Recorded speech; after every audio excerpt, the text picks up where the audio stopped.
Hello, every meow.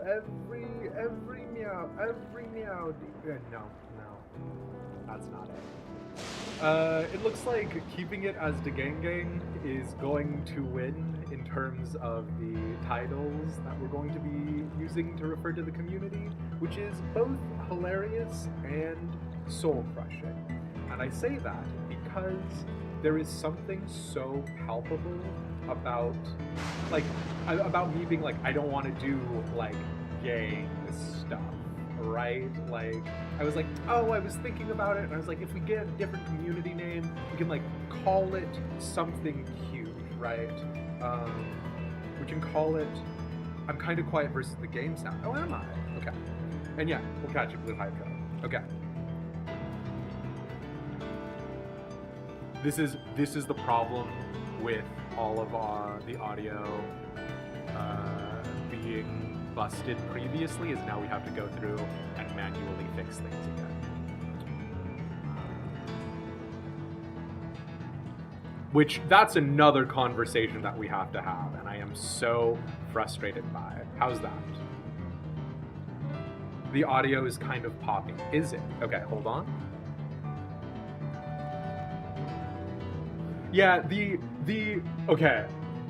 And like, let's be clear, right? I do not doubt in the slightest that something happened with, like, that NVIDIA did release some sort of like quiet statement about it, like, hey, if you guys bought an NVIDIA graphics card, we're changing it up now so that way that you have to download specific things per graphics card, so that way, like, you know, people who have the higher level graphics card can get better stuff from it. Like, I don't doubt that they put that out there somewhere, but the thing that's really frustrating is, like, it feels like my audio had just been getting incrementally worse and worse, inexplicably. Like, I just had absolutely no frame of reference for what was going on, because I went into the Wavelength and I was like, the noise cancellation software is still here, but no! They've changed the name. Now it's not the Elgato noise removal by NVIDIA, now it's the noise removal by NVIDIA for Elgato. They're very different. How foolish of you to assume they would be the same thing.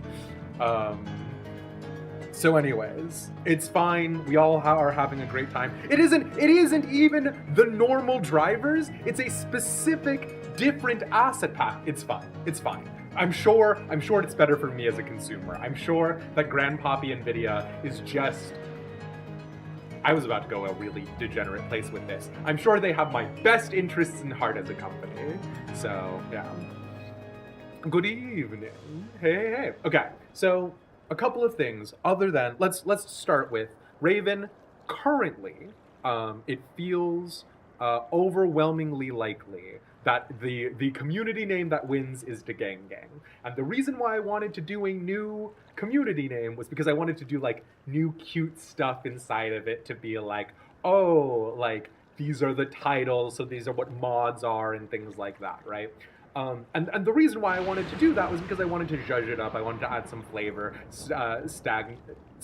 Stagnancy? That's not it.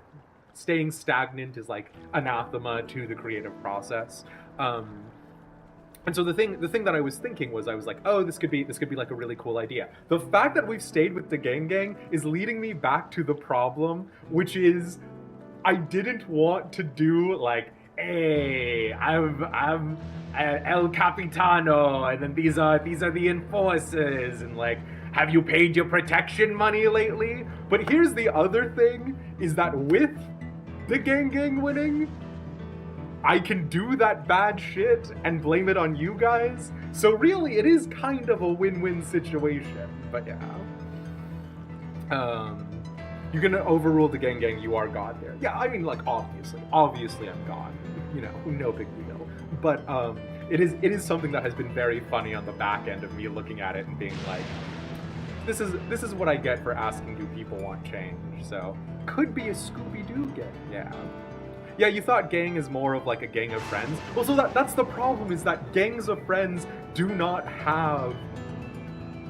And like, I guess this is my problem, and I'm gonna tie this into Final Fantasy XIV. is that there is no like natural hierarchy to a group of friends, right? Like, and we could do it like the tag yourself memes, right? Like, oh my god, tag yourself. I'm the like friend who's always the designated driver or whatever. I haven't looked at a meme in fucking 5 years, lads. I've been down in the content mines. Right, like I do think there is something definitely to be said for the branding was decent in the beginning. We'll figure it out. Name 5 memes. There was Awkward Penguin, which, let me tell you something, Awkward Penguin has not aged well. There's Troll Face, and Troll Face hasn't aged well. And there's... Was it Annoying Orange? Was Annoying Orange a meme? And then... the cat that's sitting at the dining room table with the woman screaming at it. Memes don't age well, color me surprised. Listen, anyways. You got the bestie, the funny one, the ugly one, you know. So do we call people who join the gang? Like, do they start at the ugly one and then they like work their way up the friend hierarchy? Do they start at the ugly ones and then the people who are subscribed become like the funny ones and then all of my mods are besties? But anyways, okay, sorry. The way that I am tying this into 14, because I promised you guys that I was going to do that, is this.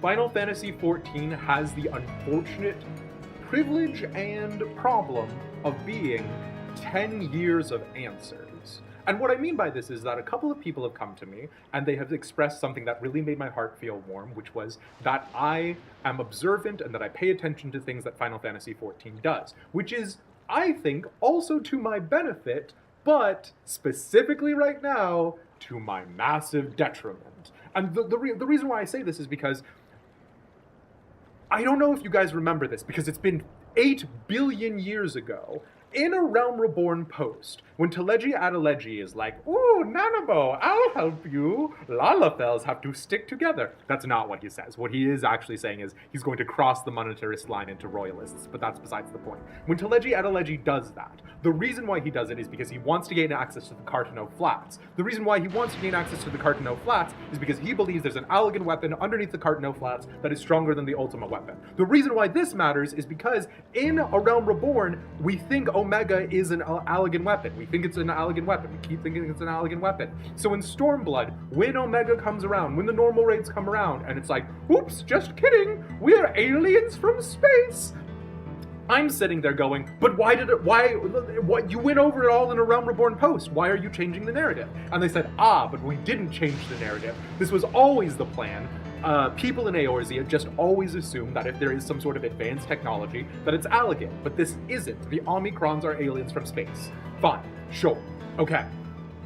The reason why all of that matters in relation to the conversation we're having right now about, spoilers, Alexandria, is because none of it matters. And that's not just a statement that is true about being able to play video games, right? That lore is not consequential to caring about it. But it is literally none of that is material to Wook Lamat standing on the back of a train deflecting bullets with her axe. It does not matter what the 10 prior years of history, the 10 established years of answers are doing. These things just happen sometimes. And the point is that I, as someone who keeps going back over the 10 years and combing over the 10 years and being like, yes, the answer is in here somewhere. It doesn't matter. This isn't a Realm Reborn. This isn't Heavensward. This is Dawntrail. And I just need to get my head out of my own ass. And I'm trying. Oh boy, am I trying. We're still trying today. But I'm just like, I'm clasping onto 10 years of answers. And the fact of the matter is that maybe we will get the answers and maybe we won't. And that's just what it is. So, there we go. Um, is Sphene my bestie? Sphene is not. Well, okay. Sphene makes me think a lot of things with regards to Final Fantasy XIV and its lore, and also specifically roleplay. We're not talking about it. The writers had not planned past A Realm Reborn originally. Yeah, exactly. Didn't they admit that they had no idea what they were doing with the Ascians in A Realm Reborn, and the Sundering backstory came in later? Yeah, exactly. Is it possible to turn the music down a little? Is it still... the music is still too loud?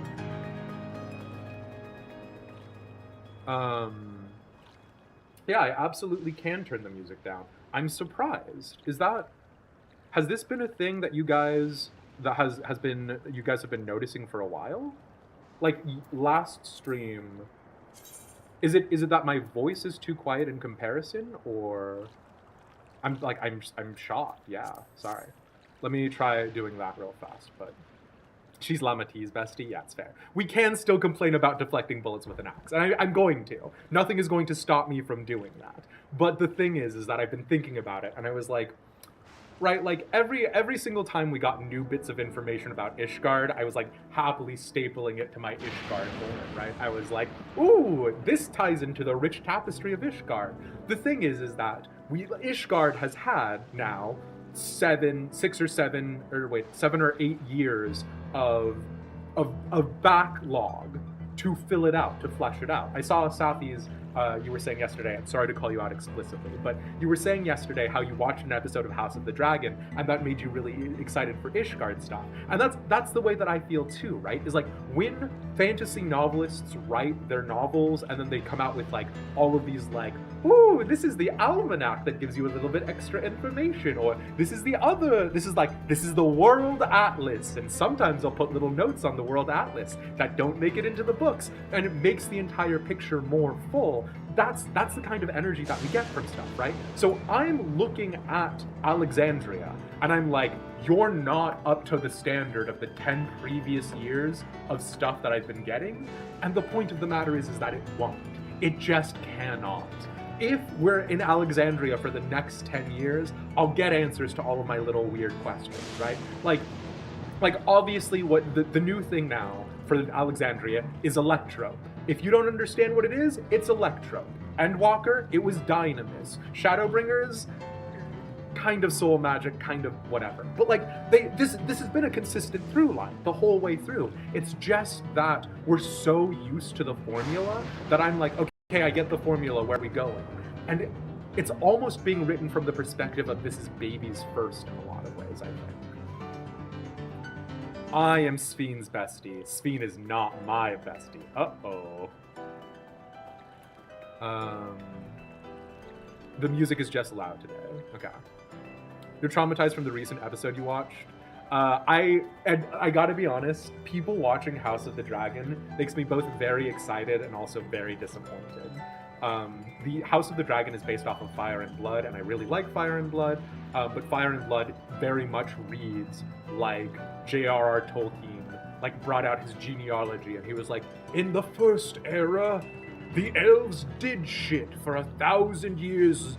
They danced on water, and then they sung magic into trees, and they pooped gold. And like that's like House of the Dragon is really trying to like zhuzh up the genealogy of House Targaryen, and I feel a lot of things about it. So, you know. Dawntrail is definitely meant for a younger age group, and it just falls flat for its current fan base as a result. I definitely think there's something to that as well, JR. But all right, let's get into the ding-dang things, because I've done enough talking about it. Let's just do it. If you guys do not remember where we were last time, we are currently in Shock Tural. We are in the place that is supposed to be Yasulani, but Yasulani obviously has been slurped up into the Dome, and the Dome is heritage found. There are questions. Have we met actual Alexandrians, or are Alexandrians just the people who are identifying as a part of this new thing that has been made? Is this definitively a reflection? I feel like the answer is kind of yes, but we'll see. There's a lot of things that we don't know, and there's a lot of assumptions that are being made. I'm king assumption maker, so you get it. But yeah, let's. Oh, and then Speen was like, "Ooh, you should see how the people are doing. You should hang out." And then Wukalamat was like, "Oh, I'm gonna follow you because that's what we as fellow queens should do." And then Wukalamat immediately went, "All right, I trust you instantaneously and easily. Let's go kill some lightning monsters by the river," which is what we're doing. Leaving Speen unwatched, which I'm sure will have no negative consequences. Speen is our best friend.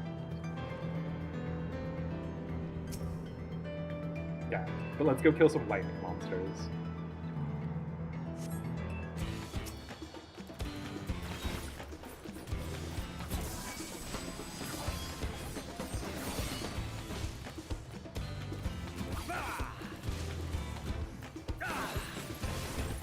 I do think also. Oh no!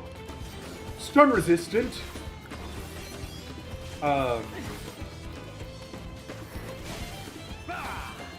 Like, the problem is that I feel like my bones are going to like Alexandria. Because you guys know I love dumb, like, feudal shit. But I'm also unhappy that it's so sci-fi. And it, like, I don't know if Ender's Game is an appropriate comparison. Oh my god. Gonna invisible wall me here, Squeenus. I don't know if Ender's Game is a apt comparison, but it is one of the first things I think, right?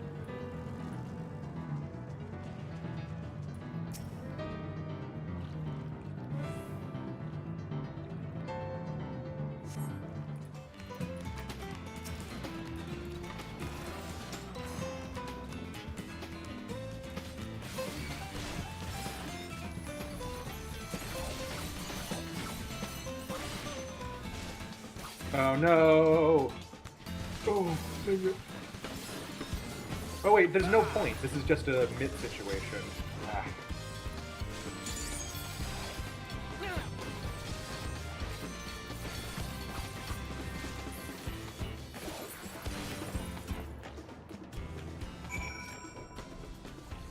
The music is still comparatively loud. That's so funny. I mean, not funny, but... Okay, hold on.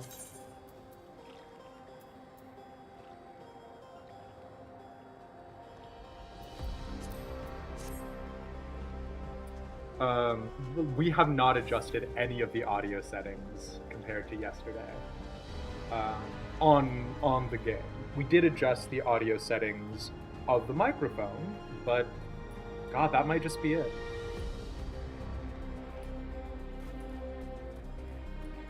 I am happy to adjust it as me, by the by.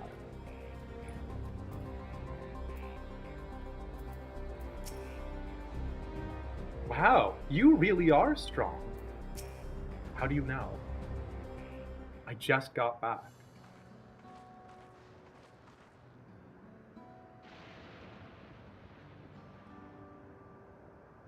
Ah, you're both all right. Thank goodness. You really needn't have worried so much. Oh, questions that we've been having. If this is a reflection, are they 1/14th Aether deaths? If Kryl came from whatever this is, why is Kryl as Aether dense as a normal inhabitant of the source, etc.? You really needn't have worried so much. We barely broke a sweat dealing with the fiends. They're all gone now. Of course I was worried. You're my dear guests. But thank you. We truly appreciate this. Indeed, with this, we won't have to ask Zeralja's machines for help. I have a lot of feelings about that.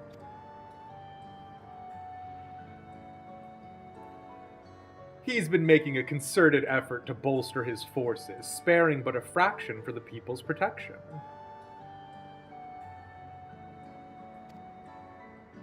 He thinks nothing of our safety. unlike Queen Sphene.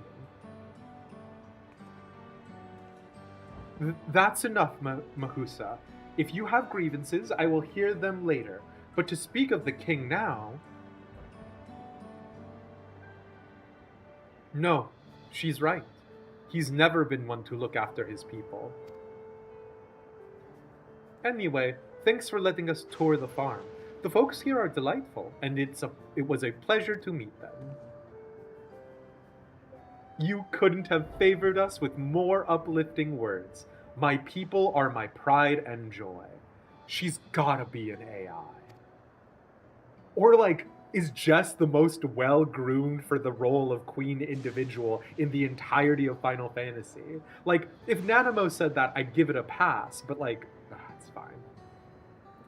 And you never failed to let us know, nor how much you care. Of course. You're my precious family, all of you. You know what this is also making me think of? I don't know if you guys watched it. We did a play of Model Employee. Sphene gives me what's the bucket? The AI who's watching over everything. Sphene gives me that energy as well.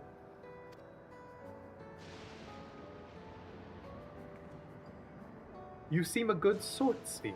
That I'll admit. But you'll forgive me if I'm not ready to lower my guard for the enemy queen just yet.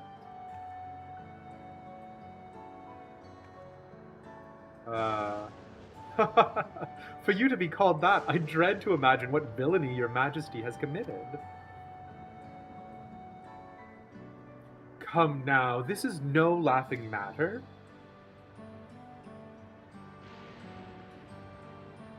A ruler is responsible for the welfare of countless lives, and one wrong decision can lead to untold suffering. Failure is unconscionable. This head angle is not doing you any favors.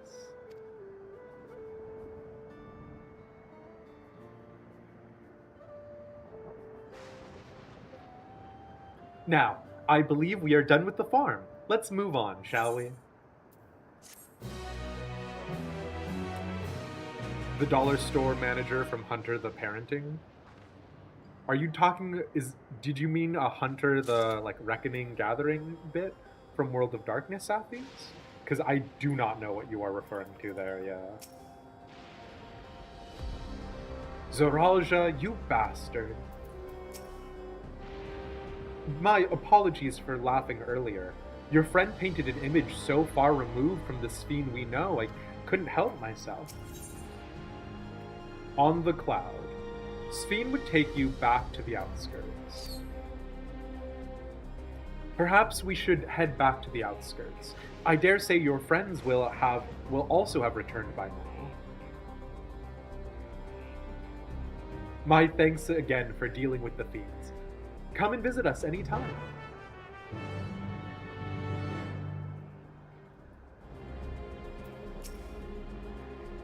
Like everyone, I have the utmost adoration and respect for Queen Sphene. It's a little embarrassing to say such things to her in person, though.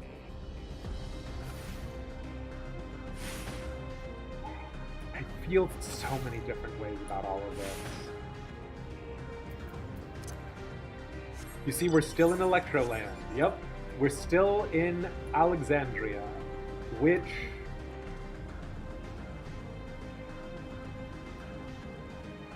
I mean, I do like the concept of kings and queens conceptually on feudalistic appreciation level. There is so much of Alexandria I would love to show you. Do you hear that?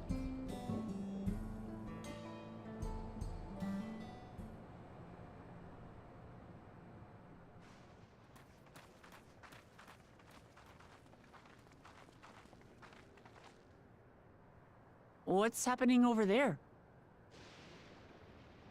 But it is good to see you back. It's nearly time.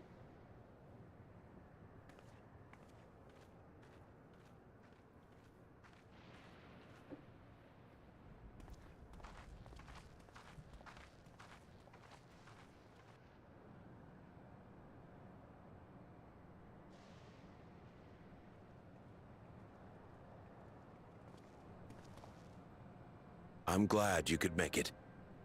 What is happening? It's nearly time for what?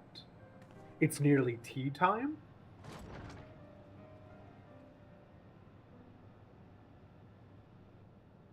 Are you with us?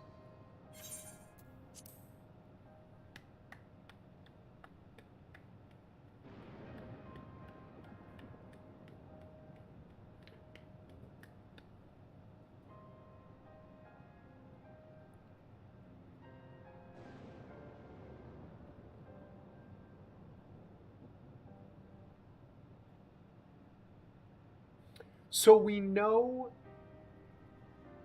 that on reflections, weird shit happens with their ethereal sea, right?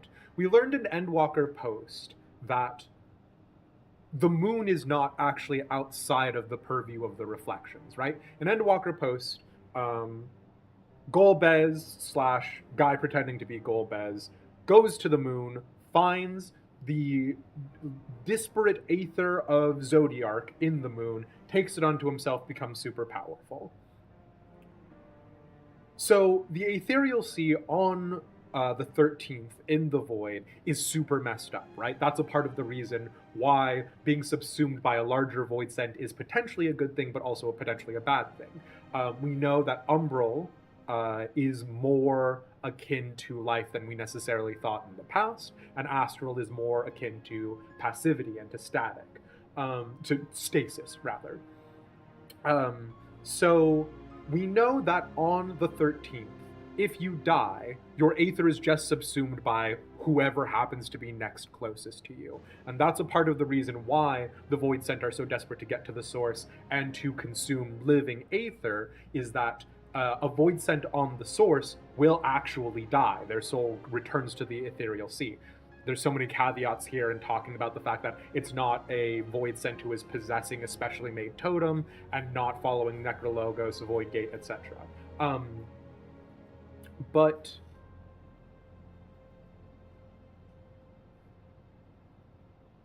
how each shard deals with death and their ethereal sea is not something that we've had a lot of conversation before. I am so... Hey, everybody. I only say it 16 times a stream. I'm so nervous. Queen Sphene has come to see you.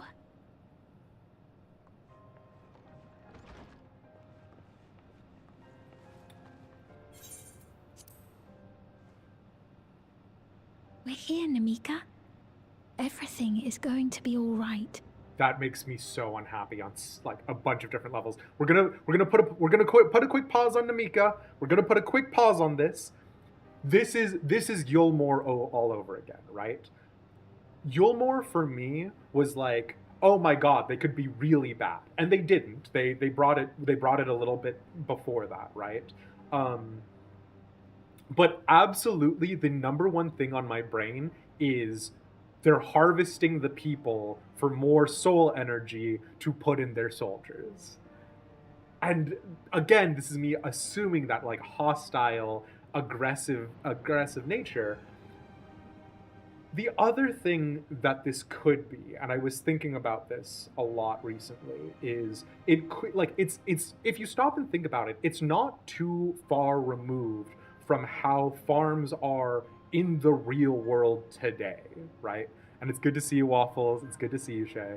But if you stop and think about traditional agriculture in the United States, in any other part of the world, really, in the entirety of Europe, Asia, whatever, right? The idea of livestock being monitored, their health being, observed, the idea of keeping track of their nutritional value, the idea of having some sort of machine that's able to monitor them, control temperature, climates, that sort of thing. All of that stuff is stuff that exists today. And there is something to be said about sufficiently advanced technology appearing like magic, you know the quote. So the other thing that is here is like, this could be, right, literally as simple and straightforward as this is someone in a nursing home, and that the people are going to the nursing home to say goodbye, right? And like that's the other thing that's like really messing me up is like if you stop and think about the idea of the institution of nursing homes in the United States today, right? Like the idea that you put all of your elderly people into one building where there are specifically paid people to like take care of them and do stuff is also kind of unnerving, right? Like if you just presented that idea apropos of nothing else, that would be like, this is weird, right? And I think that's the other part of it is like when we were going into Endwalker and when we were dealing with ancient stuff, I really thought that the ancients were going to be literally fourth wall breaking. My most crazy conspiracy was the ancients are game devs. All of the characters on the source are just video game programs, and like the entire thing about the final days is it's literally like something is like eating the code or whatever, right? Like I like that was my most unhinged going like end of Shadowbringers going into Endwalker. And so I think the thing is that here with Alexandria, it's kind of that same thing where we have to acknowledge like the fourth wall is in the room with us, right? Like the fourth wall is here, and the thing is that we need to accept the concept that the real world isn't like that separation, that suspension of disbelief you guys are talking about. It's not just the suspension of disbelief at this point, it's that I have to assume one of two things. Obviously, we can assume mind control. Somebody brought that up last time, and I don't think mind control is an insane take. But number two, what if they're being 100% genuine? And I think that's the thing that like I have to I'm begrudgingly stallingly accepting here because Sphene is obviously not being necessarily 100% genuine. But in the same way that like Emmett Selk enjoyers are like, oh, you know, like Emmett Selk is an ancient, and so to him, the lives of all of the mortals is nothing, and so that's totally okay. And in much the same way that a lot of Emmett Selk defenders and Xenos defenders use that limited perspective that they have, the Alexandrians also have a limited perspective. And the Alexandrian perspective, based off of what we're seeing, is not that bad, actually. Like, unlike in Yulmore, where they were literally being, you know, like, slurped up into sin eaters and then killed and turned into meal to like infect the masses aether so that way Vothri could control them like Vothri could control other sin eaters. That mechanism doesn't exist here in Alexandria, whereas it did exist in Yulmore, right? And like I think that's the thing that's making me like judder so much is like maybe Alexandria is not bad, but this scene with Namika has like a bunch of orange flags waving. So the concept of hospice is kind of fucked up apropos of nothing. Fair enough, Waffles. Yeah, fair enough. But all right, let's rock and roll. We're here, Namika. Everything is going to be all right.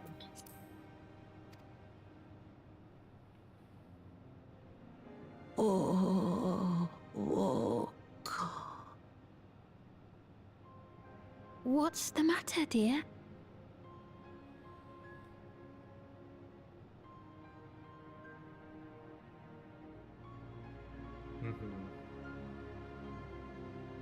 It can't be.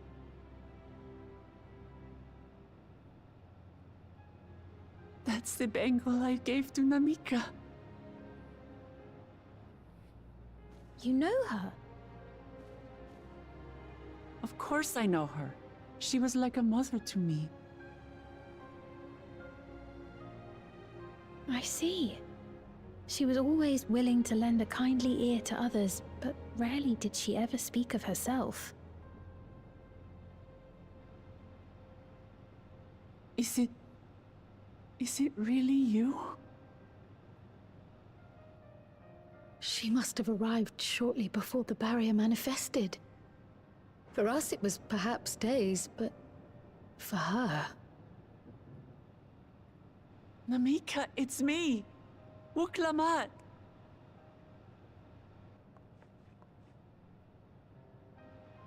I'm afraid her time with us is nearly at an end. What does that mean, Pepone?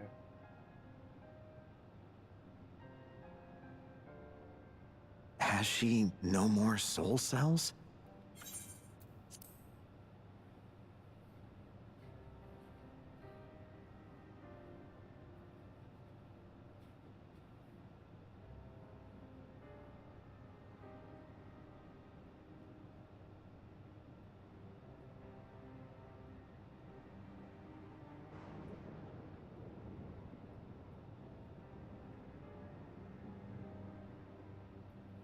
No more soul cells. Shame on you. Shame on you. She always used hers sparingly, but at her age, it wouldn't make a difference.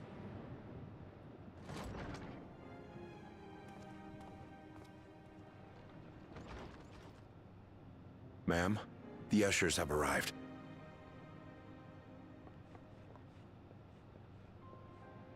Okay. You know everything I said about how it's not Yulmore and they don't, like, ascend them into Sin Eaters and then turn them into meal for everyone else to eat? I throw it all out the window. Thank I've you, never been more wrong in for my your life. Many years of friendship. I've never been more Comfort in uncomfortable. knowledge I've never that been this more is wrong. The end. The ushers are here for her? The ushers? Fucking ushers tell you what seat you go to in the movie theater, the local community theater. Fucking the ushers, like, they usher you. Like, I'm so unhappy. I'm so unhappy. Soul cells. Soul cells. Shame on you. Be not afraid. Your memory will live on. This is my Yes. blood card. I use it to buy more blood. Soul cells. Living on in memory. The giants share a similar belief.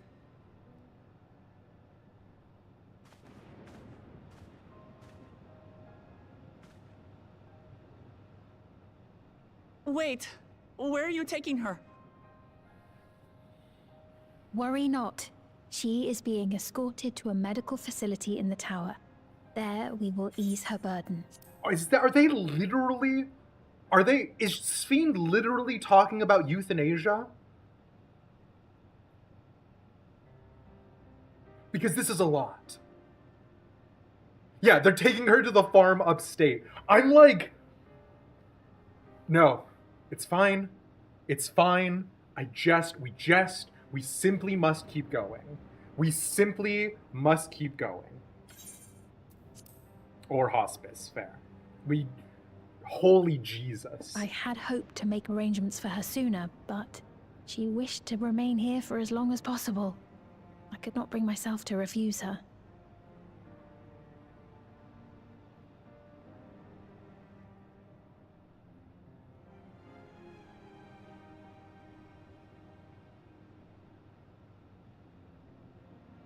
Is there any way I might stay with her for a little while longer? This Wook-Lamat, like, so Wook-Lamat losing Galul Jaja, I'm gonna be honest, I was a little jaded to that because like Galul Jaja had like death flags all over him, right? Like, also in any sort of hereditary leadership based situation, you almost need the previous administration to die in order for the new administration to be regarded as the new administration, right? There's a reason why a lot of monarchs do not retire from their leadership position. So Galul Jaja dying, I will be 100% honest with you. It sucked. I liked Galul Jaja. Fine. The fact that they introduced Namika as Wook-Lamat's nursemaid and effective mother, the fact that they made us spend a whole hoedown in Western Town getting back her bracelet, the fact that like we've spent all of this time and it's like it doesn't matter. like it doesn't matter against the ravages of time is such a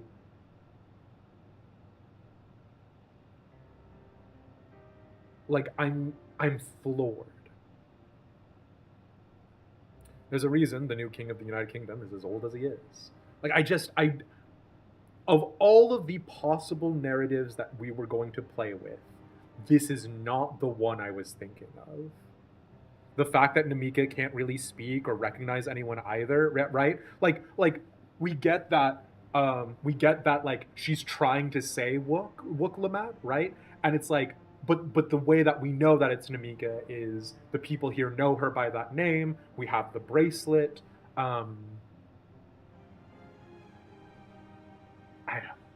Okay.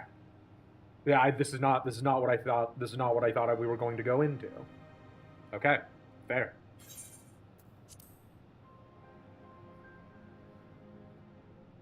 We may not share the same blood, but she was my mother. Please.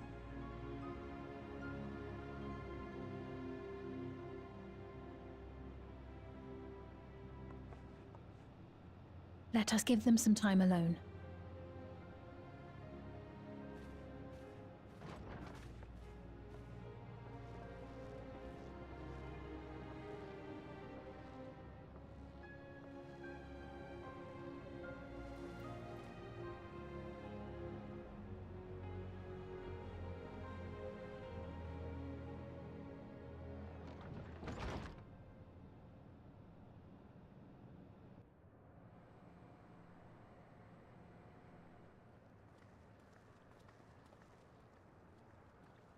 She didn't speak, but I'm grateful that I could be with her at the end. Thank you. It's not the end.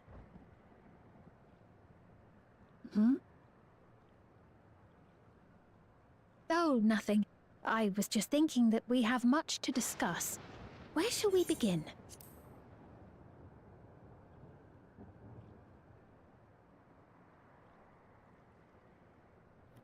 Here's some of the places my brain is going right now. One, in the Evilise raids, we know that white auracite is especially potent auracite that is able to keep an imprint of some of the people that it interacted with it, right? So that's how Ramza is able to communicate with us, even though it's been thousands of years since Evilise. Two, obviously, Monteshane's lecture, Endwalker, Memory Aether, Soul Aether, whatever. Three, like, you realize this makes you the most suspicious asshole in this circle, right, Sphene? Like, oh, it isn't the end. Oh, never mind. Like, fuck you. I am trying to give you the benefit of the doubt. Stop being a dipshit.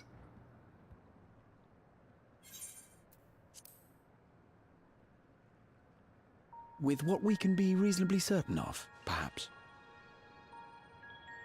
Between what we have witnessed and the testimony of Alexandria's inhabitants, it's safe to say that two distinct lands have indeed become one. What's more, having met Namika, there is no denying the divergence in the passage of time. Taken together, these phenomena strongly suggest that some manner of cross-rift displacement has occurred. Specifically, the displacement of Alexandria from another reflection to the source. It does seem the most likely explanation.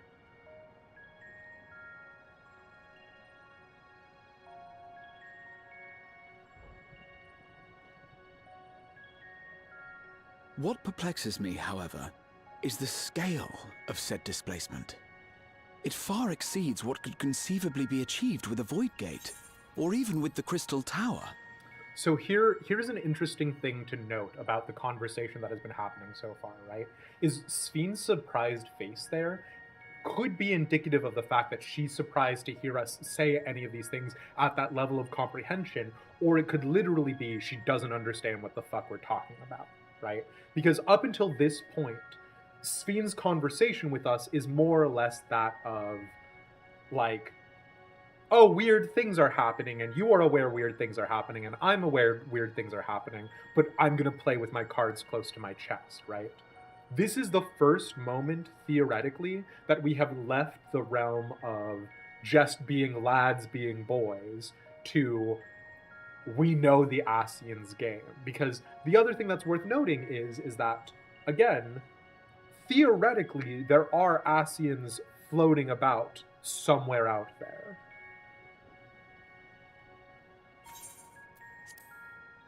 In essence, we are dealing with a localized instance of dimensional compression. The Asians would no doubt liken it to a rejoining. Which invites the question, how was such a feat accomplished? Why was it accomplished? I wish that I had an answer for you, but this talk of reflections and dimensions is well beyond my understanding. I hate you. I hate you. I can only tell you that we lived peacefully under the barrier's protection for many, many years. Until the day that peace was suddenly broken. How old is Sven? Is Sven like 1 billion years old, and we're gonna get that, like, so much dust in the wind thing happening later? Like, I just... If I may clarify, the barrier predates Alexandria's displacement.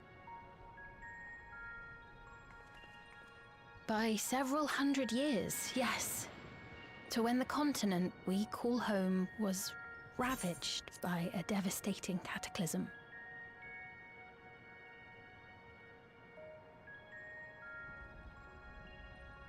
Oh, do we have ads coming up? Okay. I'm gonna run ads now, then. We'll stay here. I'm gonna run those, that ad break real fast. What we'll do going forward, because obviously we are in heavy exposition land, what we'll do is we'll save lore speculation for ad breaks. So I'm running ads now. I'll see you guys in a little bit. Going forward, we'll try and stay a little bit more on task, because just talking about corollaries could keep me here until the end of days. So, okay. Be right back.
Okay, and we're back. Let's keep rocking and rolling, hey? By several hundred years, yes, to when the continent we call home was ravaged by a devastating cataclysm. And yeah, you get the travelogue.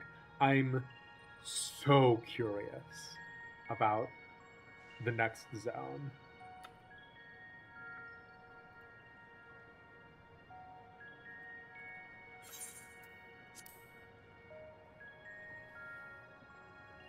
The barrier was erected to isolate us from the surrounding land's noxious influence. I see. And it was only later that it was whisked away, along with its contents, by means unknown. In other words, Sven's as lost as the rest of us, right? The Alexandrians didn't mean to end up in Tural.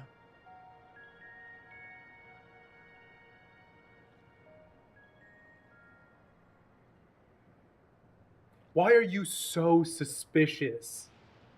Just say yes or no! But of course, our next stop ought to be Everkeep. That tower over yonder. I'm gonna pick Sven up and I'm gonna dunk her in the ocean.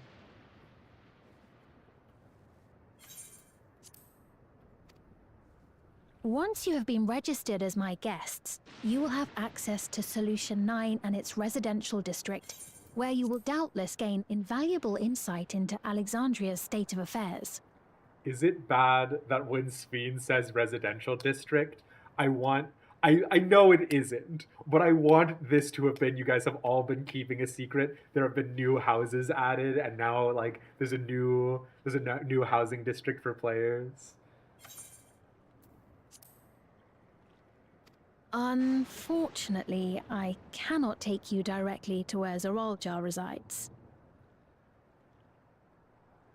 That you'd let us in it all goes a long way toward proving you're not content to let Zoralja do as he pleases. But we're not talking about a simple difference of opinion here. I've come to avenge my father, and to do so, I intend to take Zoralja's life.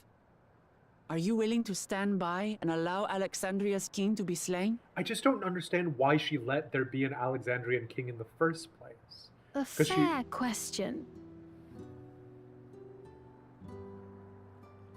Permit me to answer it thus. My people come first. Their welfare is paramount. I will do everything in my power to keep them from harm.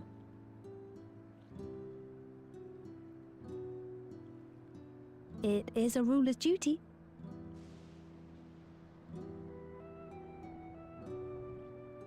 Now, I am off to register you at Everkeep. It may take some Just time, like but with you shall find the Yulmore entrance open to you in immigrations due course. place.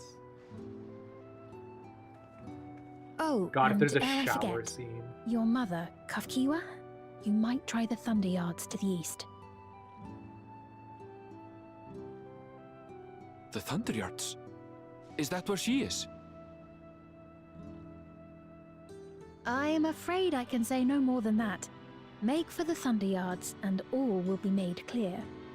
Sven, you have said nothing of...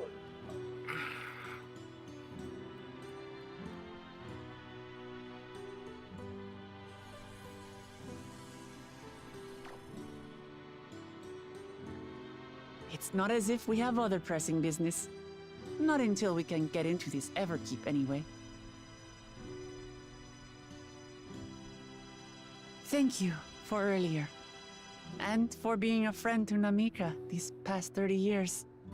It means a lot to me.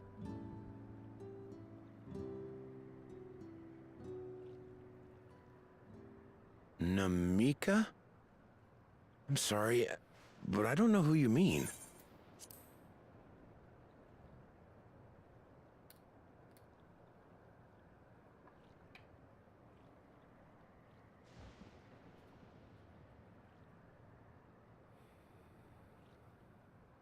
I said I'd keep my ranting for the breaks. I said I'd keep my ranting for the breaks. I said I'd keep my ranting for the breaks. I said I'd keep my ranting for the breaks.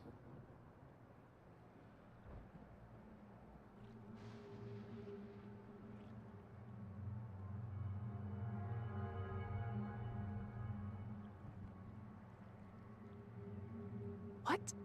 We were just with her. If this is some sort of a joke, it isn't funny. I don't mean to give offense, but I honestly have no idea who you are talking about. I'm sorry. How can you not know who she is? You're in charge here. She was under your care. Then in all likelihood, my memories of her have been stored in the cloud.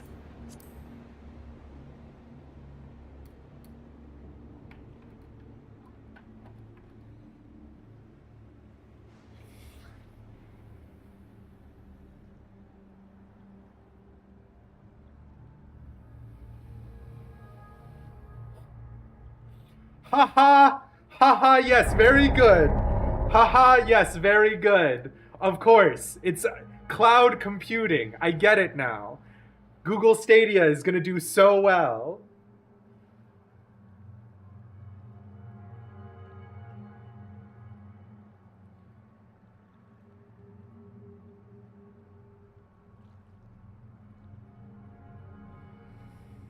AWS really upgraded, huh? Listen, we know this is memory aether. We know memory aether exists. We understand it's a discrete thing. This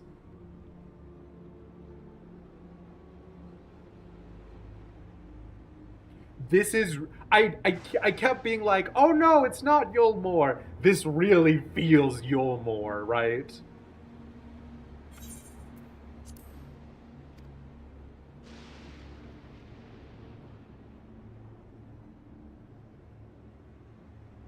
My memories of her have been stored. Any in the person seemingly fucking forgotten cloud. without reason is probably there, in the cloud. Oh, I really must be getting back to work. If you'll excuse me.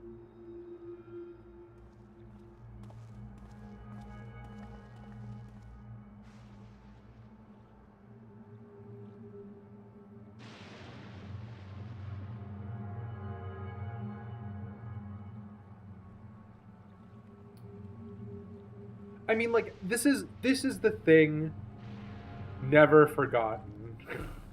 This is the thing about the Ethereal Sea, right? And this is the reason why I get so pissed about the Ethereal Sea, is that, like, once you accept the premise of the Ethereal Sea, you could do it with anything.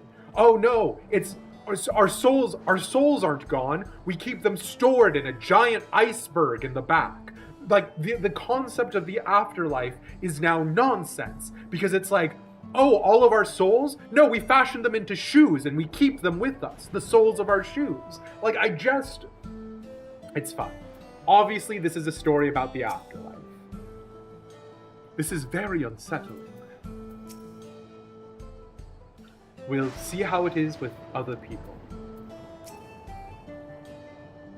As far as I could tell, Pepone genuinely had no recollection of Namika.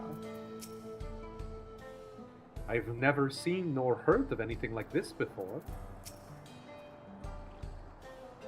What's going on? How could Pepone suddenly forget about Namika? It's as if he never knew her. Excuse me. Could the same thing have happened to others as well, I wonder? There's only one way to find out. Let's make inquiries about Namika in the area. We can reconvene afterwards at the Aetherite.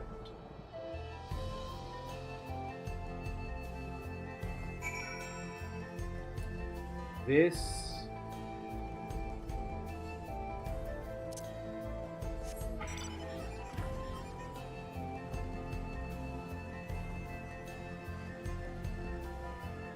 This... Okay.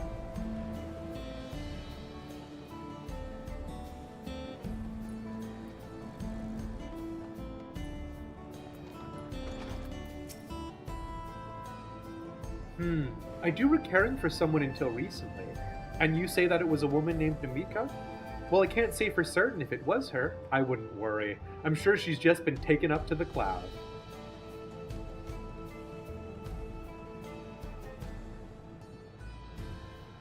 Okay. Let's try to think about what we know about the Ateoscope. Because in the Ateoscope, we found Amon. And it wasn't Fandaniel, right? And the reason why that is significant is because Amon and all of the others that we found in the Ateoscope are relevant because of it being memory aether, not necessarily soul aether, right? The whole thing with the Ethereal Sea, according to Montache and according to Endwalker, is that when you die, your soul goes to the Ethereal Sea and it is washed by such a high density of aether that either, one, your memory goes away, similar to what Kronos does with Hermes in Elpis, or two, that it is covered over, right? That the memories are still there somewhere, maybe, but it is now being inundated with other aether for new stuff to be written, but maybe it's still there to sort of like give grounds for the reincarnation conversation, right? So in either of these phenomenon, it makes sense that if you take everyone else's memory of the person that they were and create some sort of amalgamate from everybody else's memories, that is more or less the same as capturing the essence of who they were, right? Because like, it's like when you have some expensive piece of artwork, or you know, one of the like things that became popular culture and was like, you know, sort of all over the place was kintsugi and stuff like that. But obviously, the actual original thing is degrading. That's in the case of Namika. So is in this situation, it's what? It's a composite made based off of everyone else's memories? Maybe? Is it a measure to stop people from succumbing to grief by taking their memories away? Did Papone's like family of some variety die, and that's why Papone's memories of what happened when the dome appeared 30 years ago are so hazy? Like, I don't know. It is good to see you, Top Hat. I'm sure she's just been taken up to the cloud. It's not common, but it does happen from time to time. It's not common what? Caregiving resident? What's not common? That people get taken up to the cloud? Oh, and does that go back to soul cells or whatever?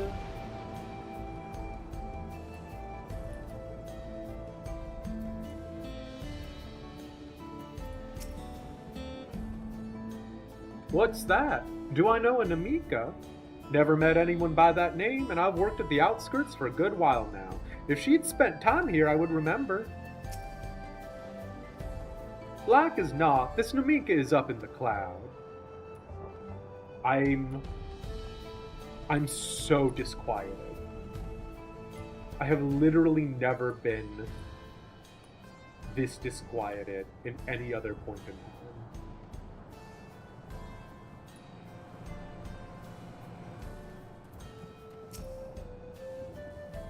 An old woman named Namika? I'm afraid I don't know that person. I'm sorry I couldn't be of help. I'm sorry. Perhaps someone else knows this Namika. I hate that they use the word cloud, which like we the player understand exactly what it is, but it feels so silly. I mean, that's the thing, right? Is like we have to acknowledge that the fourth wall is there, right? It's like, what were they talking about with regards to the character's gaze versus the player's gaze, right? So like fates can have like tongue-in-cheek references to the real world because the name of the fate isn't visible to the characters, right? It's that kind of energy. And to a certain extent, we have to acknowledge basically, right, like cloud is being used here in the same way that we might necessarily refer to like heaven, basically, right? And like that, this is the thing, is that the ethereal sea on the source is literally, whenever you die, your soul gets slurped down into the center of the earth. Like, why is the ethereal sea on the source any more reasonable than the cloud?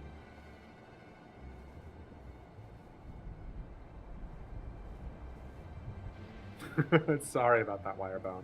This plot beat actually hit one of your big insecurities, being forgotten by the ones you knew and loved after you're gone. Yeah, that's the other thing that makes the, like, cloud saving thing so strange, Waffles, is ostensibly being cloud saved is so that way you can access it from any device later. Does this go back into the robots, right? So my current idea is that Sphene possessed that robot from that cutscene that we saw previously, right?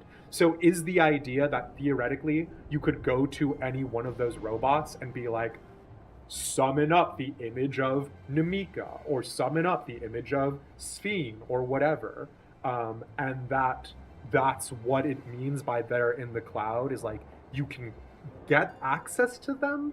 Or is it like, is the cloud literally heaven in this instance? Are we in the Doug Dimmadome? No, we are not in the Doug Dimmadome. We're in the Sphene Dimmadome. So it was the same for everyone. Not a single person remembers Namika. It's as if the memory of her has been purged from their minds. While such a thing might be done with magic, to alter the memories of so many at once would be a tremendous undertaking. We would have felt a surge of aether corresponding to the act, too, and I sensed none in that moment. Neither did I, but I did notice something else. Right before Popone seemingly forgot, a light in the device on his head began to blink. Could there be a connection? Someone also said something about soul cells. But who might we ask about this? If we continued making such inquiries, I expect we would only cause confusion. Indeed, if we can't readily solve the mystery about Namika, perhaps we could search for Kafkiwa instead. Sphene said to try the Thunder Yards. It should be in this direction.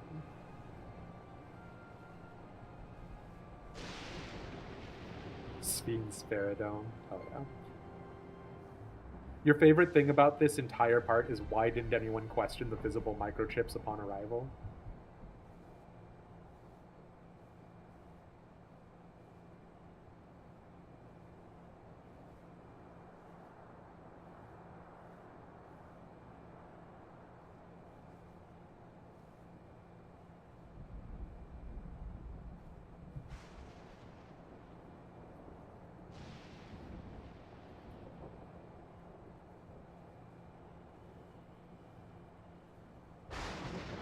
Cool.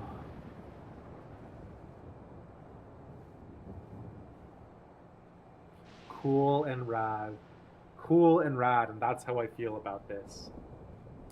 Impossible.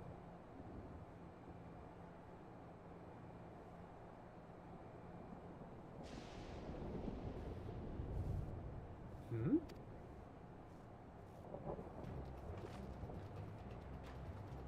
Another kind of mechanical soldier? It looks dangerous. We'd better destroy it. Ooh-ah! Is this Sphene? Chat, you are contractually obligated to tell me if this is Sphene. Is this Sphene? It's not Sphene. Okay, fine. Whatever. And after the whole Mamook eugenics thing with the Blessed Sibling, cloud memory saving and soul cells kind of felt like a much smaller escalation. I've got a lot of feelings about that, Waffles, but I do see where you're coming from, yes.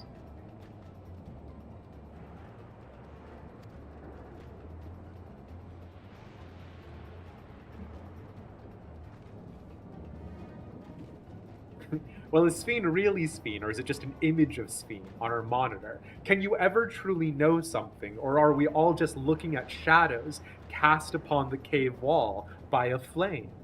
Plato. Should we give chase? I think it understood our words. It might be worth asking it some questions. Erenville, are you alright? You look like you've seen a ghost. It's nothing. I'm fine. Well, it went off in the direction we're headed anyway, so let's try to track it down.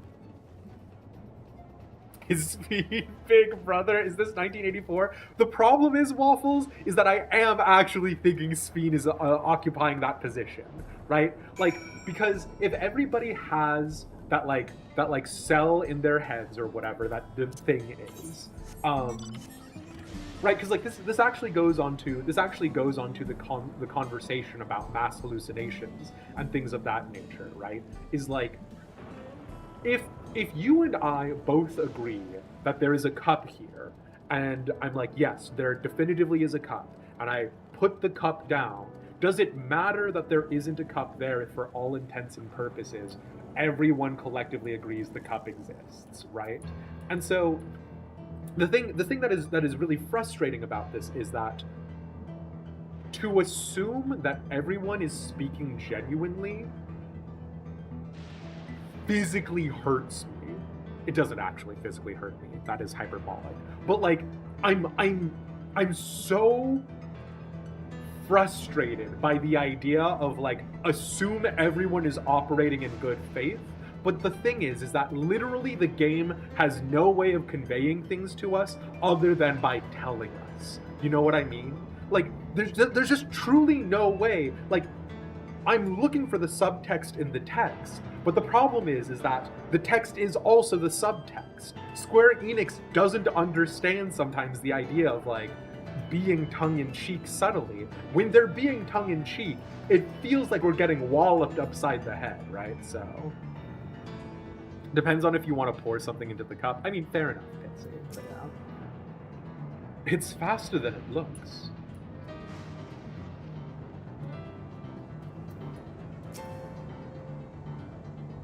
I do not see it. Wow, Graha. Thanks for that useful contribution.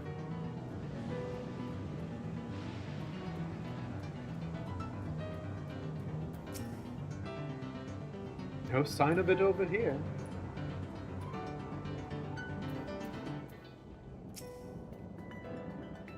Nothing but birds over here. You think Squeenix could do less foreshadowing? Honestly, fair enough. That voice, could it be? I swear to God, if it's supposed to be Kefkiwa, I'm gonna be very unhappy.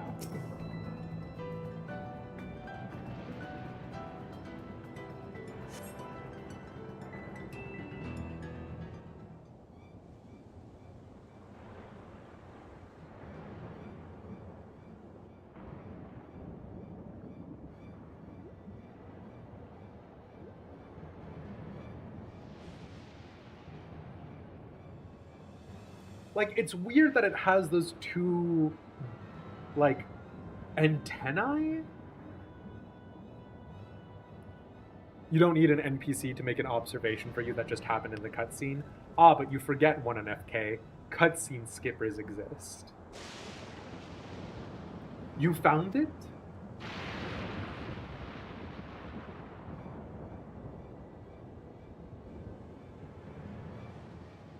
To the northeast. Then it must be bound for the mines. Come on then. It could well be a trap, so let's not rush in too quickly.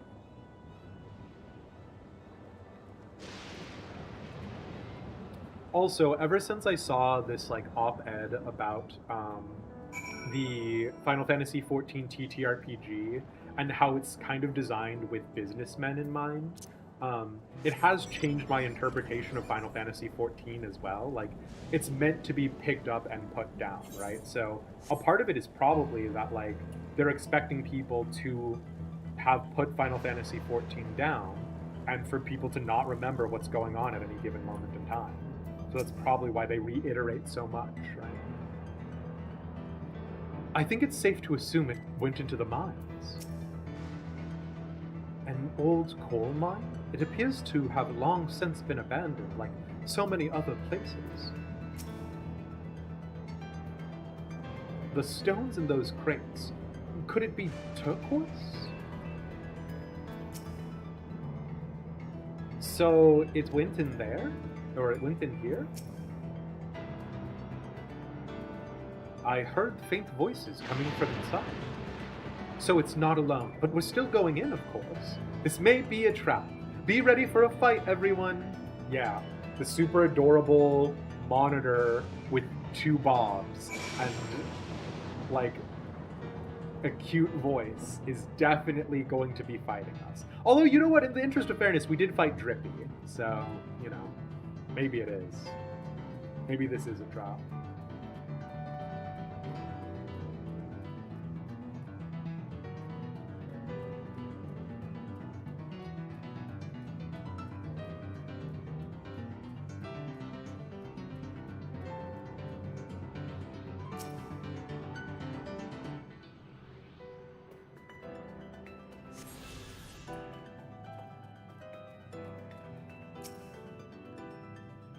It would appear no one has worked these tunnels in quite some time. I'm not worried. We've had to improvise countless times before, after all. This tunnel just keeps going. A device made with electrode. It seems to be the only one here. I can hear them. Several people up ahead. I can't make out their conversation with the echo. Let's keep going. Stay on your guard. I was wondering if they were going to leave Alice and others behind as like rear guards or not, but I think I'm going to have the answer to that question right here.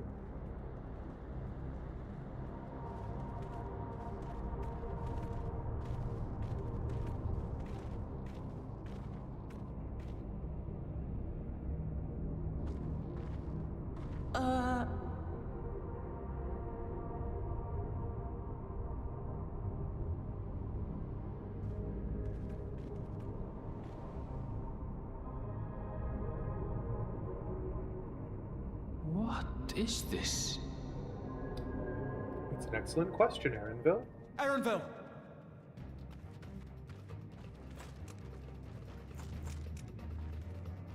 A trap? I'm genuinely losing my mind. So what? They're showing these are the resistance to. It really is you! Huh?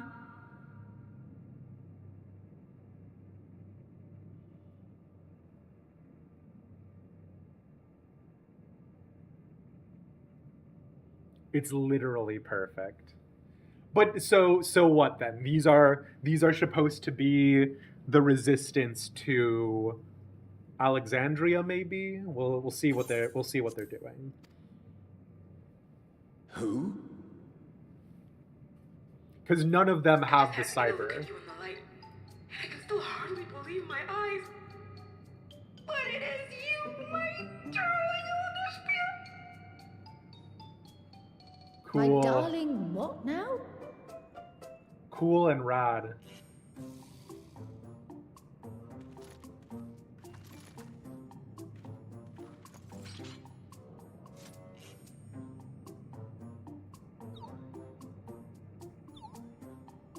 Yep. I feel good about this, actually. It's so good to see you, my fussy little bun. But what are you doing here? What brings you all this way? I feel so good about this, actually. God, could you imagine if you went home and your mom was just replaced by a fucking TV with arms that was floating around? Do you know how angry you were to see Aaronville's mom was a robot? I could not. If it's anything like mine, it's a lot.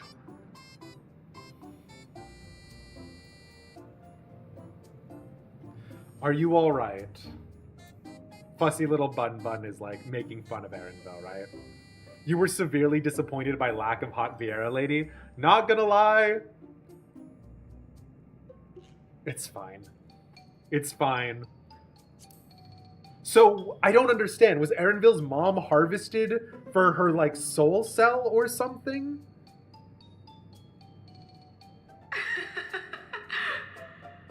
Why the long face? Aren't you happy to see me after all this time? I'd know that laugh anywhere. Mother? Wait. Since when was your mother a weird floating thing? And what have we here? Say, Erenville is the way that I'm feeling, right? I knew I recognized that adorable fuzzy face. Ellen was always so excited whenever you invited him over to play. You remember me, I hope? I can't say that I do, but you know my father? Okay.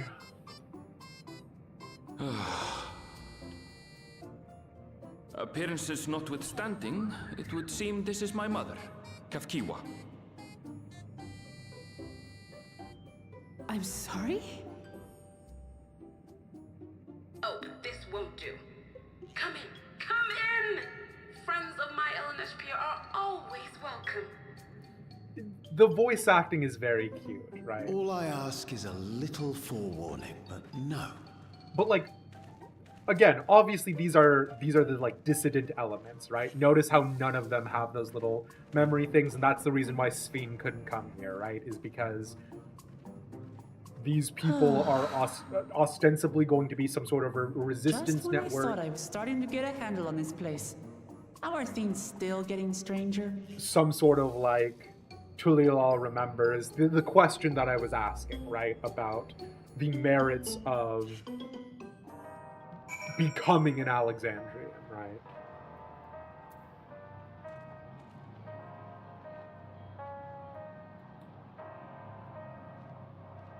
Does that radio make anyone else think of the Garlemald radio in Endwalker? At this point, I doubt anything could possibly surprise me. Erenville's mother is a floating machine, right? That makes about as much sense as everything else thus far. Okay. The Alligans had machines that could be controlled remotely. Is she using something similar to communicate with us? There is... Okay, so... transhumanism is a concept in science fiction that's often used to describe a lot of ways with regards to the ways that like humans can extend their lifespan, right? So that ranges from anything to cybernetics to cloning and using the clone's organs in replace of our own failing organs. So transhumanism is a concept that has existed for a really long time. The whole ship of Theseus, what if you replace every single part of yourself with something that is, you know, mechanical? Are you still yourself, or are you now something different? Is a question that has been played with a lot in the past. I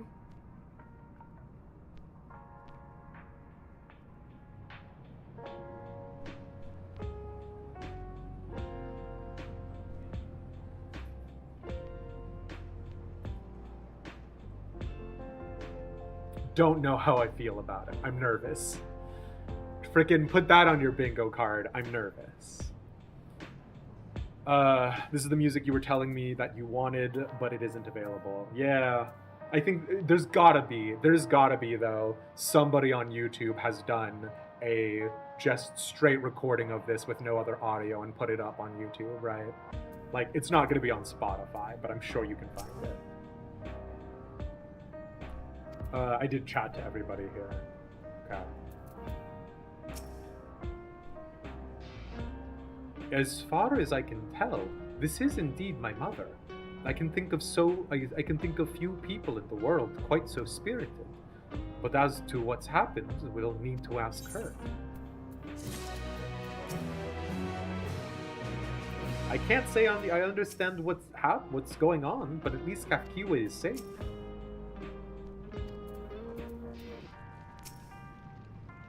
Oh, hello?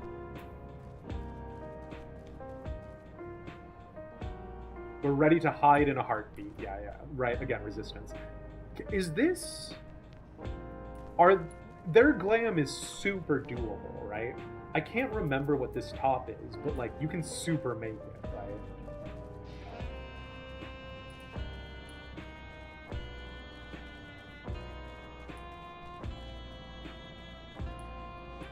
The Crystarium top of scouting/aiming. Thank you, JR. Still some life left in this. Have to stay vigilant at all times, right? It's literally the guy with the ham radio who's like, I'm listening in to enemy frequencies.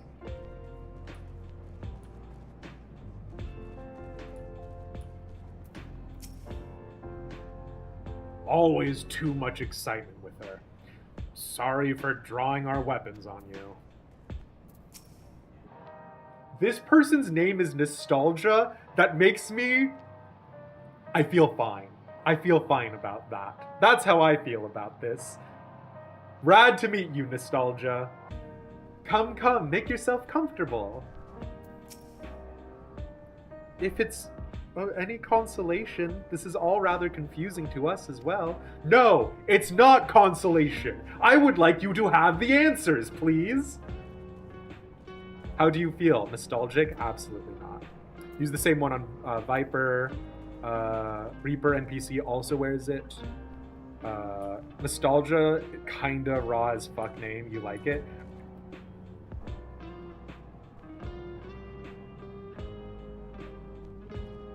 Yeah, it's fine. Okay.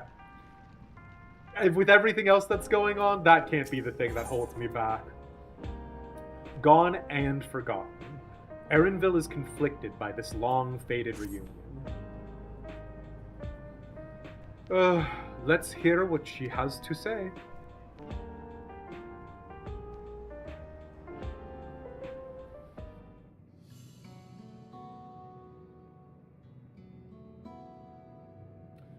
But also, enjoyers of pink-haired girls, eat your heart out. There's 2 of them.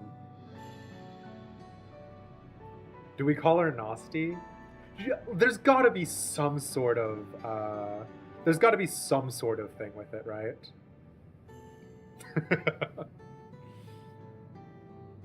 It's so wonderful to meet you all.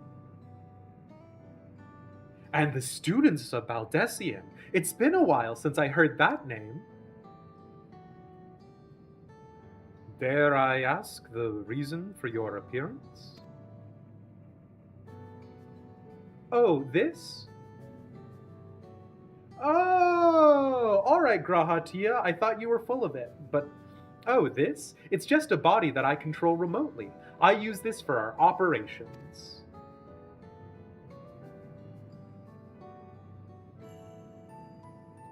We're members... There you go. We're members of a resistance organization.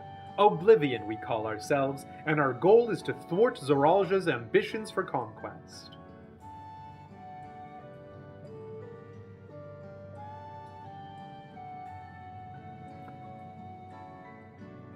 Do you smell that aroma on the air? Do you smell it?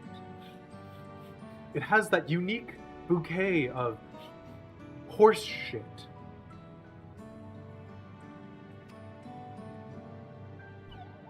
As the leader, it's prudent that I remain where I can't be easily found. I see. Whimsical appearances notwithstanding, yours is a serious cause. Right you are, though truth be told, Oblivion was founded for an altogether different purpose.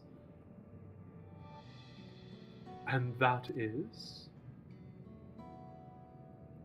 As I expect you've already noticed, everything you see within this dome, the buildings, the people, the very earth beneath our feet, is a fusion of 2 worlds. So, we do have confirmation, sorry cutscene skippers, it's not an ancient civilization from the past. We do have confirmation that Heritage Found is a reflection from another sundered world. Stopping such a fusion was Oblivion's original mission.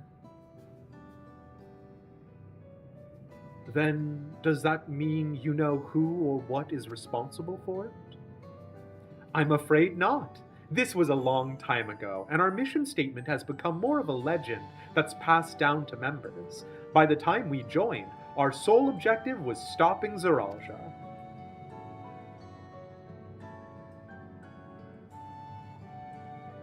You know what this is giving me from Honky Star Train? It's Silver Ravenwolf. That's actually not, that's a Wicca thing.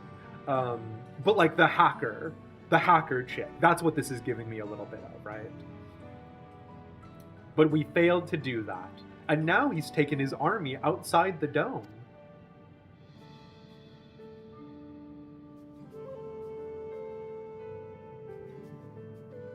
Thank you, Clary. Silverwolf, yes.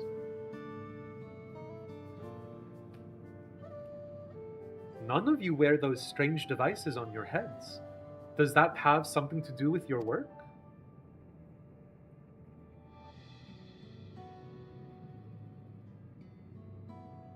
You mean this?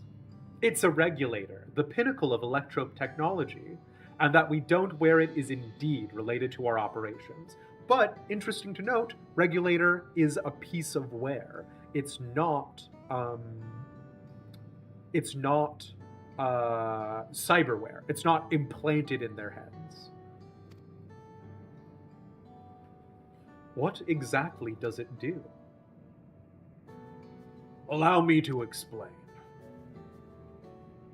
Regulators have two primary functions. First, they reg you, and also they late.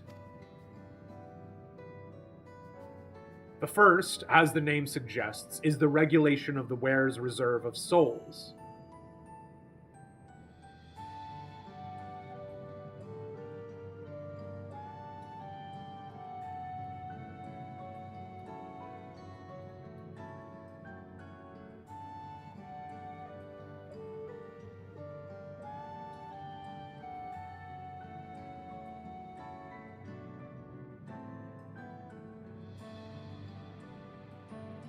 It's a video game.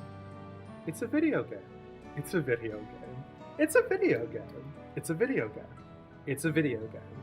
It's a video game. First, as the name suggests, is the regulation of the wearer's reserve of souls. Should they die, the regulator expends a soul to bring them back to life. Duh! 'Tis only... Fine.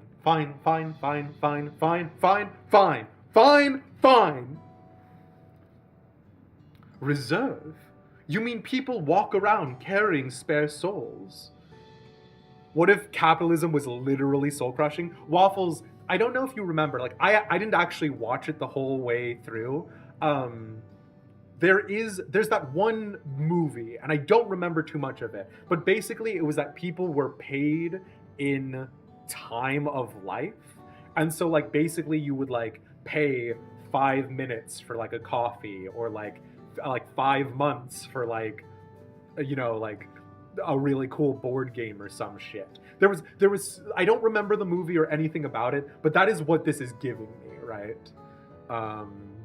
Is it a video game? It's a video game. Is this how we canonize healer res? It better not be, Raven, because if the idea that every time a white mage casts raise on you, they're like fucking whipping out like a soul that they've got in their back pocket, and they're like fucking munching down on it on like an apple, I've got a lot of questions, because the entirety of the whole thing about it's fine.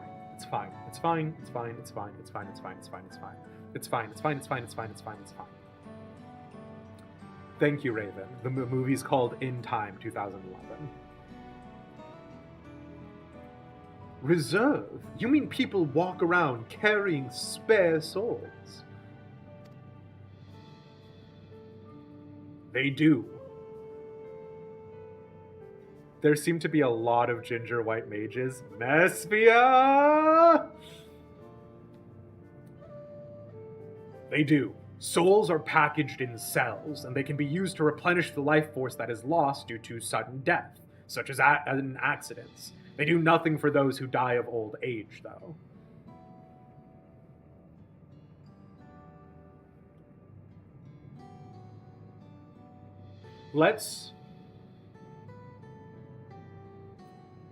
I know I keep referring back to Monteshane's lecture, and the reason why is because Monteshane's lecture is very important, both for Endwalker and also for us here. So let's take this for a second, right?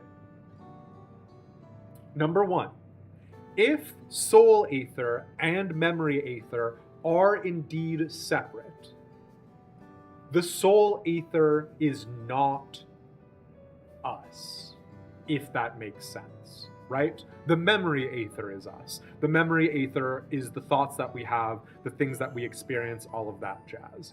You could arguably, make the point that the soul aether is simply a vessel upon which memory aether could ride.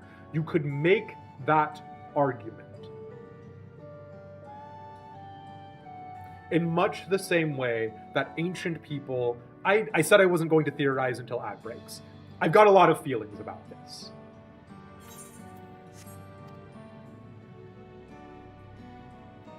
Distribution of soul cells is based on one's work evaluation, to encourage exemplary performance when fulfilling their duties.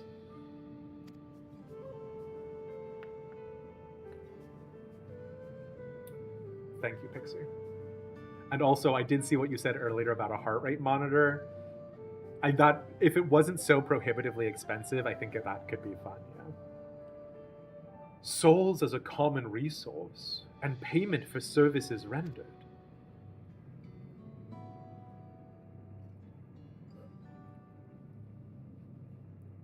So about that In Time movie, uh-oh.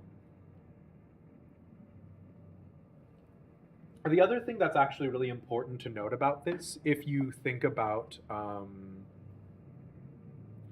we need the "we're so back, it's Jover" graph instead to heart rate monitor. Just wheel, the streamer can turn. That's actually, oh, that's so funny, Ahsoka. I need to write that down. That's so funny.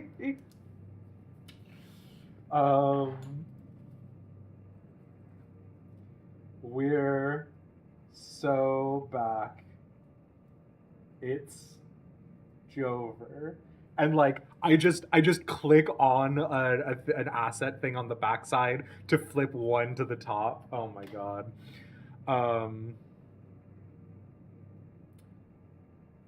But yeah, there's theoretical precedence for some of what's happening here. We're moving on. The void-sent practice of consuming others for their aether comes to mind, and similarly, I expect that the act comes with some risk. We actually know in the Endwalker post that when you consume another void-sent, a part of the problem is that you are also subsuming their memory aether. So a lot of the void-sent who are higher level, who've eaten and consumed lesser void-sent, have their memories, right?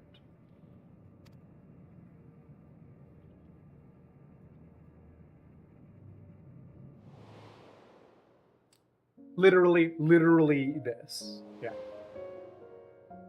That guy was a friend who ate his other friend because his other friend was worried and basically didn't want to suffer. He ate him, but now he has all of those anxieties.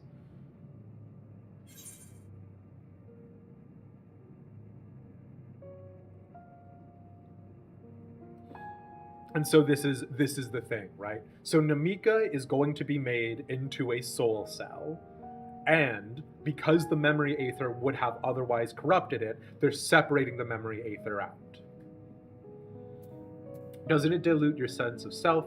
Wouldn't the consciousness of others corrupt your own? Both of these are more or less the same, but fair. I'm going to say dilute your sense of self because I don't like the implication of corrupt.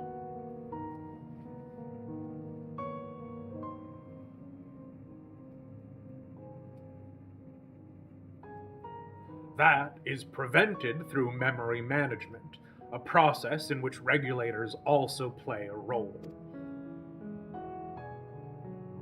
Memory management? Then the reason everyone has forgotten Namika's existence.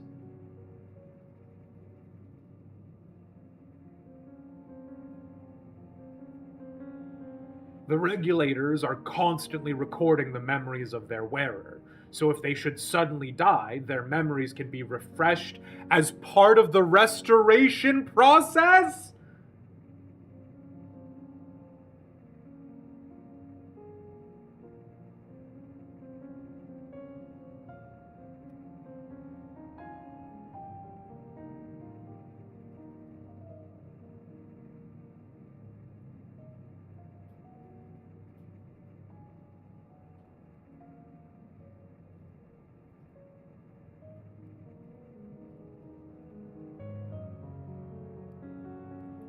We gotta talk about the ship of Theseus. But that's besides the point. We're gonna try and finish this cutscene because we're coming up on another ad break.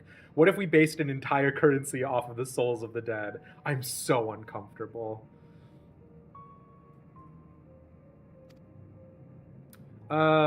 Let's not snooze it for right now, Mesphia. We're gonna try and finish this cutscene and then run it afterwards, yeah. This is how they preserve one's identity and sense of self. However, the regulators are also triggered when someone else dies. Reason being is that regulators forcibly extract memories relating to the deceased from anyone wearing one. Why would they do such a thing?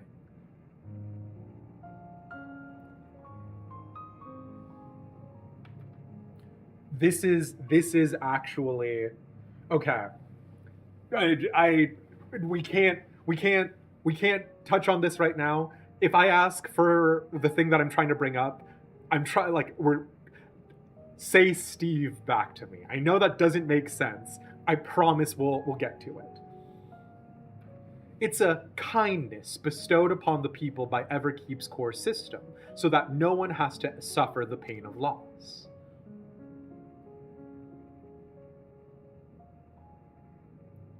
So this is what is meant by the memories being in the cloud. Indeed, all memories of the deceased are wiped from the minds of the people and archived in the system. It's a frightening function of the regulators, and an integral step in soul cell production. Because you have to separate the memory aether from the soul aether.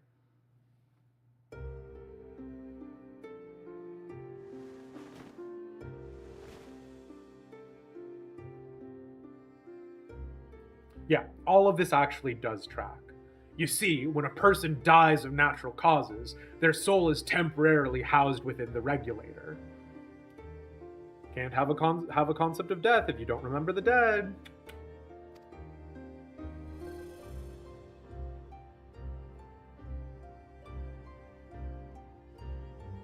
It's then delivered to a facility where memories are separated from the soul, which is the natural process of the ethereal sea.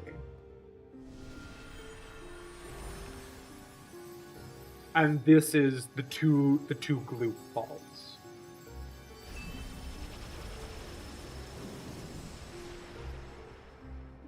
We had to accept this premise when we played Endwalker. The result is a fresh soul cell, free of impurities, ready for distribution and consumption.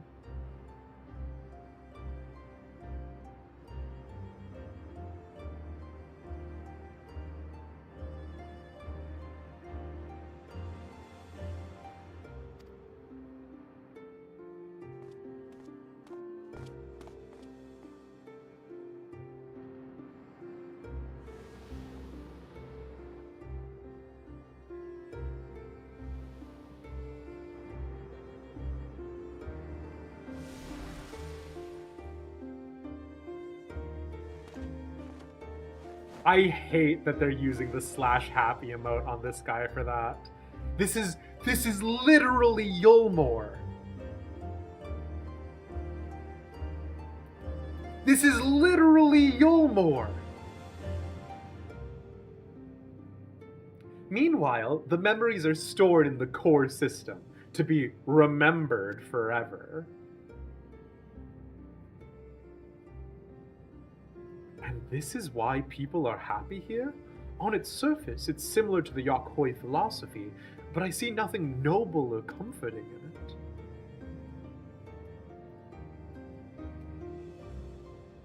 Well, it doesn't seem so terrible to me personally. All comes down to what you're used to, I suppose.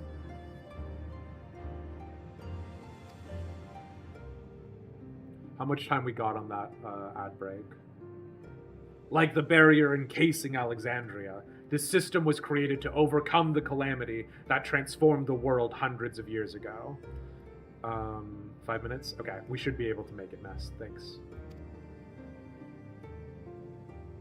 Amidst this mounting death toll, scientists use Electrope to devise a means to save what lives they could so that the nation could endure.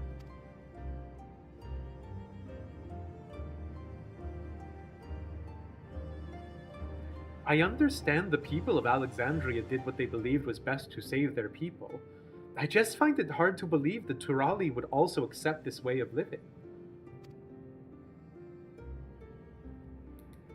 DeMarca hilariously hitting exactly what we're feeling. Oh, thank goodness. I was worried about the nation enduring. It plays with the themes of Dawntrail, but it came as a shock to us as well. In fact, a great many were opposed to it.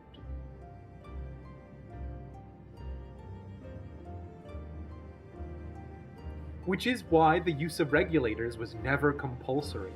The people have always been free to go without them if they so wish. Sphene didn't strike me as the sort of ruler to impose her will on others. Ah, so you've already met? She's the one who suggested we come to the Thunder Yards in the first place. She also said she wants to help us stop Zoralja. Awfully kind of her to point you in my direction, and to speak so candidly as well. Whatever her motives, she has given the people a choice. Live with the risk of true death, or the security of the regulators. Everything that lives must someday die. That is the natural order of things.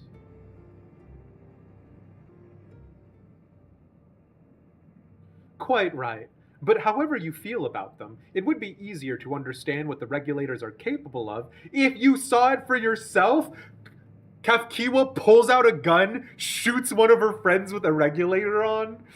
Oh, God. Okay, well, we actually need to snooze that ad break if you don't mind. I thought this cutscene was going to be a lot less than it is turning out to be. I know just the person to show you, and as luck would have it, they should be starting work right about now. Thank you. Who are we going to see exactly? Come with me and you'll find out. It's me, pulls out a gun. No!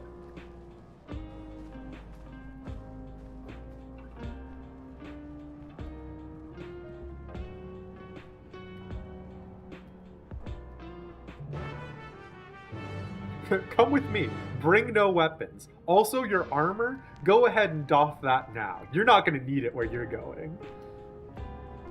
Okay, so actually we didn't need to do that snooze. It looks like we were literally seconds away from finishing the cutscene, as is always the case. We're going to go on a very quick ad break, but there is so much narrative that is happening right now that I'm not actually going to go on a proper break. We're going to have a chat. You and I. But for everybody else, enjoy the ads. Thanks for sticking around for those, because that helps me get money from Twitch. Be right back.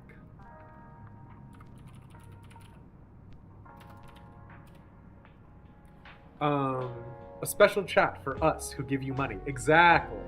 So here's the thing, right? Is that there was, like, the reason why the study of human anatomy is so mired in, why science has ethics boards, right? Is because for a very long period of time, there was a very genuine belief that your soul was tied to your body, right? And a part of that was the reason why it was so taboo to, in a lot of Western societies, to and I say Western societies, what I should say is European societies, to use dead bodies for experimentation and study of anatomy and that sort of stuff, right? Like, for a really long period of time, humanity believed that inside of you were 4 humors, and they were just sort of floating around, right? Like the Greeks literally have medical textbooks that are like, inside of all humans is a lot of air. And it's like, I mean, yeah, I guess in the concept of lungs, and yes, our blood does carry oxygen around, but like, obviously you know a human being is not full of air the second you accidentally cut yourself on anything, or in the case of people who are fighting on the battlefield, when you stab a man. Right? Like, it's very obvious from the perspective of a soldier that you don't want to trust a field hospital in 600 BCE because they don't know what the fuck they're talking about. If, like, I went to the doctor and the doctor was like, well, it's okay, inside of you is 80% air, I'd be like, what the fuck are you on, right? And that was the case. For a lot of human history, we didn't touch bodies. And then what ends up happening is eventually we get into the point where there are a lot of people who are curious about scientific pursuit, right? And those people who are curious about scientific pursuit go and they literally pay people to do bodies. This is the whole Frankenstein, Mary Shelley, the concept of resurrection men, right? Because the idea is that, like, if you said, I'm exhuming these dead bodies for experiments, that's fucking insane. But if you say that God resurrected them, it's like better because that explains where the body went and also nobody has to know, is a part of what allowed scientific breakthrough to happen, right? And I, not to toot my own horn about what a great person I am, but when you go to the DMV nowadays, or whatever your local equivalent is in terms of identification, if you are based in the United States or other countries around the world, I'm not 100% sure how that works, but I had the option to say that I was going to be an organ donor, and I said yes, right? Because the idea is that if I am definitively going to die, and my organs can be harvested to lengthen someone else's lifespan, I'm not gonna fucking use it, I'm dying, right? So, to us nowadays, there is a much more egalitarian concept of our bodies, right? Like, we understand that we're not our bodies. We are more than, right? And so, in a certain way, I get where they're coming from here, right? That we're more than our soul aether.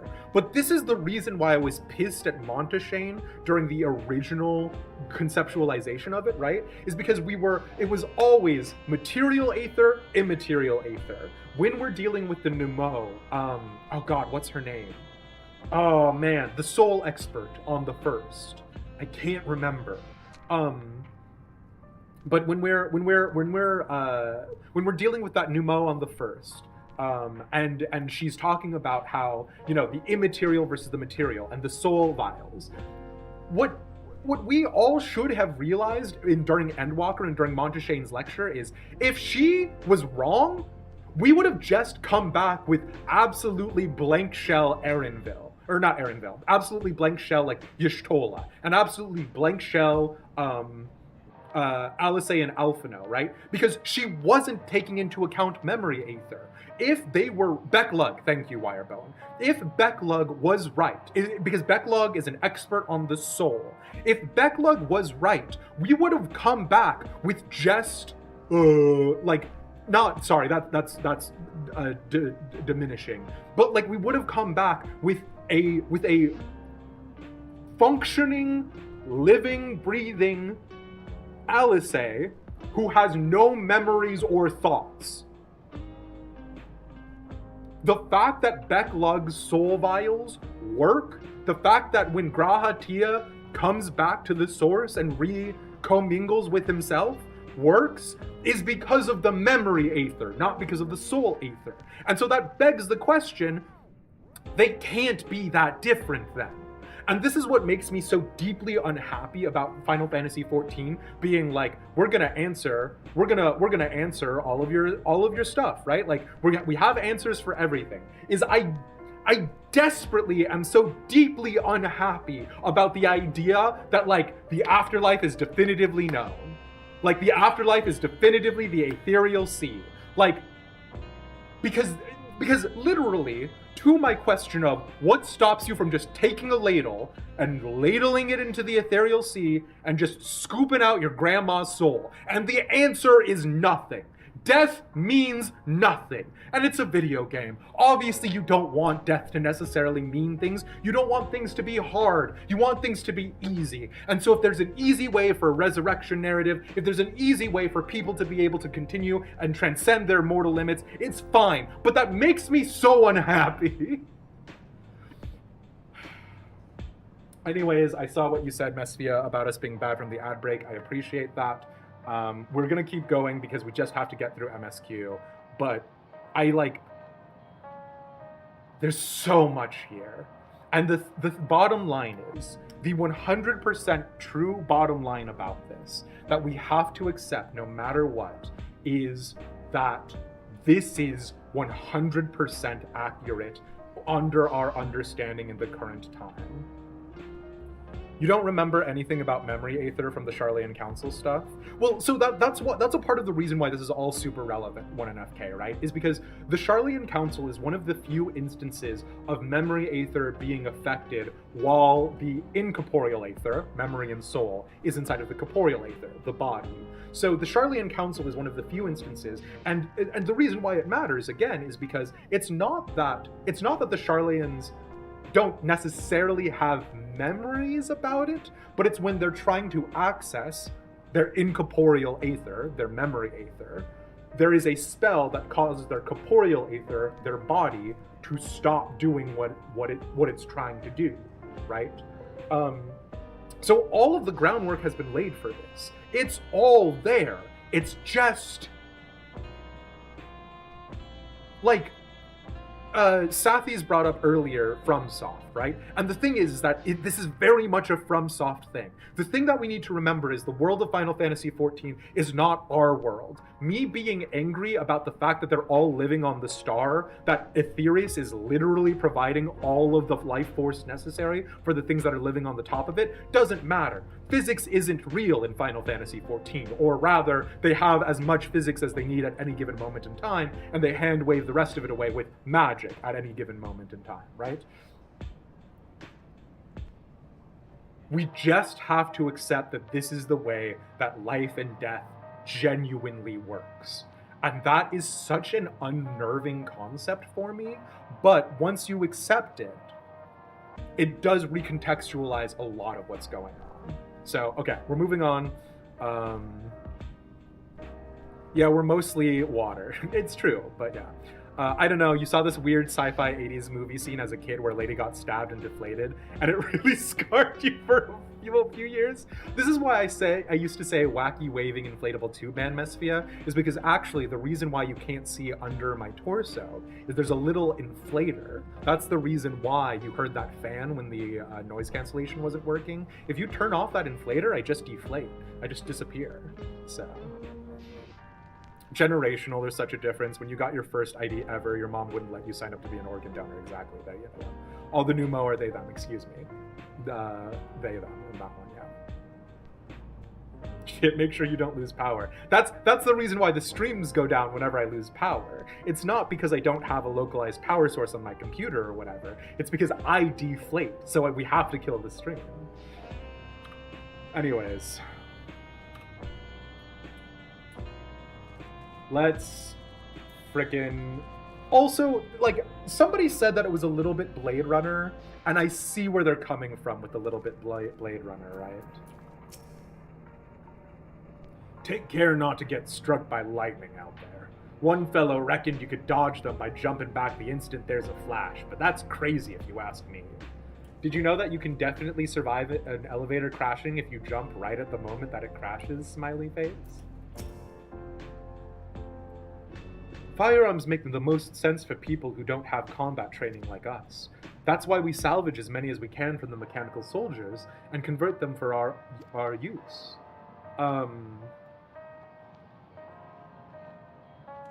I've got a lot of feelings about that, but that is something that you do undergo with the machinist quest line in Ishgard, is they do actually talk about how now not everybody has to be a knight, now you can just use a gun with asterisks. That was a lightning reference from Final Fantasy X. Oh, is that true, Clary? Okay. You know the monk gap closer is called Thunderclap, so honestly, if you were just a fast AF monk. Nostalgia is my twin sister. I'm so normal about this. I'm so normal about this. I'm so normal about this. Like most people, we both used to wear regulators, but, well, let's just say a lot happened. Twins or clone? Oh, that was another thing that we just didn't have enough time during the ad break. This is a thing with cloning, right? Is like if you make a clone of yourself and you give them all of your memories in the way, oh, Steve, yes, okay, well, this sucks. If you made an exact clone of yourself and you gave that exact clone of yourself all of your memories, would they not be you? Because all of their biological predispositions are the exact same as yours. If they have all of the memories that you have, for all intents and purposes, they should be you. And that's where the question of the immaterial comes from, the soul. There's actually a really good game that plays with the concept of the soul and the observation of the soul, but we'll talk about that later. To get to Steve, basically, when I was very young, so like I was baptized into a specific faith, and so when I was undergoing my like faith questioning like era, I was breaking down the concept of the triune God, right? And the triune God, for those of you who are not familiar with Christianity, either as a religion or as a I don't want to say superstition, philosophy, for lack of a better phrase, is that the triune God is, but there are three aspects, and all of those aspects are the one thing.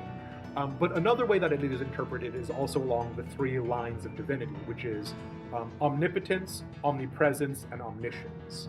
So I was breaking it down when I was like trying to be an edgy, cool kid, and I was like, oh, what if you just had like, and you know, I was being a kid, so I was like, what if you just like had those three like truly separated out? So you had like Bob, and he's literally everywhere, and you had Steve, and he just knows everything and remembers everyone, and then you had like Chad, and he can do anything, right? And so the thing was is that like I was thinking about it, and I was like, would the idea that somewhere out there is a guy named Steve who knows every single hardship I'm going through, who understands exactly the pain that I'm feeling, and who feels it the exact same way that I do, would that be of comfort to me? And you know, as like a kid, I said yes. Now is the answer the same? Maybe, who knows? But the idea that like everyone else forgot about you, but there is some sort of like giant supercomputer out there that is remembering you, would that satiate me, right? And the thing is that the true nature of memory is that it is flawed, right? The true nature of memory is that you, like, Waffles brought this up earlier, but a lot of us are concerned about our legacy and what we leave behind, right? And so there is something to be said about people, like our loved ones remembering us and all of that jazz, but inevitably at some point in time, the memories of you get distorted in much the same way that all of the primals are stories that are carried on, and good King Mughal is probably a misinterpretation and a misremembering of an original Chief Moglin who let the Mughals down from the Churning Mists to Gridania. much like that, right, the memory is going to be imperfect. So would I rather an oral tradition that passes on memories of me by word of mouth that could have the possibility of being wrong, of being misinterpreted, and modifying me either into a horrible villain or into some sort of superhero, or a supercomputer that definitely has memory of me exactly as I am? I don't know that I could give you a sufficient answer about which one I would prefer, right? Because, like, theoretically, the perfect replica of me could continue to experience, could continue to learn, could continue to grow. And that's really weird. I'm sorry, but I just can't accept the idea of using souls as a resource.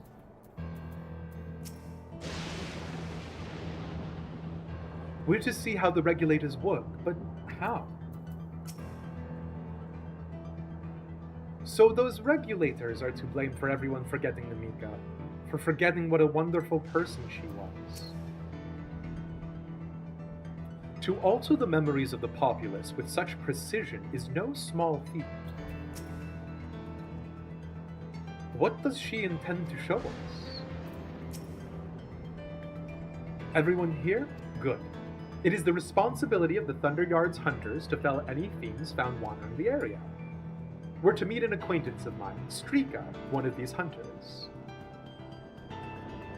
And obviously the point is that, like, if Strika would die, would you just let her die, right? The other side of it, though, if being remembered perfectly by a machine means the ones you love are forced to forget about you, that's a truly horrifying thing.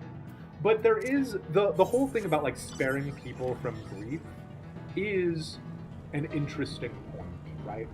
And what I mean by that personally is, so, like, we have a lot of conversations about the stages of grief, and the stages of grief are a very imperfect tool. They sort of are in the same way that Maslow's hierarchy of needs is a fairly imperfect device.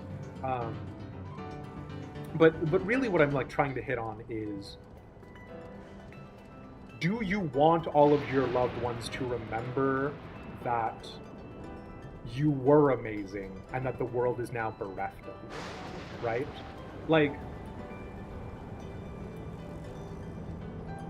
a lot of the misery and suffering that a lot of people can come from with regards to creation myths and things like that, with regards to the concept of gods. My own faith was shaken by the death of my godfather. And so in certain ways, right? Like, you could use it as a tool of an authoritarian regime to be like, of course we're all happy here because literally none of us can remember sorrow, none of us can remember grief. But the other side of it too is you literally don't have that, right? And, like, obviously we want to keep the good memories of our family and those sorts of things, but there is something to be said for not being sobbing inconsolate on the floor as you remember this person and not being able to be in a world with them, right? The question of grief feels much more prevalent and much more obvious now than it might have been earlier. But, like, take for instance Wuk-Lamat, right? If Wuk-Lamat doesn't remember that Golul Jaja died, doesn't remember Golul Jaja at all, does she necessarily have motivation to kill Zeralja? There's in our daily lives, we don't have a lot of situations in which, you know, like okay, here's an extreme example, but this is an extreme thing that they're positing. Let's say tomorrow, one of our really good friends gets killed in a road rage accident, but the person who killed them during the road rage accident is still alive. There are people out there who would be so inconsolate in their suffering, so miserable, that they might take it upon themselves to do revenge. The whole Hammurabi's Code, an eye for an eye. Why did you, because you were drunk or because you had road rage or whatever, why did you get into this accident that killed my friend, but you're still alive? And so, as a furthering of that, can you tell that person that they're wrong for their grief and for their rage? No. But if that person goes out and kills the person who survived, right, now we're getting into the ambiguity of things. Now we're getting into the nature of grief being a driving force for negative things. And I don't know, right? Like again, I do think it is deeply personal, and I think I don't ever want to give up my memories of my loved ones, even if it did like reduce my suffering. But also a part of the reason why, arguably, grief loses a lot of its stranglehold on people is the whole, like, time heals all wounds. Sometimes we just forget some of the vivity and the vivacity of those memories. Some people who are struggling with the grief over losing a loved one will talk about how, I can't remember what they sound like, I can't remember their voice. And a part of that lessening of that grief, in part, is literally the forgetting of who they were, which is also existentially terrifying. So there's a lot of elements that they're playing with here. I just don't know that I want it in my fun video game where I go, hee hee, warrior of light, like I'm an inquisitor belonging to the city-state of Ishgard, right? Like, there's a lot.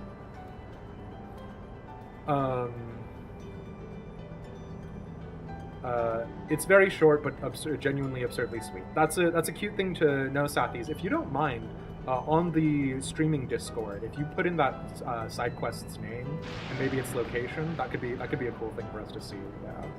The way you see it, the pain of losing someone important reminds us that we care deeply for that person, that we dare to love. Let me be clear, Waffles. I am in no way, shape, or form arguing that you're wrong, right? Or arguing in favor of Alexandria. But this reminds me, this is an insane thing for it to remind me of.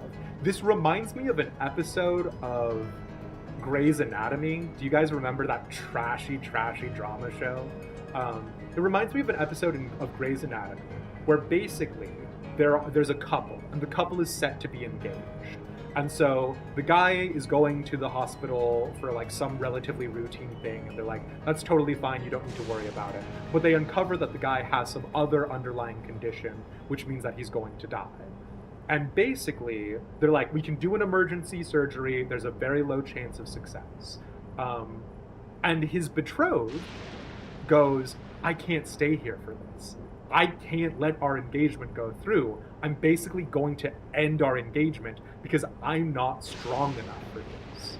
And then the episode ends where the emergency surgery is a success and the guy is alive, and it's like, you know, like what is like, but he's gonna wake up and he's gonna ask for his engaged, his betrothed, and she's not gonna be here. And he's gonna learn that she was so weak, apparently, that she left. But look, the question is, like, obviously we have a fairly hostile view of that, right? Of like, we the power of love can overcome all and all of that jazz. But is that woman in that moment acknowledging her weakness, acknowledging her inability, is she wrong for doing that?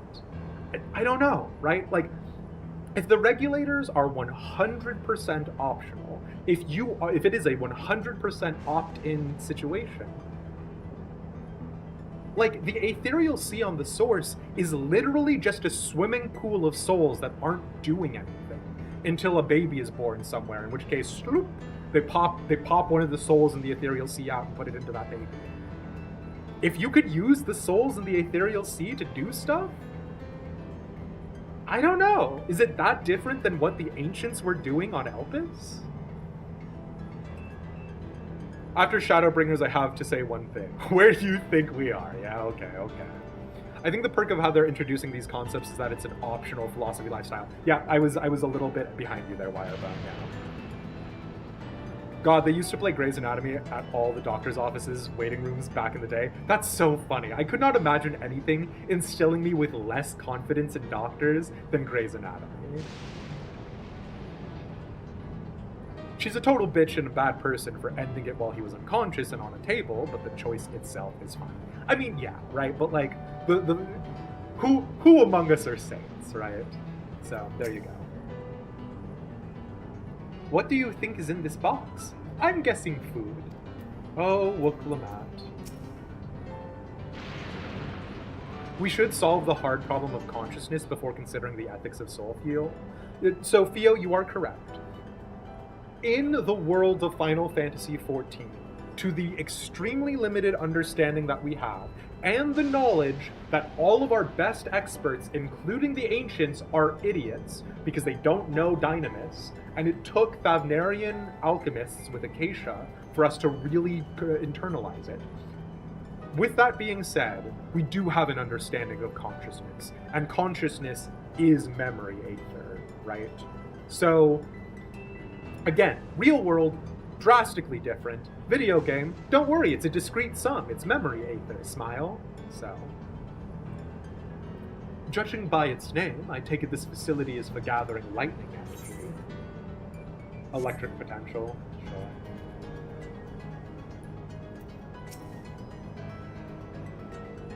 Let's get this over with.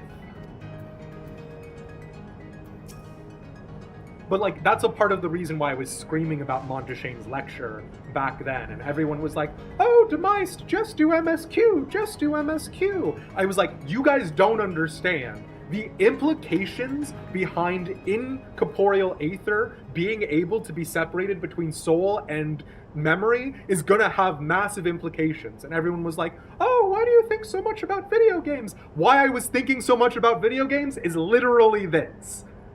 Like, this is literally the reason why I was screaming about Monteshane's lecture, which, by the way, was not a lecture, was at best, what do you call those, like, classes where it's like just like people like talking about shit? Seminars, basically. Not seminars. Can't remember it. Not a round table, but it was basically that. It was not a lecture. Monteshane was like, we speculate and have no idea how, all of that stuff. Thinking about video games is just practicing media literacy. Waffles, we're gonna be best friends.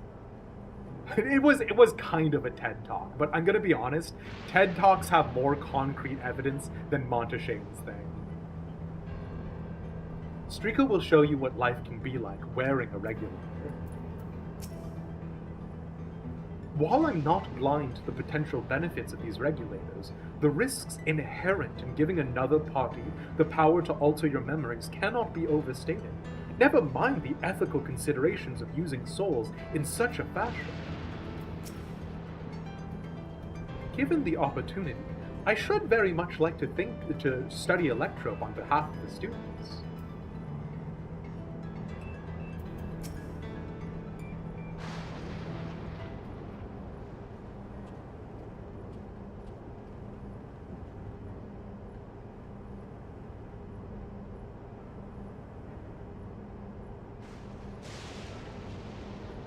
Kafkiwa, what are you doing here, and with so many friends? Apologies for the interruption, but I was hoping they might observe you at work. Hunting, you mean? That's fine, I guess. Hold on. I assumed they were wearing special regulators like Queen Sphne's crown, but they aren't wearing anything at all. Special regulators like Queen Sphne's crown. Also, this actually, okay, this is insane, but so something that I was talking with somebody about was if they are less aether dense than the creatures on the source, how are they getting around the fact that all of the creatures on the source have more aether to expend on fighting them? Wouldn't they be weaker? And what's insane about this is the idea of they are literally weaker, but it's okay because they just sip on some soul juice and they just come back. It's like how when the Flash fights people in the DC universe, he punches them like 50 times or whatever, right? And because he's got super speed, but that isn't necessarily the same thing as super strength. It's like all of the Alexandrians just keep coming back. Also, now that they've introduced memory alteration, I feel like we're being set up for state-sponsored thought control. Waffles, exactly there with you. Remember that NPC text talking about being a hunter? Yeah, the one who was like, "Oh, I hope I'm selected to be a hunter." Yeah, I do remember it. One enough guy. You think it's the combination of soul juice and that half of the army is just robots? Yeah, exactly. I assume they were wearing special regulators like Queen Spheen's crown, but they aren't wearing anything at all, highlighting that Queen Spheen has a special regulator. Sure. It's much too dangerous to be here without one. What if they're struck by lightning or attacked by beasts? God. Oh man, you know what rocks and sucks? So much in the same way that Yulmore had free citizens and bonded citizens, can you imagine, like, walking down the street and being like, ho, I have 50 soul cells burning a hole in my pocket. I can buy bubble tea for everybody. Like, that both rocks and sucks so hard. Like, Marxists eat your heart out. Like that the idea that capitalism and or the engine of industry, whatever it is in Alexandria, is literally someone's soul.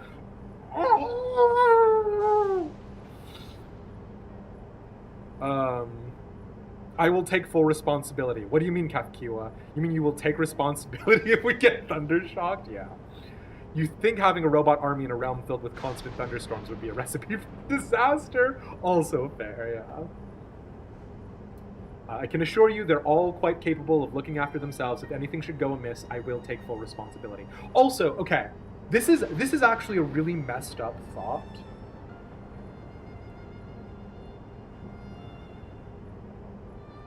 What the Asians were doing, what the ancients were doing with the Echo, was that they were transplanting their memory aether onto another person, right? That's how La Habrea takes over Thancred, that's how the Sahagin moves bodies, that's how they make new Asians for the Convocation of 14.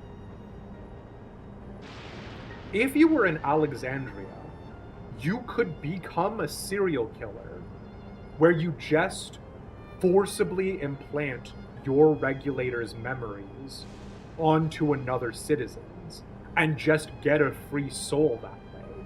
You could literally be a serial killer who is getting free souls without having to do a job. And that's... I hate to be this guy. That feels like a fun RP backstory for a character.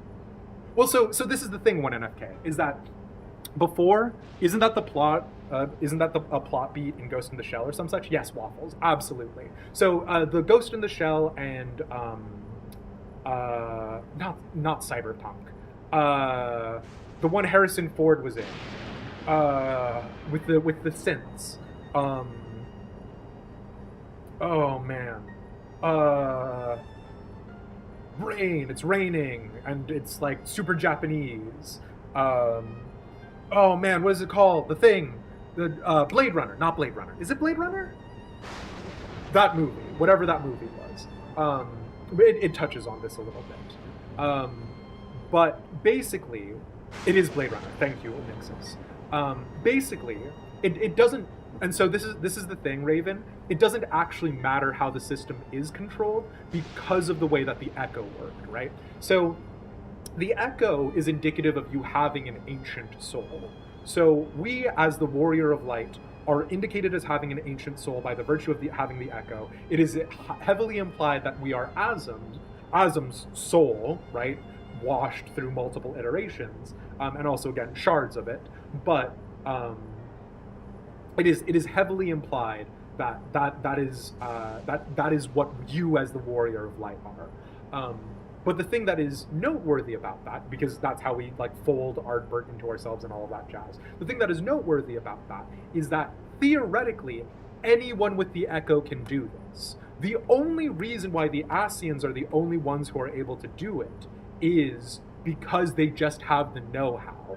But this is literally what Xenos does with the Resonance. Remember in Shadowbringers, when Xenos dies, he's just shunting his soul from his dead body and inhabiting another body, another Garlean soldier. And so when Elidibus is using his Echo to inhabit Xenos' body, right, it's literally just a soul fight. So even if it is controlled remotely or controlled by a larger thing, it doesn't matter. The regulator storing your soul and the regulator storing your memories means that effectively, in a certain way, if I just slap another guy's resonator off, or regulator off, and slap ours on there, what happens to them? Because if the regulator is just looking for differences between my healthy body and my damaged body, and it reinstates memories based off of the memories of the thing that's stored in the regulator, not the memories in the body, you could get a real body snatcher situation going on. Your Azim soul is dry clean only. Listen, Waffles. No, you're a shard of Mazia. Oh my god, you're doing Azim backwards. I did actually saw Hisoka. Can I be honest with you? I did saw that you spelled Steve backwards, and I'm not gonna lie. I used to really want to be an author. The idea of making Steve into a god that's just EVETS, Evets, is very funny to me. But yeah. Xenos wore bodies like fashion accessories, it's true. That would be if the memory is stored on the regulator. But isn't it a middleware between the system and the client where? So it could be a middleware situation, right? That's very fair. Like in the interest of fairness, I am saying something that is a sweeping blanket generalization. If you were going to do it for RP, you would probably want to describe your character being some sort of fantasy hacker equivalent, right?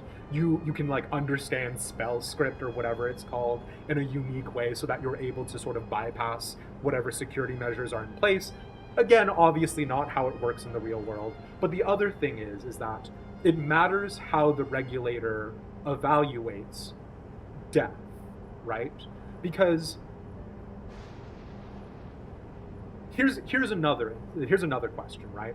We know that people move insanely fast. If you can like deflect bullets with an axe, and obviously there's a question of how fast those bullets were going, but regardless, if you can deflect bullets with an axe, people in this world move insanely fast.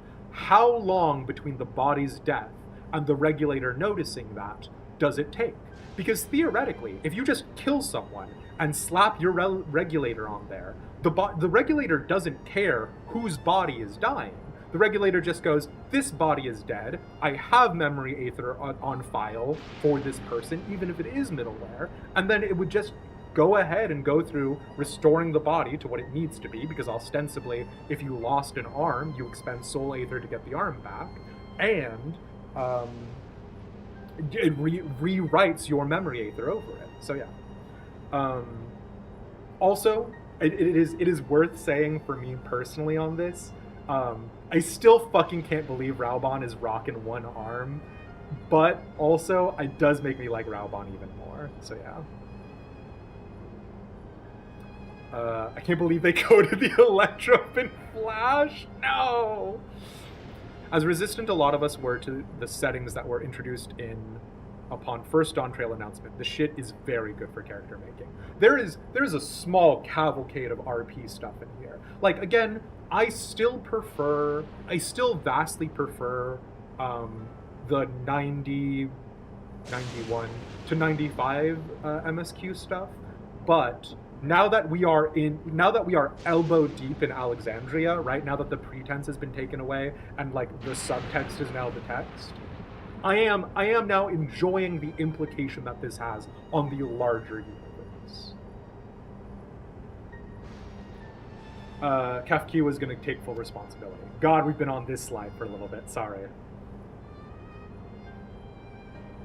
Well, don't say I didn't warn you.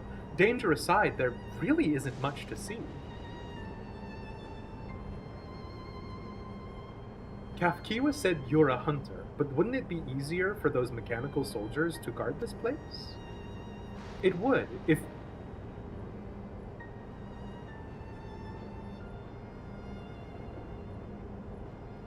Do you remember how I just said, now that I'm elbow deep in it, I'm enjoying it?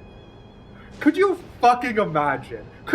I'm sorry. Could you imagine if they were like, hello, yes, we've invented the cure for cancer in Seattle, Washington, but the cure for cancer can't be used when it's raining. I would fucking scream! We have super lightning soldiers that are being used to fight monsters, but the super lightning soldiers are weak to lightning? I'm so angry. I fucking hate this video game. It would if not for the fact they're weak to lightning. The Thunder Yard being what it is, they've been ordered to steer clear. So about that comment you made about the robots' waffles! No! Some good they are, eh? Yeah, Streaka, I would argue maybe spend your time making lightning-resistant robots! But these facilities are vital to the upkeeping of Alexandria's infrastructure, so it falls to hunters like me to deal with any fiends. Okay, actually, I will also say, you know what this strikes me as? This strikes me in the Industrial Revolution, when like they would hire children because children had smaller hands to like shove their hands into the like heavy machinery. That is literally what this is. They're like, we didn't make our robots lightning proof, and so we're going to send humans there because we're just too fucking lazy to make our robots lightning proof under our literal lightning dome. So we're just going to use human lives because that's cheaper. If the robots are weak to lightning, why are they using lightning guns? It's fine. It's fine. These facilities are vital to the upkeeping of Alexandria's infrastructure, so it falls to hunters like me to deal with any fiends. Given the danger, we're well compensated for our work.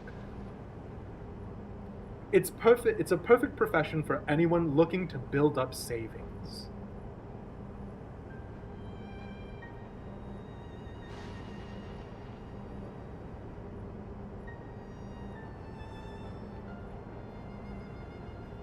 The horrors of capitalism, where literally they are building up a savings so that way they can retire, is literally them getting souls that someone else had to give up, is so heavy.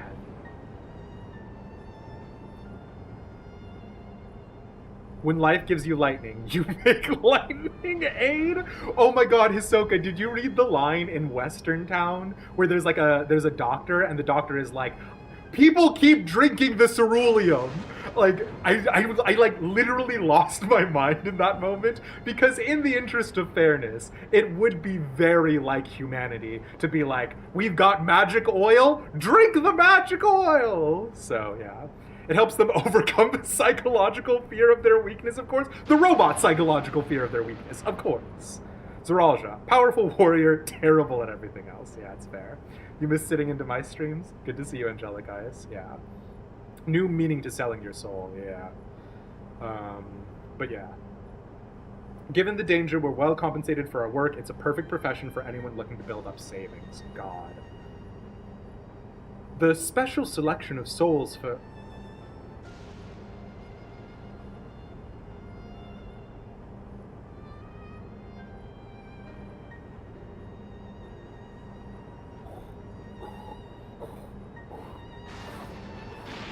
We gotta move on. We gotta move on. I have literally been talking to this woman for 39 minutes. We gotta move on. The special selection of souls for hunters isn't terrible either. Yes, I think I will take the forgotten soul of a hero. Ooh, soul of a powerful undead? I'll take one of those, please.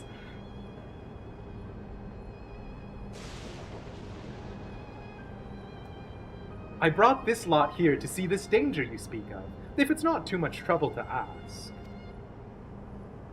Ah, of course. In which case, it'd be a shame to waste my efforts. Fuck. Efforts is not a word. It'd be a shame to waste my efforts on just any old beast. You all can handle yourselves in a fight, right? If you cause a ruckus slaying what critters you see nearby, there's a chance you'll draw out something worthy of demonstration. And is this going to be a Tural Vidral, right?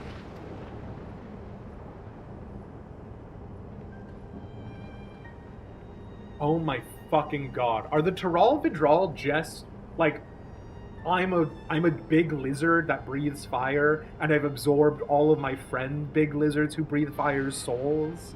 Is it soul bullshit? Oh my god. Oh, okay. And I know I bring up Brandon Sanderson a lot. I know people have suffered real Brandon Sanderson fatigue, but he does have a really good novel that plays with a lot of this called Warbreaker. And I definitely recommend Warbreaker if you want to feel more of this energy. Yoshi P waltzing in here in the second half wearing an Elden Ring t-shirt and just goes no babes with the MSQ. God. I'm not sure I understand, but I suppose we should each slay what we can.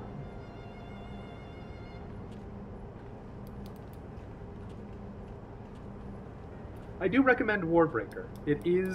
Brandon Sanderson is very seminal to a lot of my understanding of modern literature. He's got a great video series for free when he was doing lectures in the University of Utah, I want to say. My fussy little bun was never any good at fighting, and this body of mine isn't suited to it either. We leave this work in your capable hands.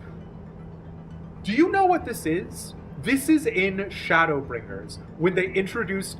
We're getting Trolley Fuckered 2.0, but the Trolley Fucker was not the Train Fuckers. The Trolley Fuckers is Kefkiwa. This is literally when they're like, the MSQ is too heavy. You guys are not going to enjoy this, so we're going to introduce a wacky, silly little thing, right? Like, that's what this is. Kefkiwa is here to make us be like, oh, Kefkiwa, as like we're learning about the idea of capitalism literally being translated into like soul selling. I'm afraid I must leave the fighting to you. Okay, but Kefkiwa's mom is better because she's a mom. Listen, Wirebone, just say you want a Dommy Mommy rabbit to, like, you know, help you out. To, you know, help you... I'm not gonna say it. Please know you're writing down that take? Sure. If she called me her fussy little bun.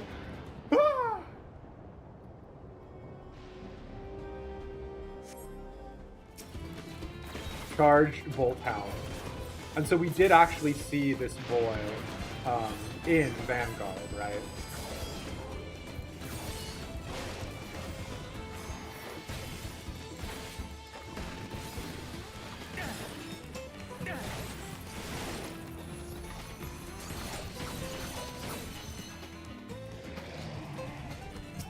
Hey, more enemies have joined the fray.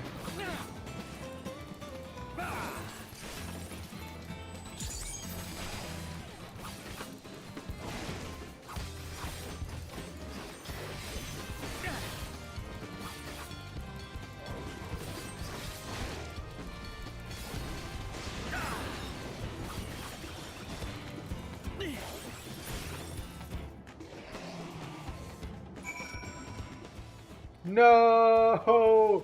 I've got all my buffs up! I just popped Bloodbath! You bastards. Okay.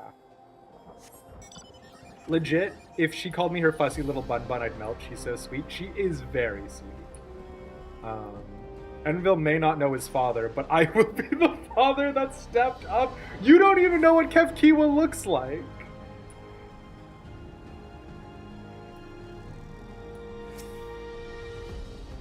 Although, no, I won't bring it up.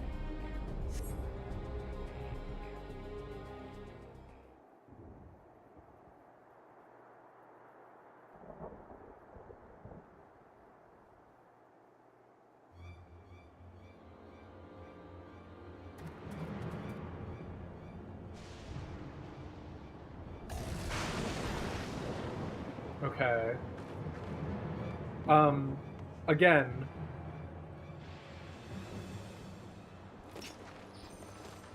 Again, so this is a conversation that we were having earlier, and I do just want to bring it up because I know we've gone through a lot of other stuff. The mobs that we're facing on the source are similarly 7 times reforged, right? So, and this is relevant to this conversation and to the Alexandrians in this situation, right? The mobs that exist in Yasulani are literally 7 times as aether dense potentially as the creatures that they're used to normally facing.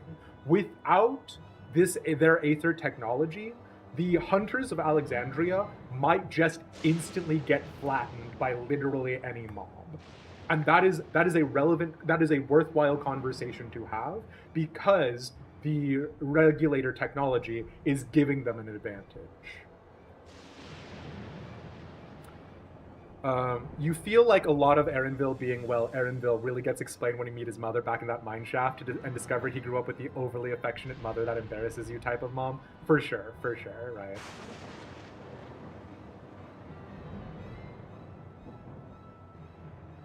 They are literally bottom tier on the matchup. The only reason why the Hunters of Alexandria are still able to fight is because they just do it again.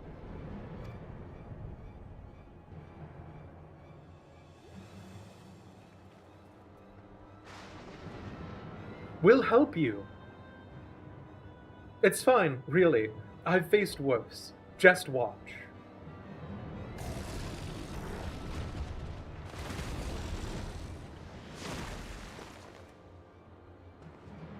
I don't like the looks of this. Let us help. Oh no. Look out. Fucking girl said watch this and then got flattened by a fucking Cyclops mon. I'm so unhappy. 12 preserve. She needs healing.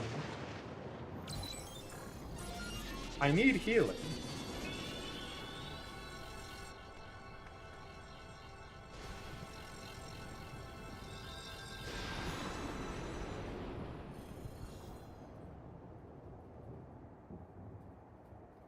Girl just wasted $5.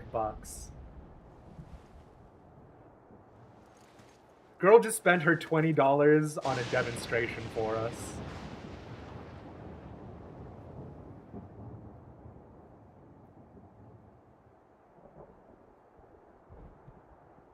That was embarrassing. The bastard caught me off guard. Girl said, let me show you how I die real fast and waste some of these soul cells I got. Fuck me. Are you mad? Seriously, let us help. Because this is the thing. This is literally the entire premise of Ishgard, is that one knight sometimes has trouble dealing with a dragon. So what do? You don't fucking like sacrifice a bunch of small folk to the dark gods of dragon killing. You get 5 other knights to help you. I'm so angry. I'm so angry at this premise. Like, oh, it's good that we have soul cells because it allows one person to die 5 times instead of having 5 people fight and have no one die. Fine. I've closed the chat box, JR. It's fine. You see how this enemy has the PvP for horns? Very funny. Yeah. They seem weak enough to be the perfect NPC city guards. The thing is that they're even weaker than that. Are you mad? Seriously, let us help. I told you not to worry. I'll just spend another $20 at the slot machine and then get a free life.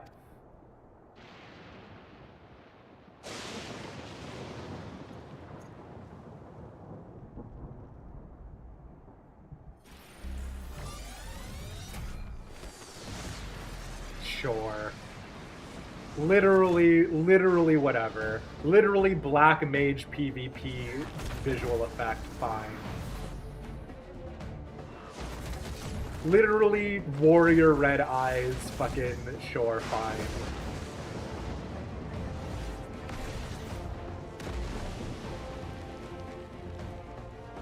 Rock Lee opening the fucking 7th gate looking ass. Fine, it's a shonen.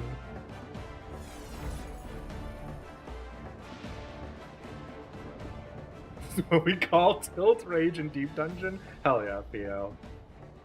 Never fear, you literally can't die. Smile. Why are you smiling at the end of that sentence? Beast mode, engage. Just like Zoralja. Come on, let's get out of here. Like, I'm not saying that Strika should have died there, right? And like that's the point that they're trying to reinforce is you're supposed to say like oh, like it's good because it kept Strika alive. But also, if Strika just had 5 like friends and they did things strategically instead of like willy-nilly, she also wouldn't have died. That's also a function of the regulator? Like, she had to deny help from us 3 different times before she got murked.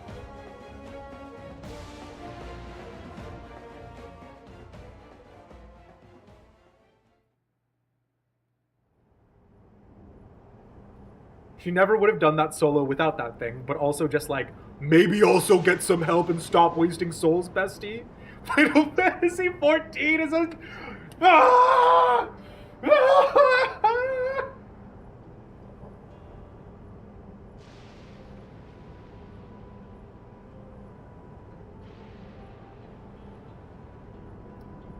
All right, lads, we're gonna go on an actual break real fast. We haven't done an actual break in a little bit. You know the drill, 3 to 5 minutes. If you're interested in being immortalized in the break screen, send the G poses to Bo or Presna. But yeah, I'll catch you guys soon.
Okay, and we're back in the famously single-player experience, Final Fantasy XIV. In the famously, the only people who play this are people who want to play a solo game, video game, Final Fantasy XIV. In single-player Final Fantasy XIV. It's fine. I think I understand now how Zoralja was able to return from the dead and defeat Papa, but I'm not sure what we saw at the end there. As soon as the regulator turned red, it was as if you were possessed. Your movements became beast-like. My posture's so bad. Oh. Don't tell me. You empowered yourself with the soul of a beast. I'm reminded of the serpentine soldier we encountered at Vanguard who did the same thing. Oh my fucking god. Sure, fine. I used the soul of my grandma while cooking, and now I can make the best beef stroganoff, but only once! So you've crossed paths with one of the king's elite. Such a form can only be achieved from gorging yourself on souls. We could do the same in theory, but it's incredibly dangerous. Besides, it's not as if they'd allow hunters to carry that many souls to begin with. So the hierarchy is again deterministic off of how many souls you've got. Well, I should be getting back to work. Take care. It's not like if I just had 2 other friends with me, we could kill the beasts by careful teamwork and coordination and trading off. No, I'll just go off by myself into the sunset and kill monsters bigger and stronger than me by myself. Don't worry about it.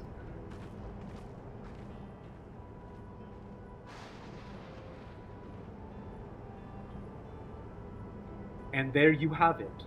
Nope, that's not Kiwa.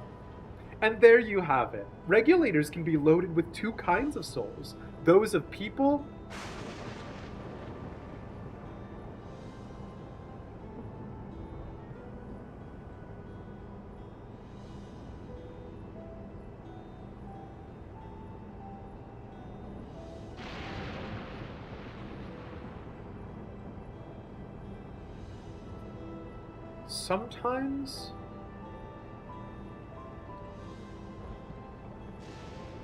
Sometimes I genuinely wish Final Fantasy would stop.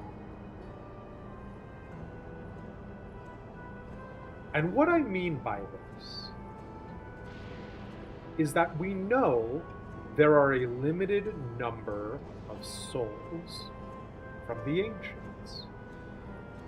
New ancients could not be born unless another ancient retired or completed their life's work and returned to the ethereal sea. So there's a limited number of ancient souls. We're aware of that. The implication that is being proposed here is one of 2 possible paths. Either, number 1, in the great sundering of all things, it is possible that there are animals out there that have the echo, and or number 2, that ancient souls were separated into people souls and beast souls.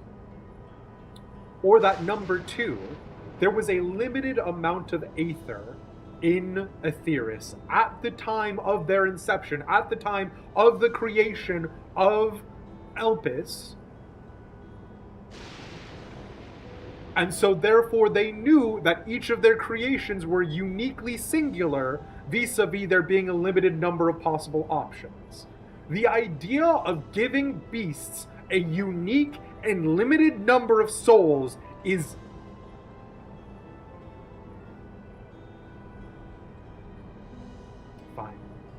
fine, whatever. I love Final Fantasy XIV.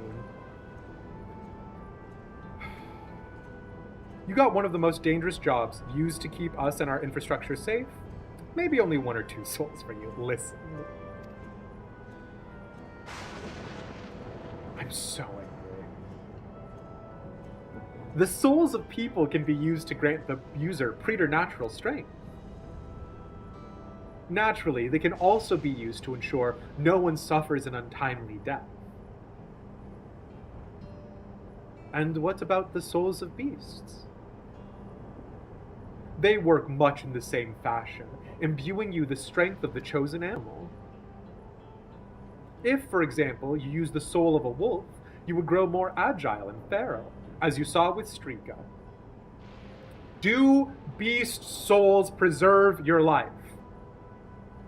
Do beast souls preserve your life?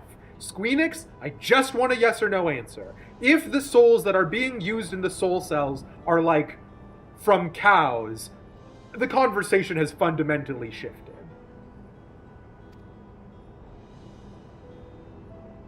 Using several of the same type at once, however, would result in physical changes. Your teeth might be...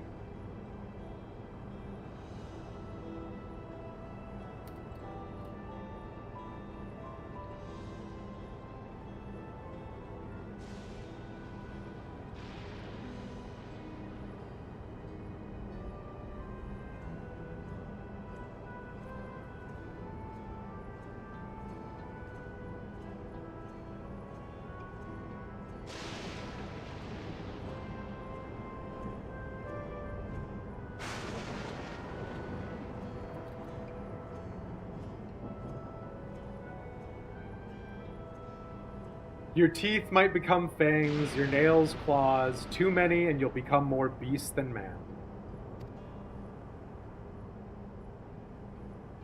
Changing one's form through the souls of other beings, it becomes more and more reminiscent of Void Sent. Yet, unlike the Void, where the cycle of death and rebirth is simply broken, souls here are forcibly taken before they might reach the ethereal sea. Different means to achieve similar ends. A cycle to which all within the dome are bound. But like, Erenville, you can't actually be upset about this. It's literally the same thing as what's happening on Aetheris. Everyone is bound to that same cycle on the actual world. This is wrong. This is all wrong. The economics of this system confound you. So, Blue Hydra, there is an inherent problem with the lore of Final Fantasy XIV and Zodiark, because there are two things that are posited at Endwalker. Proposition number one. Souls cannot be created or destroyed. There is no such thing as the creation of new soul aether. There is no such thing as the destruction of soul aether, right? There is the creation and destruction of memory aether, but that's a different conversation. Souls are a finite resource. However, in the Ancients' plan to create Zodiark, a part of their plan was to sacrifice future inhabitants to Zodiark.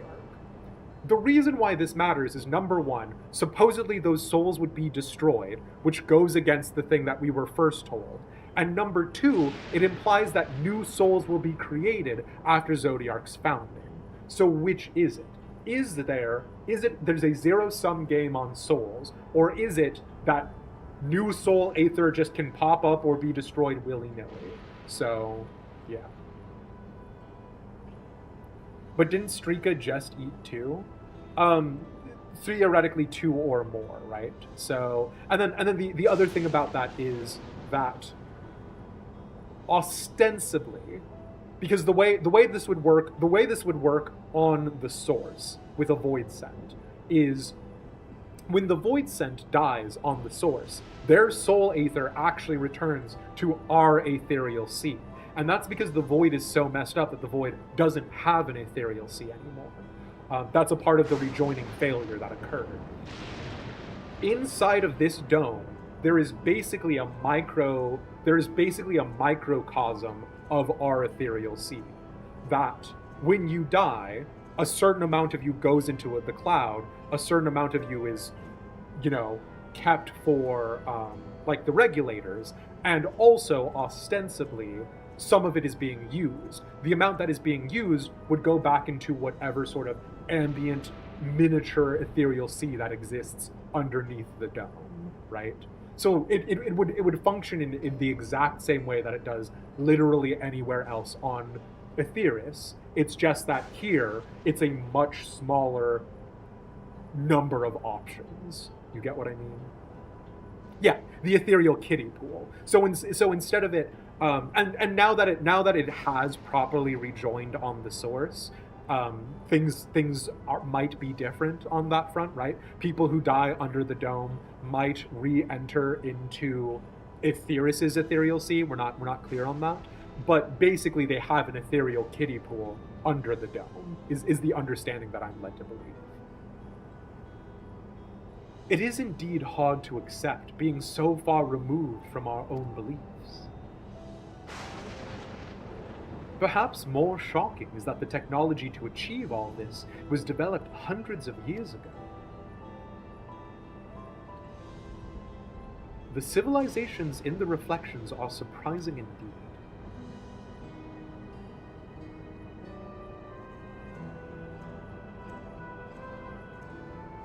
That's an interesting take as well, JR. And JR says, one explanation is that when you die of old age, your soul and memory are captured by the regulator, but the souls you use return to the sea. I could kind of see that. There's a lot of things that I don't necessarily vibe with on that, but I also see bits and pieces of it for sure. Sphene speaks of lived experiences that suggest she's far older than she appears. Considering the power of these regulators, perhaps it's not so far-fetched. I've never seen it for myself, but it's said that if a beast's soul is potent enough, a single soul is enough to induce a monstrous transformation. Because if souls are eaten, wouldn't they just have a massive population crisis? If you accept the premise that souls are discrete and cannot be created or destroyed, when she eats the soul in that moment, Blue Hydra, it's being used in replacement of corporeal aether, right? So in the real world, we have that calories are units of energy. So when you're doing a certain task, you expend a unit of calorie. And calorie is actually bad because calorie is how hot something burns when it's lit on fire. So it's not an exact one-to-one, but work with me here. So in order for me to kill a buffalo, let's say it requires 500 calories. In much the same way, in the world of Final Fantasy XIV, to kill a buffalo would require 500 aether units. What the people of Alexandria are using with the soul cells is that instead of the 500 aether units coming from them, they're just spending 500 aether units from a soul cell. You get what I mean? It's basically borrowing against someone else's aether. And that someone else is dead, but ostensibly that aether burns off, right? The 500 aether bucks, like when we expend our calories, it's not like we still have our calories and also have used it. We burn the calories off. Aether is burned off. That's why we have to eat things to get more corporeal aether. 500 aether bucks. You mean to tell me I opened a line of credit? Well, we can't. The people of Alexandria can, ostensibly.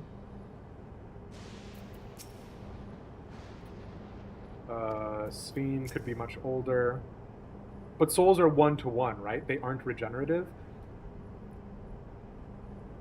Supposedly. But the other thing that we're not taking into consideration, and I say supposedly, and I know that's really frustrating because Monteshane in Monteshane's explanation literally goes, "But I could be wrong," to cover Squeenix's asses, right? But it's like, it's basically the thing that we need to remember is that during the calamity that happened on whatever reflection this is, during that calamity, all of the souls of the people who were dying could have been put into this, right? We're operating under the assumption that all of the souls in this ecosystem are physically out here. There could be souls of people who died outside of the dome in Alexandria that they managed to slurp up before the rejoining, right? So, like, we're operating under the assumption that the souls are a 1-to-1, that if there are 10 people alive right now, there's a total of 10 souls in the ecosystem. What could be happening in Alexandria is that there are 10 people alive right now, and that there were 20,000 people who died outside of Alexandria, and so those 20,000 souls are inside of the Alexandria soul economy, right? Think of it in the sense that, like, banks in the real world today lend out more money than the banks actually have. The banks have a reserve, but basically the reason why they're able to speculatively offer out so much is because of the assumption that they'll get more back. As long as there are more souls in Alexandria who have died than there are souls necessarily in circulation at any given moment in time, they won't have that population crisis. It is theoretically possible in the same way that you can have a run on banks, but the assumption is that people will continue to spend souls throughout their daily lives, and also those souls will be able to be recaptured, right? So yeah.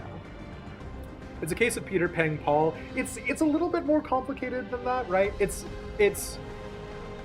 Peter, Paul, and also their 10 dead infants. Well, actually, that's me being a little too glib about something that this expansion has talked about. It's Peter, Paul, and their 10 pet cats, right? It's like Peter saying to Paul, I'll pay you with my soul when I die, and also with 3 of my pet cats, right? And it, like, there are more cats in the reserve. This is also morbid and fucked up. It's like saying, I have 10 apples. Not all 10 of those apples are necessarily in the economy at any given moment in time. Does that make sense? This is bad. This is a bad place for me to be. It's not like fruit you can keep picking. It's not like you can keep picking fruit from photosynthesis, borrowing from the sun's energy, etc. Well, so it is, though, is the problem, Blue Hydra, is that, so all of the souls in the Ethereal Sea right now on Aetheris are doing nothing. The reason why we don't have the same problem that the ancients had is that not all of the aether is accounted for. So when a baby is born and that soul aether is slurped up from the Ethereal Sea, we don't have to have something else die. The Ethereal Sea is ostensibly so chock-a-block full of soul aether that there's no one who needs to keep account the way that they did for the ancients, right? The reason why that matters is because literally Aetheris is the sun in that case. And that's the reason why they keep referring to Aetheris as the star. Aetheris is providing the light that would do plant photosynthesis. Yes, there is a sun in the sky in the world, but that sun is literally not a factor. Ignore that sun. Everything that is happening on Aetheris is fueled and powered by Aetheris.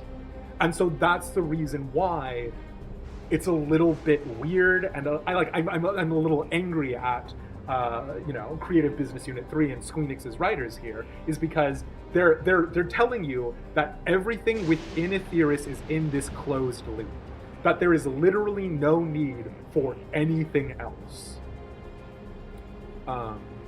Don't you have to wear a regulator to get schlorped? You have to have a regulator to have your memory aether schlorped.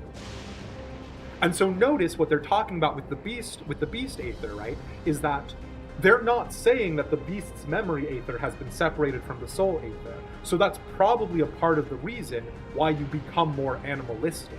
Is that for the human aether, it's easy because the human aether goes through the regulator, goes through the process. For the beast souls, it could literally be a case of them taking that ladle down to the Ethereal Sea and just scooping out a beast soul, right?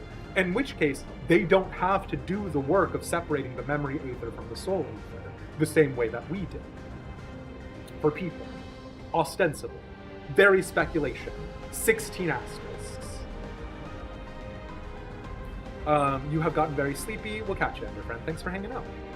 Yeah, scoop yourself one beast soul. But literally that's what they're doing, right? Is they're literally taking soul bucks. Somebody made the joke about V-bucks, right? But literally that is what is happening. Is that they are arguing that souls are a discrete unit. Single soul is potent enough for a monstrous transformation. When Emmett Selk spoke of surprising civilizations and other reflections, I wonder if he had Alexandria in mind. Do you mean before or after he shot you, Grahatia?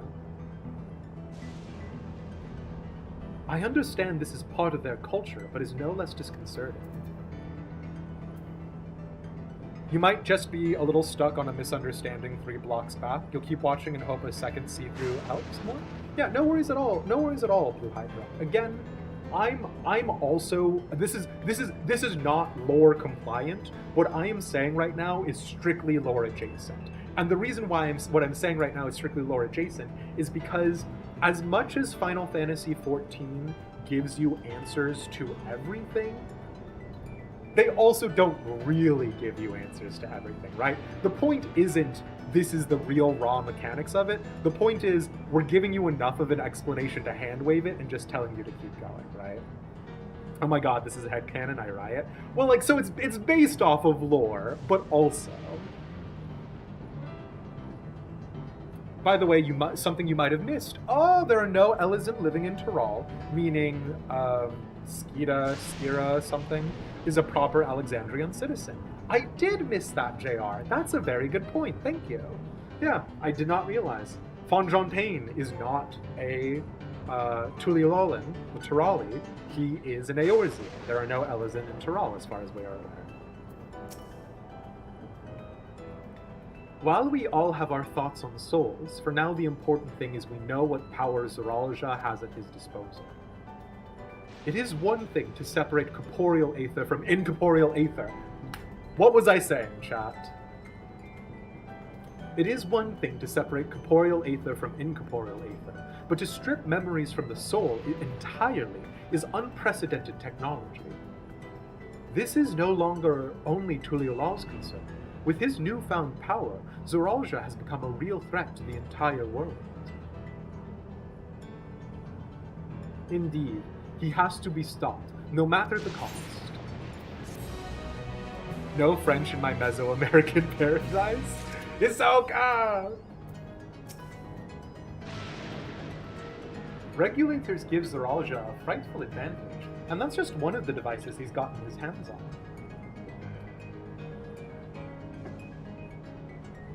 Was that a brain blast moment I just missed? I forget the difference in corporeal. Is that the living sea versus living things versus the sea?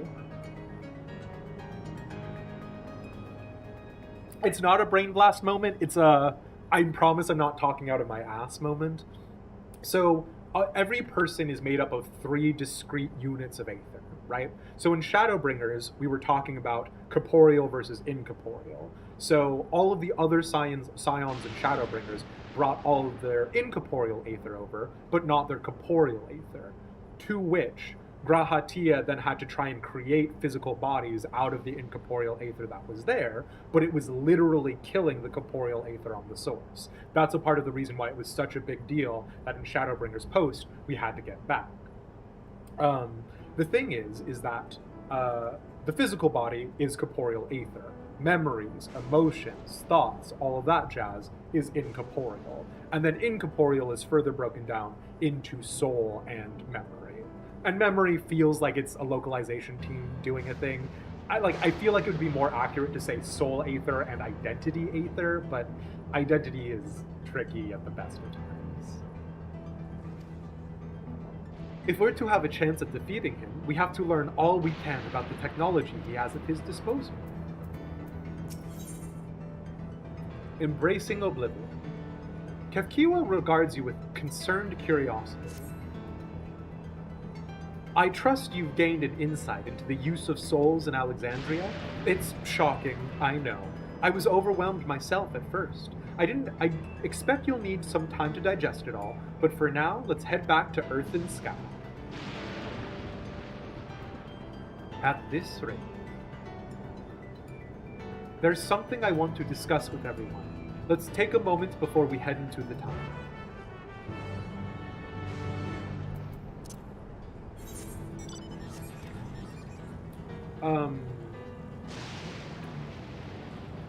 But I mean, literally they're just using Soul Aether sort of as... Soul Aether and Electrope is this expansion's Dynamis, right? Of course. Thank you guys for being here and for hanging out and for listening. I know I've spent literally hours just talking, and I do apologize, but I will say I don't my earlier assessments were not untrue. But this really would have been better served being two separate expansions. 'Tis well that we could see firsthand how regulators are used, to draw upon even the souls of fiends. I shudder to imagine how powerful Zoraljah could become. Honestly, I've made it through MSQ faster than you expected with all the talking. We have done 10 days of at least 5 hours of streaming. It has taken us 50 hours to get here, Wirebone. You like the Dynamis dynamic in Endwalker? That was cool. They're basically doing Dynamis 2.0, right? But instead of it being Dynamis, it's the soul. It's another it's been there the whole time situation, right? What does Lamati wish to discuss, I wonder? Because, like, if you stop and think about it... Well, no, we use their corporeal aether. Never mind, I take back what I was about to say. Ultima Thule is made out of our companions' aether, but it was made out of their, like, physical bodies, and the point was that their soul aether and their memory aether was floating around, and we used Dynamis to bring them back, so yeah. Yeah, but you could have taken 60 hours to get here. You know what? I will take the compliment. Thank you, Wirebone. To think that everyone has lived here for 30 years. Long enough to become accustomed to the way of life. I wonder how they settled on 30 years. I wonder why they didn't say 300 or 1,000, right?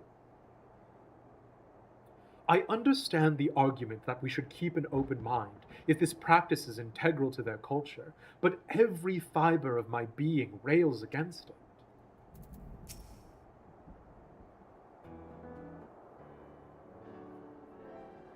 I'm sorry for delaying us, but I have some thoughts I need to share. In both technology and values, it's plain there's a wide gulf between Tural and Alexandria. Probably for the emotional impact with Namika. I do see what you're saying there, Raven. Ugh, yeah, I see it. 30 is just enough for it to be jarring, I think. Long enough for people to still remember what life once was, but enough time has passed for them to have moved on. Very fair, yeah. And while Zoraljah knows everything about us, we hardly know anything about what he's become. Indeed, we haven't even seen what lies within that enormous tower, Everkeep. Second generation characters. Clary was saying a generation is 20 years. That sounds about right to me. Like, because a generation is just however long it takes for, you know, the next generation. So there you go. Indeed, we haven't even seen what lies within that enormous tower, Everkeep. Also, you know what this might be? We might be back in the reforging territory. And if it is back in the reforging territory, this might be how they sort of speed us up past the Ardbert stuff, right? Because the Ardbert stuff was so emotionally impactful because Ardbert was a ghost. He desperately wished that he could have the power to affect reality. And so by refusing with us, he had that. There is very definitely a world out there where we do not get the consent of our, like, future warrior of light souls to become reforged. And this might be just their tongue-in-cheek way of being like, tee-hee, just reforge with other parts of your soul. So. You like the whole Turali parents and kids who don't know different aspect. Yeah, that's fair. I mean, when we're talking about memory control and memory alteration, it could have been 5 days with there being Turali parents and Turali kids who didn't know different. Memory Aether is being actively manipulated.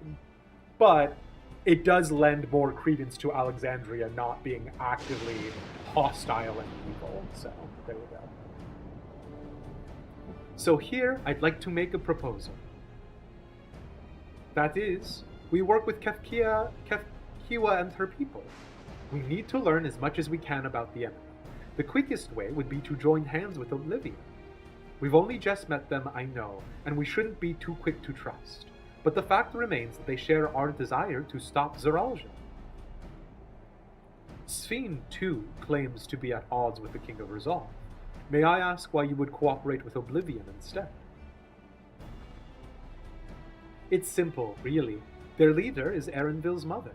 Meanwhile, whatever Sphene may feel, she's a ruler of this nation. There's a greater risk in working with her, and less reason to take her at her word. Hell yeah, Wuklamat. A fair point.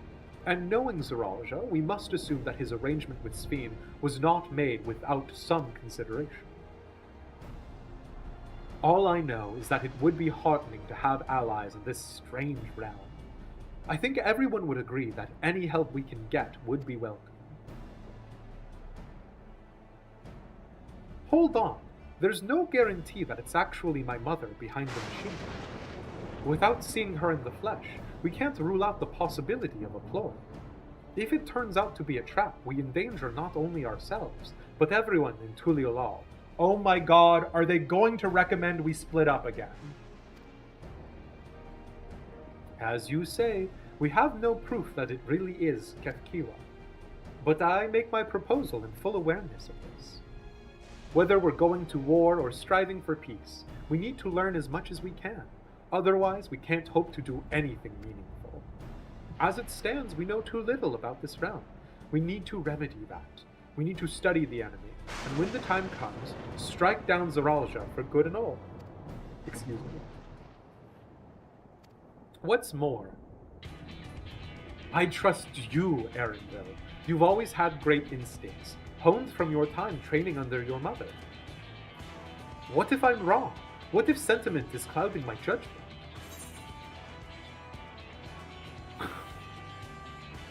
We'll walk straight into the trap. They'll never expect that. If it's a trap, then we'll deal with it when it's sprung. I trust you as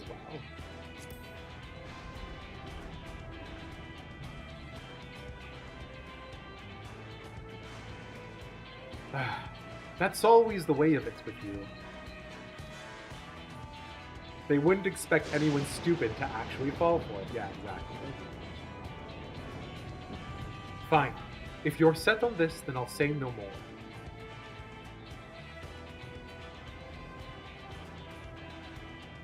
Then it's settled. Let's head inside and secure ourselves some new allies.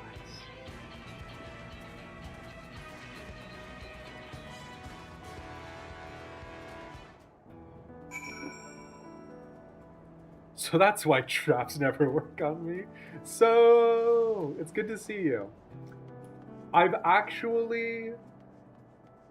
So again, with the caveat being this would have been much better if this like happened to like Little Alamigo or this happened in a separate expansion. I am actually really enjoying Dawntrail again. I will say they've done a truly terrible job of integrating these two parts. But now that we're there, I'm like vibing with it again.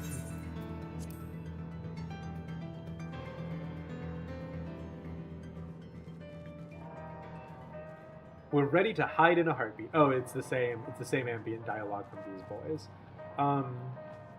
I do still think Earth and Sky is very funny because we had the Waking Sands, the Rising Stones, etc. The transition was so rough. Like, I genuinely am... Oh, can we sleep on these beds? Hell yeah. Now we can truly live our capitalist dream of having just a mattress and a spring frame, like a wire frame, no box frame in between them. Truly, I am living my college dorm lifestyle. Oh, I invite myself into other people's beds all the time. Generally with consent, though. Okay.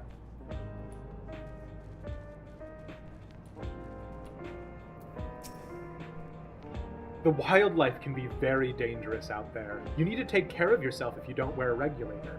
Again, with the knowledge that the reflections, like, there is a possibility this is wrong, right? We still haven't gotten concrete confirmation, but the way the first worked, and the way that the void works, literally, the monsters that got subsumed by the Thunderdome appearing in Shock Tural, the monsters on the source are 7/14 reforged, or 1/2 the power of the ancients. The people, the Alexandrians, are literally 1/14. They are 1/7 as strong. They need the regulators. Oh, hello again. I'm unaccustomed to seeing her make decisions like a ruler. Better that than her former vacillating self, though. Oh my god, Erinville, you can't call your mom vacillating. That's so rude, dude.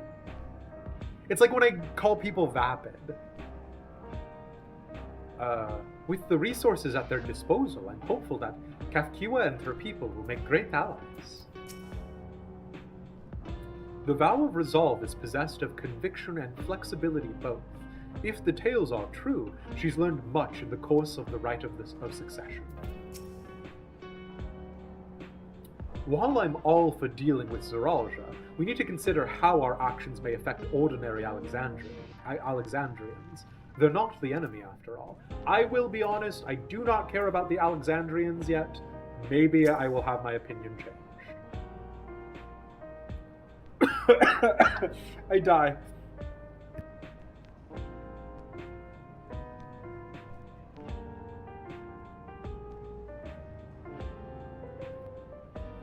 I agree with Wukalamat. It's a gamble regardless of whether or not we choose to work with the people here. Then more knowledge is better than less. You understand how regulators work now, I trust. It's one of those things that's best seen in action. Geode, you literally... Fine, whatever. Sure. Okay.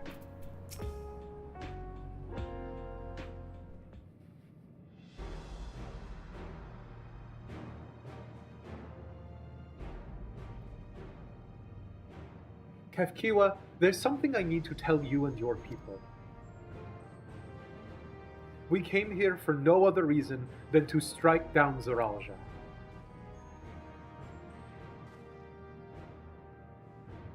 But I thought he was your brother. Do you really mean to kill your own kin? Geode? I do not want to hear it from you, my dude.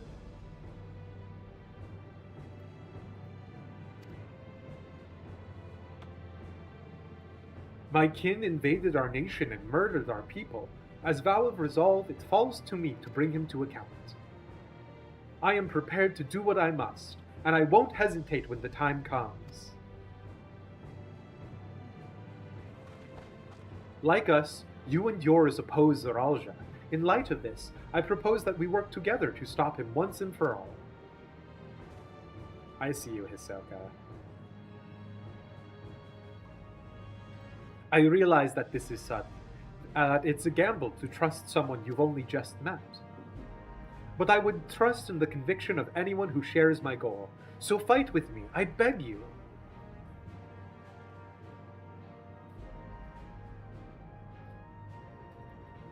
As you say, our goals align, and I don't doubt your resolve in the least.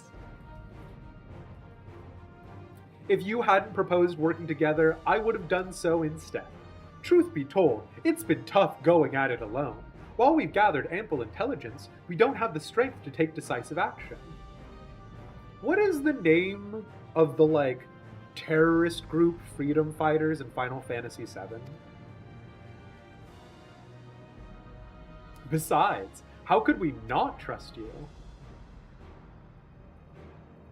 My only son is with you. My fussy little bun. He's all the reason I need. Avalanche. Interesting.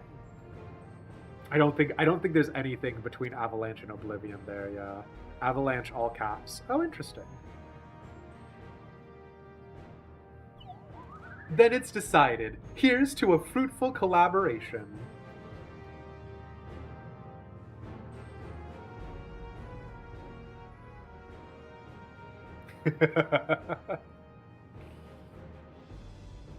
Thank you, Kafkiwa, everyone.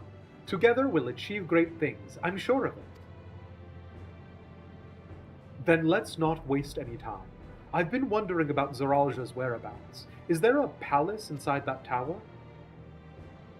After a fashion, the king resides on the uppermost level, but while Queen Sphene has a penchant for going out in public, he seldom shows himself. What's more, his movements are highly classified. Yeah, that's how it should be. Not even his commanders are privy to that information. If anyone knows where he is at any given time, it could only be the Queen. Even if we don't know his whereabouts, Zoralja will eventually march on Tuliolal again. That's when we can go after him. Oblivion is a move that Sephiroth does in 7. Interesting. Also, if you guys want to play along, this is actually a funny bit that Hisoka's doing. What's the name of the terrorist group in Final Fantasy VII? Wrong answers only. Landslide. Hell yeah. All important names in 7 were caps. The Turks weren't capitalized, were they? They were just T and then lowercase everything else. The only reason why I know about the Turks is that I watched someone else do a playthrough, and I remember like thinking that like the fact that they wore suits made me like them. So yeah. The drawback is we'd have to wait for the invasion to happen. Innocents would be put in harm's way. There's also the possibility that he'll leave everything to his minions and not command the army in person.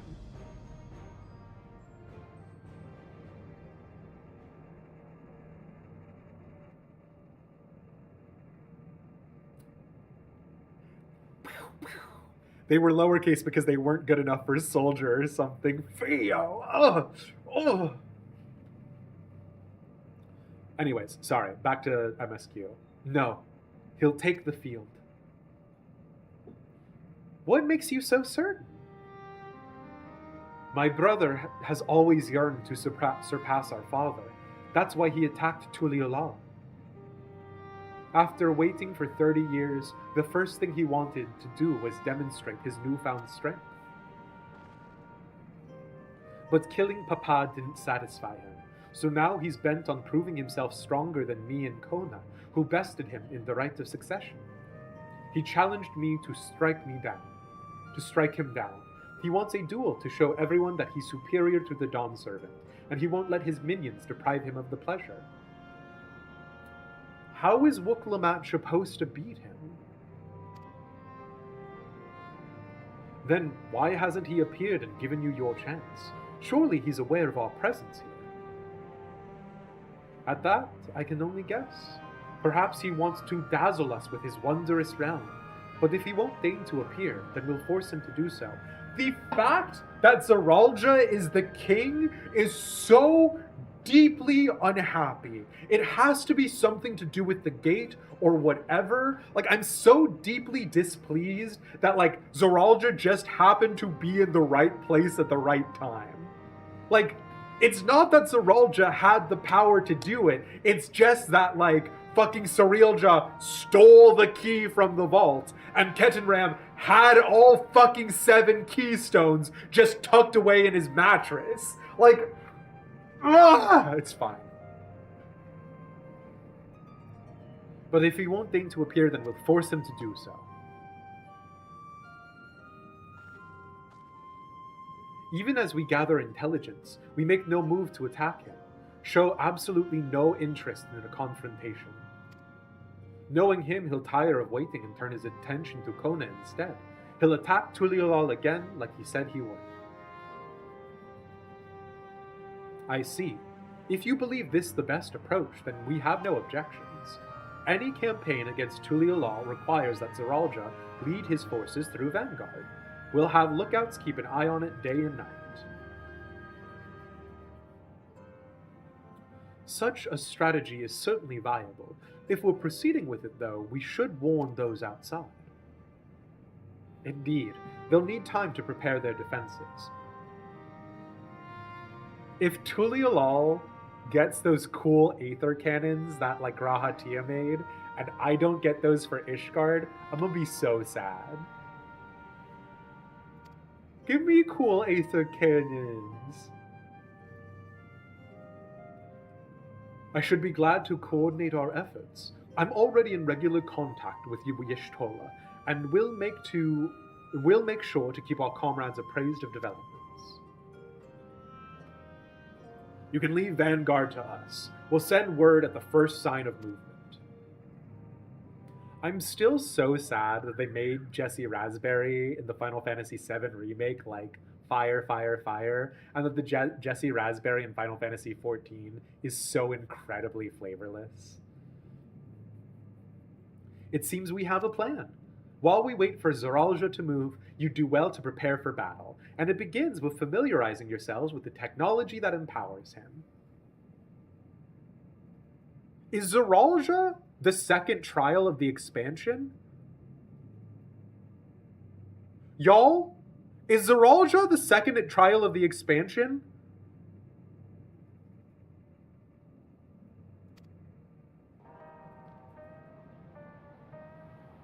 Surely not. Surely he's the final boss, right? To that end, I'll show you to Oblivion's main headquarters. Oh? I thought this place was it. You'll be impressed to know that we're located right inside that tower, in the residential district of Solution 9.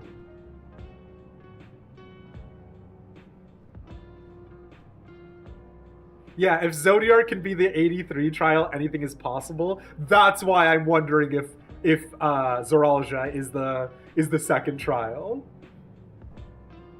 Hiding a tree in the forest, as it were. The only question is how to get you through the checkpoint. Ah, about that. Sphene said that she'd make it so that we could enter without issue. She did? Curious. She's not supposed to have such authority over the sentries. If I recall correctly, her words were that she would register us as guests. I see. Perhaps we're in the clear then. When you're ready, come and meet me at the tower entrance.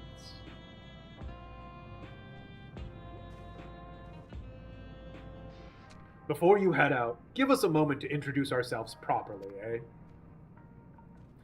I will say, my hope with Geode and Nostalgia and her twin sister is that they are as good as the Scion B team, because not having Riol or Hori Bolter or any of those is doing my heart a world of pain.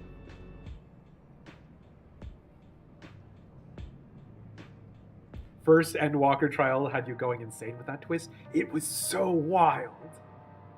Also, it's because Fandaniel did it, that fucking clown. I fucking hate Fandaniel. Well, correction, I hate Amon. Hermes is whatever. After all, names are good to know when working together. Actually, if you ever wanted to elevate your role playing, this is a nice touch. If you ever go into an RP venue, don't use the other people's names, because the nameplates above our heads are not things that our characters can see, obviously, right? So what Geode is doing here is actually really good roleplay etiquette. When you go in, you introduce your character and you wait for them to give them their name. Because if they choose not to, that's them writing their characters being closed off and aloof and mysterious. So that's how you give people the benefit of the doubt with those things. I have definitely been in RP sessions where people are like, hey, Elish, and I've literally never spoken to them before, and I was like, yeah, okay, like, I'm just gonna, maybe you've heard about me or something. Like, we'll just hand-wavium this away because how do you know? But that's because I'm, like, elbow deep into roleplay. Also, sometimes their nameplates are Fuzzy Burb Lover and not their RP name. Also true. Yeah. Exactly. Yeah. Between making new friends and entering the tower, I can't help but feel a little excited. again, like, the thing is that if this was its own expansion, I would feel excited. We have 3 levels worth of quests to get used to Alexandria. It's fine, whatever. It's fine, whatever. It's fine, whatever. Is it just me, or are Erenville and Kafkiwa complete opposites in personality? The intelligence that Kefkiwa and her people possess will be very useful to our efforts. If this isn't their main headquarters, I can't imagine what the actual place is like. It's eerie hearing my mother's voice come from that peculiar machine. If Kafkiwa trusts you, then so do we. How do we say this name? Let me check our pronunciation guide to see.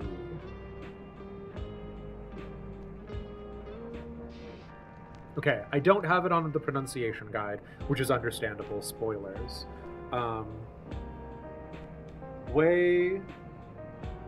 Wayakwe, maybe? Her dialogue hasn't changed, actually. It's still, nice to meet you. Wayakwe. You know what's more eerie, Erenville? The fact that she has an American accent and you don't. I mean, it is also funny that Kafkiwa also hasn't commented on Erenville's Vieran accent, but yeah.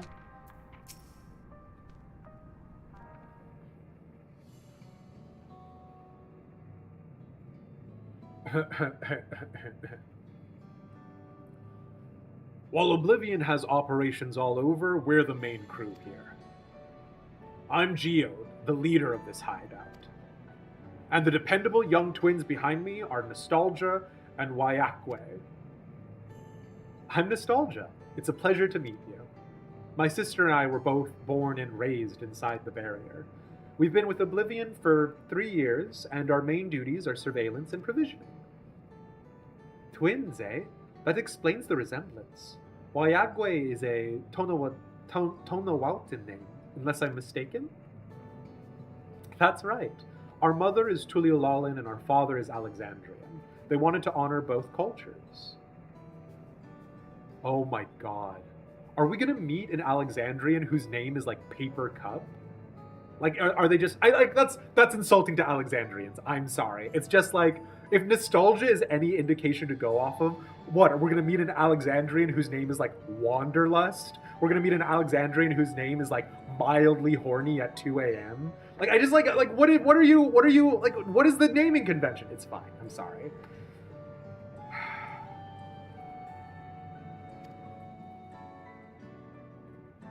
The beautiful names. I'm sorry, Nostalgia.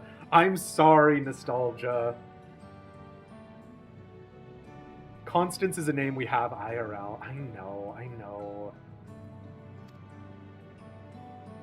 Thank you. Though I have no memories of my mother, I like to think I carry a part of her with me.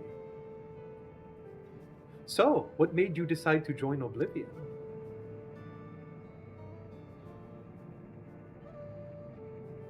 We wanted to avenge our father. Ambrose was his name, and years ago he was taken away after a scuffle with a soldier over a disagreement. It was a minor incident, so at first we clung to the hope that he'd be released. But when months went by with no word from or about him, we made the decision to remove our regulators. We had already lost the memories of our mother. We didn't want to lose those of our father as well.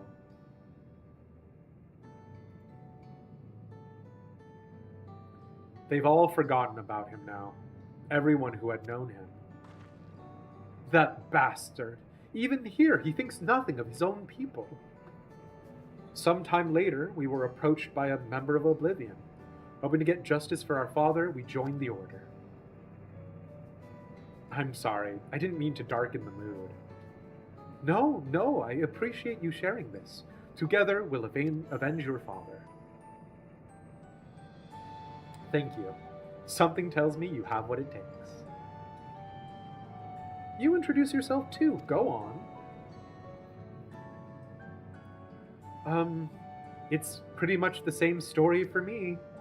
And while mine is is a Tonawautan name, I haven't the faintest how things are outside the barrier. It's my dream to go and see it with my own eyes, our mother's homeland. Once peace is restored, you must come and visit. The wilds are beautiful, the food delicious, and everyone's so nice. You'll love it. Nostalgia is legit a beautiful name, though. I think my hostility is more towards, is this a universal naming convention, or is nostalgia literally... Because, and again, I don't know the rules about the Alexandrians. This entire time I've been worried that they're going to be, balls of memory aether energy. Is she named Nostalgia because Alexandrians are nostalgic for their home, or is there something else and this is a translation thing, right? I'm sorry. I realize it's unfair for me to do this, but also I'm just what is going to be the result of this? There are definitely names IRL that have been translated literally, like flower. I mean, take the Rogadin as an easy example, right? Sleepy River, Talking Mountain, Hoary Boulder. There are naming conventions in 14 that I don't blink at. It's just because of nostalgia being nostalgia. Ambrose is also your alt's chocobo name. Thank you, sir. There you go. And that's us here. You'll meet others in the back room. That's our headquarters. I'll meet you in the back room. Some of them are a little eccentric, but they have good hearts, all. Eleneshpia, one last thing. It isn't exactly my place to say this, but thank you for seeking out Kefkiwa. She talks about you so much, it's clear how important you are to her. I'm gonna be real, the fact that Erenville's mom isn't dead is a massive weight off my shoulders, which is then immediately put back on by the fact that they could kill Kefkiwa. I always wanted to play a Backrooms game.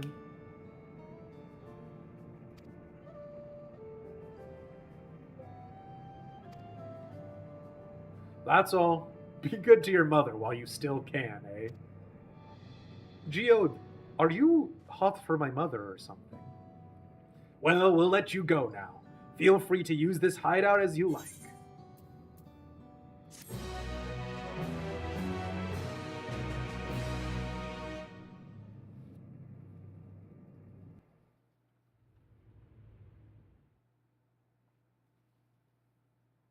Meanwhile, in Everkeep, I'm not gonna lie, Everkeep is very fun, fun for me for the name of your fortress.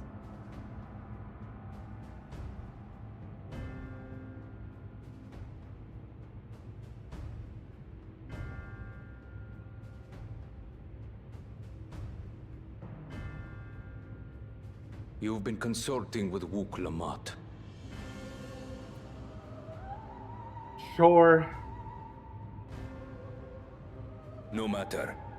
I do not know what you are scheming. JR and I were chatting the other day, and JR was saying that our enjoyment of the Shock Tural stuff would have been better without seeing the scene with Zoralja and Serioja in front of the gate.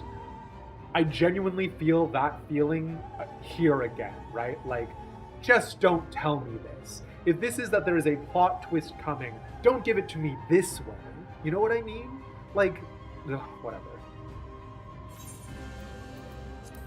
But when your realm lay on the brink, you were powerless.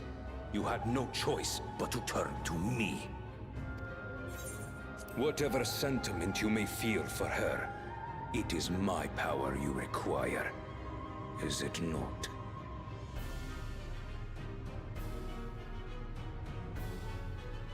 Out of character knowledge sucks, yeah. Give me a sec.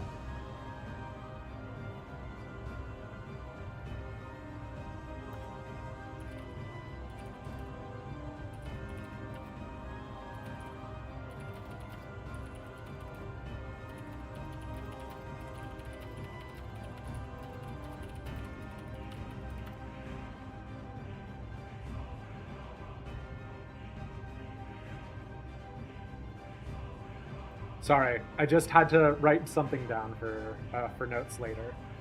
And I will enjoy one hydrate. Thank you, Pixie. My throat is parched.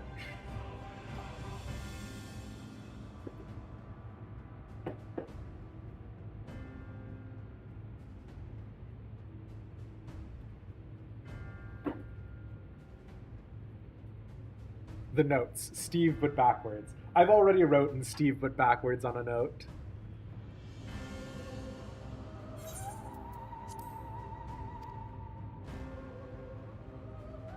Perhaps. And yet, knowing the love that Wooglamart bears for her people, how she regards them all as kin, I cannot help but wish to spare her the same pain I have suffered. What's more, her friends possess new knowledge. Were we to work together, we might find another path.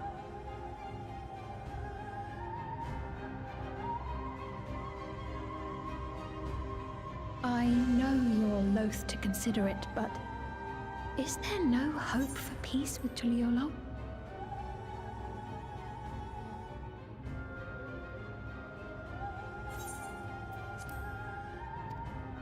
What we've already done may be unforgivable, but it needn't continue. You needn't kill your brother and sister.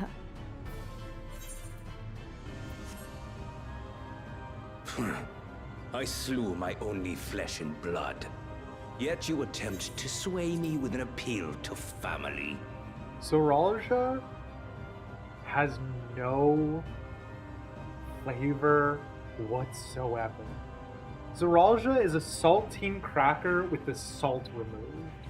Zoraljah is like a damp paper towel that hasn't been used to clean up a stain, and so like it's just a little bit too soft and useless to be used on something. Zoraljah is just absent of value, but also like not like necessarily detrimental. He's just here as the villain.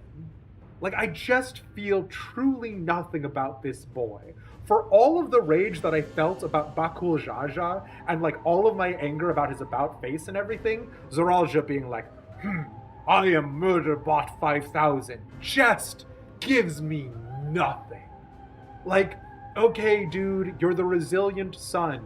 You are the miracle of life that nobody else, like, did or whatever. Just, like, sure.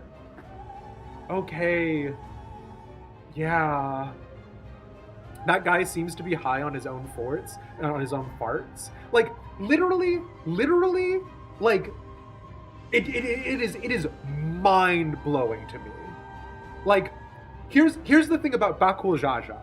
Bakul Jaja, as Waffles pointed out, and I didn't even think about it this way, Bakul Jaja is literally a eugenics program success story that is being forced into a almost religious level of local belief and folklore that, like, is forcing Bakul Jaja into a miserable state of existence. Absolutely. Fucking love those bones. That's delicious soup. Bakul Jaja didn't get cultivated into the soup the way that I wanted him to, but I saw what they were going for. He's got every justification for being the way that he was, and even though I think it was rushed, maybe too rushed, the final product of Bakul Jaja is fine. It's acceptable. We know what they were going for there.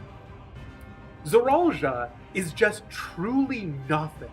Like, there's just, like, and this is the reason why I was angry before about, like, the whole thing with, about Zoraljah using Alexandria instead of just him doing the Landsguard. Like, if he threw a military coup, it would say something about Zoraljah's ability to manipulate people, to get people into the right place. Truly, literally, what the fuck is happening right now is just, like, Zoraljah lucking into it. Zoraljah failing upwards. Like, if he didn't have Zoraljah steal the key from the vault because it was lightly guarded, he just wouldn't have anything. If Kenram didn't keep all 7 of the keystones in a sock in his, like, fucking top drawer, he wouldn't be here. Zeralja is literally, like, insubstantial. Like, he is literally just like, anyone could be here. This could be fucking, this could be Lolorito. This could be, Gegajiru from Costa del Sol. This could be Hancock from Kugane. This could be literally anyone. And, like, I would have more feeling because they got more development beforehand. Zeralja has nothing. I don't know if he's irredeemable, but give us a reason why he's like this and not the other siblings. Exactly. I heard I was chatting with somebody about whether or not it's because actually maybe Galul Jaja is a bad dad, but well, you know, whatever. All right, anyways, back to the good voice acting. The memory of my father's final moments still fills me with disappointment. Age came for him before I did. For long years, I sought to prove the miracle. And weak as he was, defeating him achieved nothing. What does the miracle matter, dude? There's no prophecy. There's no story. The miracle is that you survived birth. The miracle has already been proven. I hate you. To kill them is my only recourse. Sure. Uklamat and Kona, who bested him as he was in his prime. Literally, what the fuck ever. They are still your siblings, even if not by blood. That such bonds should mean so little to you. I am bound to no one. Serve none save myself. I made that clear when first you spoke to me in the Golden City. Remember, I can easily kill your beloved family. If you would protect them, cast aside any foolish notions. So is the I can easily kill your beloved family referring to this, like, server room? Like if Zeralja, like, just stabbed a nearby computer bank or whatever? Your wisdom and abilities are valuable insofar as Argos align. So think well before you act, Queen of Reason.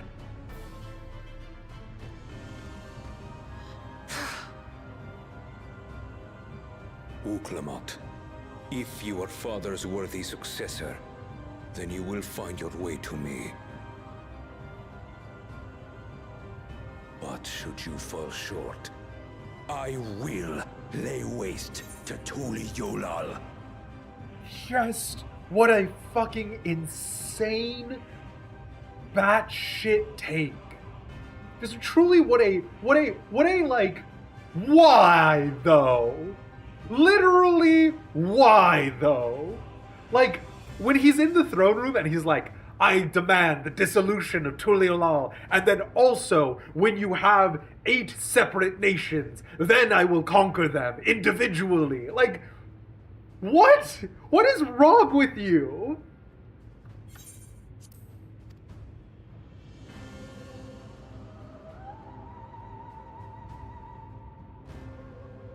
What now?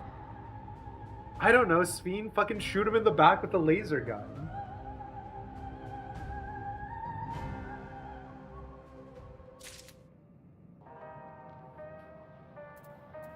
Alright, we're gonna go on another very quick break. This is gonna be our last one, and then we're gonna go on our last stretch of stream before closing out the night. So thank you guys all so much for being here. I appreciate it. And I will catch you very soon. Bye!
And we're back. Watching the travelogue is so good and yet so bad. I was thinking about the number of new NPCs we were introduced to in Azizla, and the number was significantly fewer, right? Like, I don't know if they're going to be expanded more on in MSQ or in post or in side quests or what, but I am genuinely excited to meet more Alexandrians. And also the other thing that I was thinking about is, could you imagine the Alexandrians taking a dragon soul and like all of the aether inside of a dragon's eye and just like shoving it, like ramming it chock-a-block full? Because like that's what happened to Estinian during the final steps of faith. So just, I don't know, eat a dragon, forehead.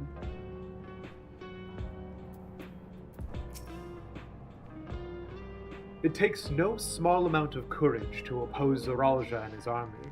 The members of Oblivion must be driven indeed.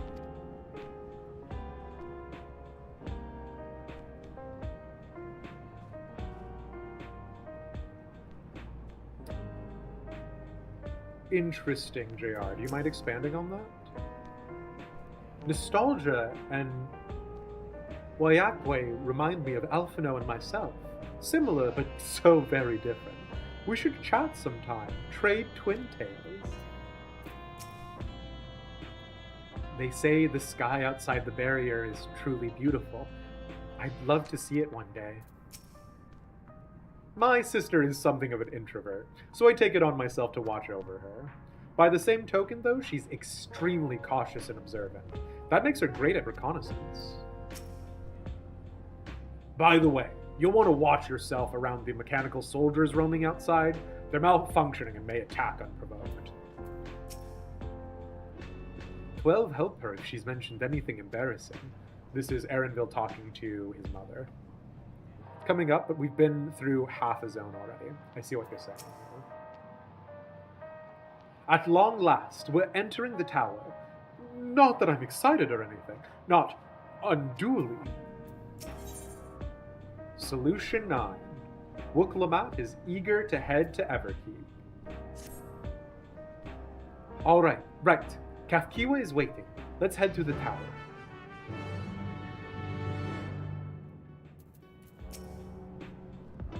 Okay, you guys don't have anything new to say.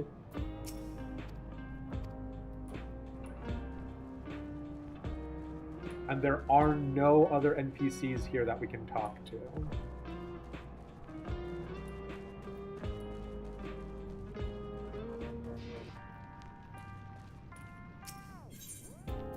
You were zoning out because of the slow pacing here. Well, I mean, it just feels like the start of an X pack, doesn't it?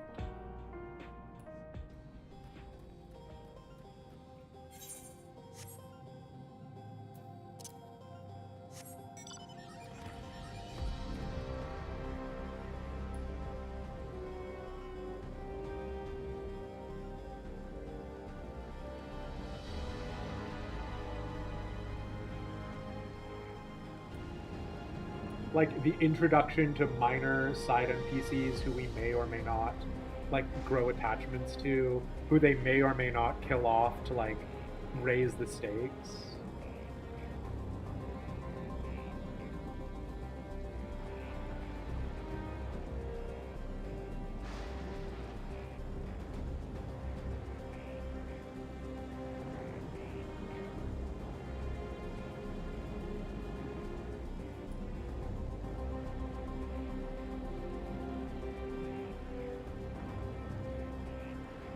I keep missing the bridge by my desire to follow the road, and it does frustrate me deeply.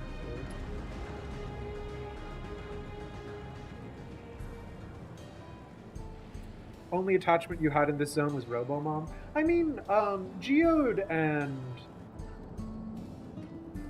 Oh my god. Kafkwe? I can't remember. And Nostalgia. They're not nothing, you know what I mean?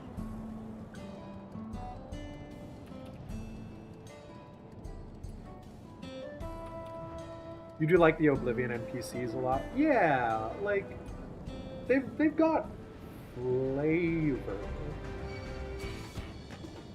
Imagine using a bridge, yeah. Twins are very sweet, exactly. You were fine with this setup? Yeah. I mean, like, my main frustration at this exact moment is just that we don't get as much time with them, you know what I mean? Visitor detected. Verifying access right. Error, no data found. You must be accompanied by registered personnel to proceed. I don't think I do. Oh, I do! Oh, they put an invisible wall here, these bastards! I didn't realize this was the transition zone. I do have to be accompanied by authorized personnel to go. Curse you!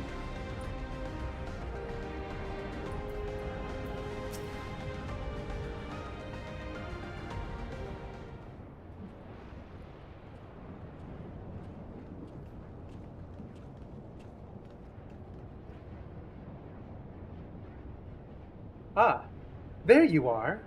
Damn you, Creative Business Unit 3! You don't think the pacing is quite as bad as Endwalker? I mean, I think Endwalker had the unenviable task of answering every single question from A Realm Reborn to there, right? Must be accompanied by an adult. No! I am the adult! Me! I'm an adult! Where? Ah, there you are. If Queen Sphene has registered you as guests, you should be able to march right in. And if she hasn't, then you may have a swarm of Zoralj's minions to deal with.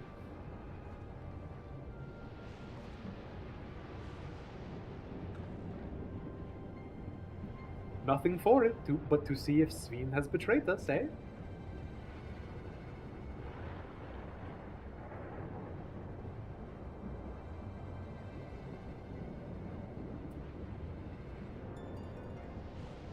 Thank you for your diligent service, friends. My companions and I would like to pass, if you'd be so kind. This is your friend who is high as fuck during like a routine police pullover, and when they're like, "Hello, officer, I am so happy to see you. Me and my friends are happy to answer any questions that you have."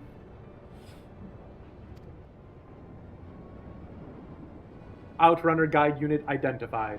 Registration number verified. 6 accompanying civilians identified. Verifying credentials.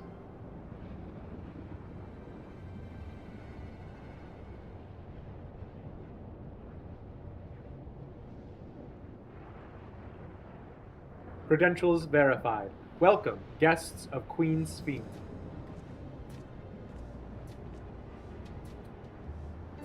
Huh. What a relief.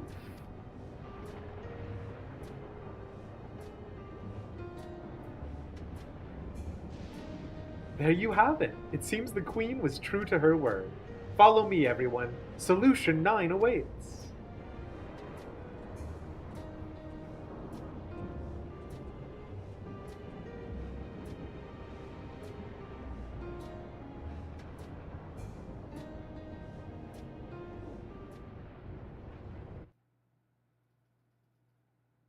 Okay.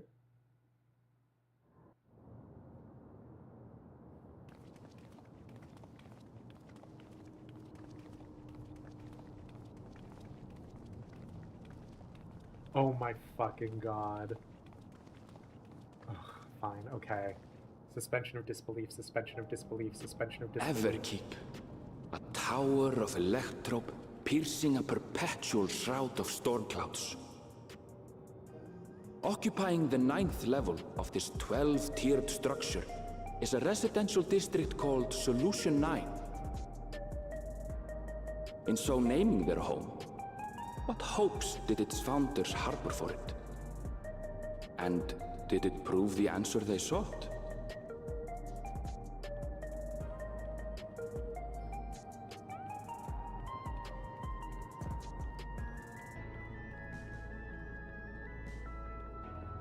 I feel like I'm in Gun Gale Online from Sword Art Online. Like, am I even playing the same game? Spectacular. the tower, including industrial ones, but Solution 9 is the largest. Just being here makes my head spin. I do love. Perfectly natural reaction. Superstructures inside of a structure. Replete with strange technologies that cater to every conceivable need. We never dreamed the life back home in Tural.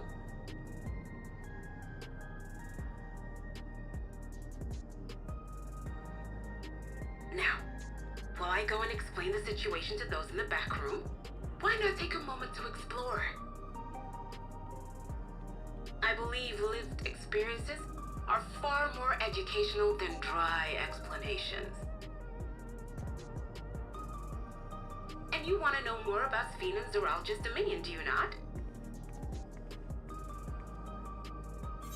I swear to God, if they have a tongue-in-cheek, like, tee-hee, this is an influencer, this is a streamer moment, I will scream. We do need to better understand who and what we're dealing with here.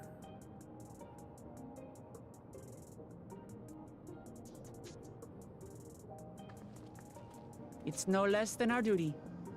I ain't influencing any of y'all. You kidding me? Just to confirm, while we have been allowed inside, are we also permitted to roam? Absolutely. As Sphene's registered guest, you'll find you're exempt from the sentry scrutiny. Ah, the elevator to the uppermost level. I wouldn't go near that. But other areas should be fine provided you act like you belong. All right then, we'll show ourselves around. Yes. Familiarizing ourselves with the technology here will help us prepare for the battles to come. We find Graha Tia later with like Try a propeller not to enjoy hat, yourselves too much, like an or you're liable iPad, to just attract playing attention. Angry Birds. Once you've explored to your satisfaction, come to the entrance to True View in the eastern sector. The way from there is a little complicated, so I'll send someone to guide you. Understood. We'll see you later.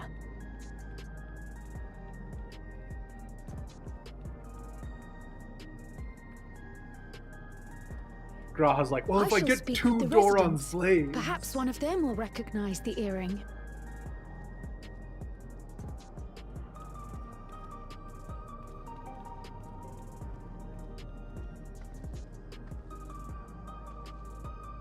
What's with this place? How can this all be the inside of a tower? Dollars to donuts, it's not. So, what aren't you telling me? Where are you? That, I can't reveal yet. Precautions, you understand. Just know that I'm safe.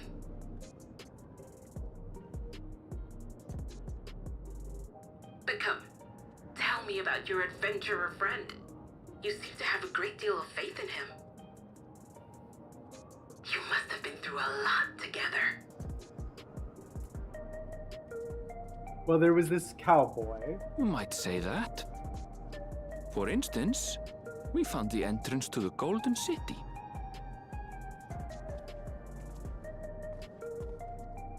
Wait, what? You did? Elnashpir, why didn't you mention this sooner?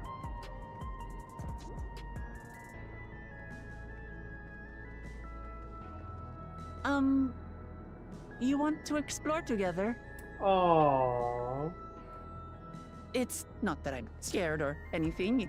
Everything is just so different from home is all.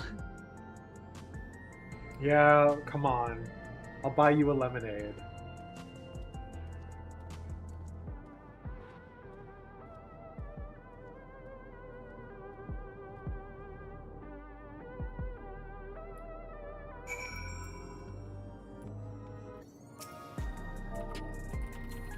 Thank you, Marin.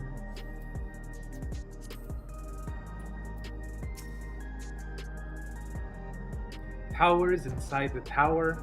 I see it, but I still can't believe it. For now, I say we proceed straight ahead. If we feel like we're getting lost, we can always turn around and go back the way we came.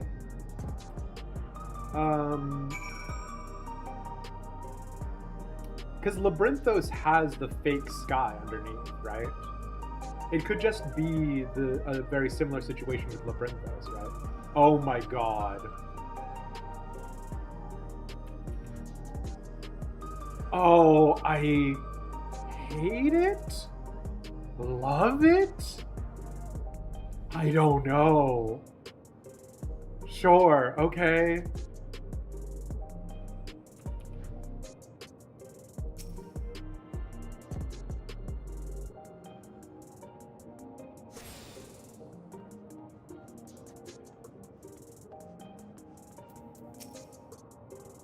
Welcome to Solution 9. Can I interest you in a packet of angel snacks? They're all the rage at the moment. Huh?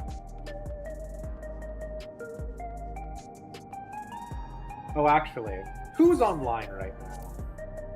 Okay.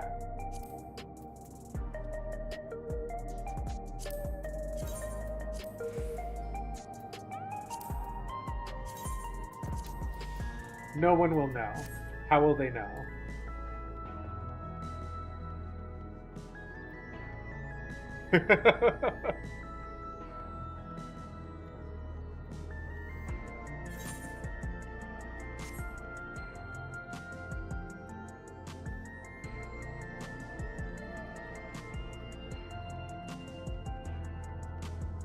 Well, they knew.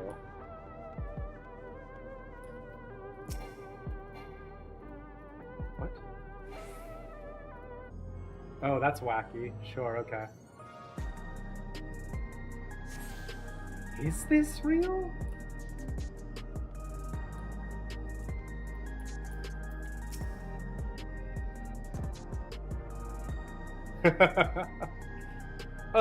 A crossroads already? This place is too much. I've no idea where I should go. Although I tell you what, in comparison to Garlemald, getting there, it's a ruin. Alamigo being the Alamigan Quarter, this is better, right? The interaction range for this Aetheryte does feel rough. Right, I've made up my mind. Let's head to that building there. Sure. Does this not feel like Gun-Gale Online? Am I the only one who remembers when they made the Sword Art Online Gun-Gale game?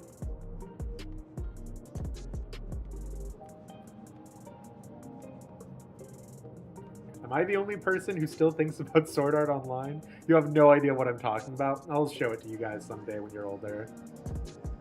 You feel like it's just any cyberpunk city? It has like a very specific vibe to me. But we'll talk about it later. Never played it. You get Phantasy Star Universe vibes? Hell yeah. Sword Art Online 2 is not that old. It's still modern anime. Hisoka, we're so old. Hisoka, it's not modern anime.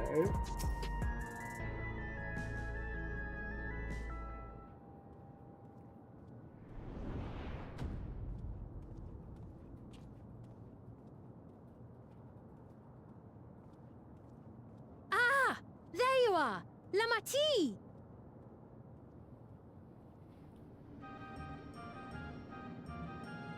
Sphene!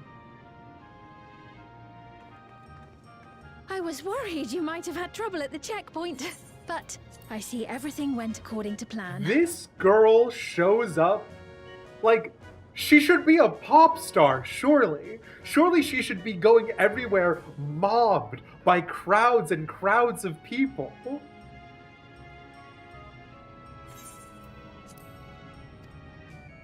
Well, that's thanks to you.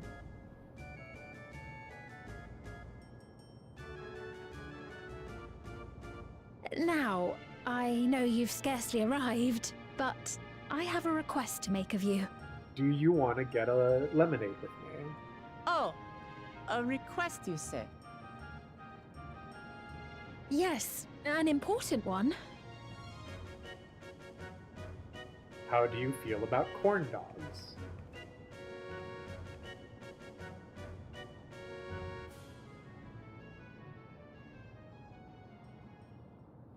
Walks away. This has been the entirety of Spheen's identity. I'll say it plain. I want you to make peace with Zoralja.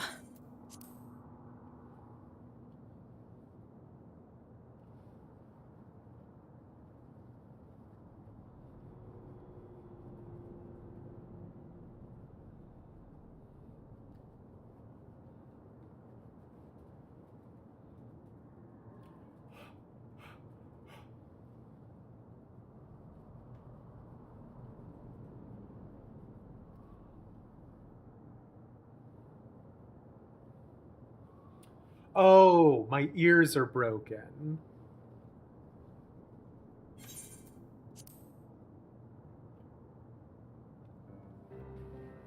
What?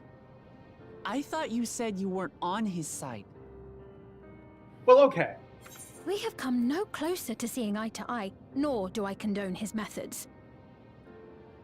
So Wooklamat saying, I thought you weren't on his side, is rough, because in any other friendship situation where a friend is like, hey, can you like rekindle your friendship with this person? And then the other person goes, I thought you said you weren't on his side, is ignoring the fact that there aren't just two sides to any dilemma, right? But Zoralja is a warmongering fuck. So slightly different than your friend didn't pick you up on time from the movie theater, or your friend is being annoying about the $20 he lent you. So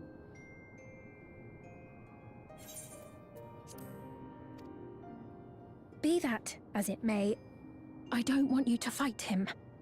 I don't want you to regret a decision made in anger and haste. Unequipped with regulators as you are, the risk is too great. I appreciate your concern, but you ask the impossible. Zoralja murdered our father. His minions slaughtered our countrymen. He will never renounce his war. As vow of resolve, it falls to me to stop him.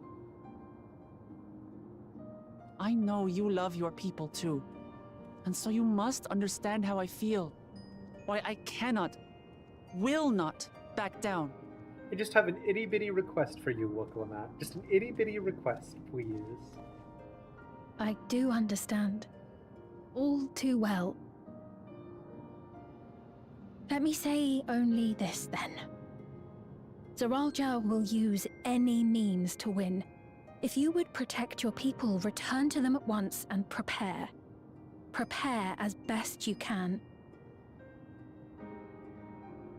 It may ring hollow coming from the queen of an enemy nation. But unlike me, you still have the power to determine your own fate. Do we have confirmation on who's Spheen's voice actress? Or voice You talent? really are a curious one. Look, you needn't worry for us. We have dependable comrades holding the fort in Tulihyolal. They'll keep everyone safe, so we can devote our attention to affairs here. Please.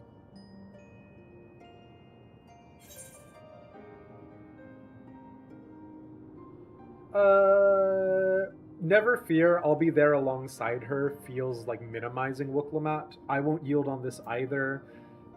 It is also potentially frustrating, but is a little bit less like, don't worry, even though Wooklamat is incompetent, I'm there too, so I won't yield on this either.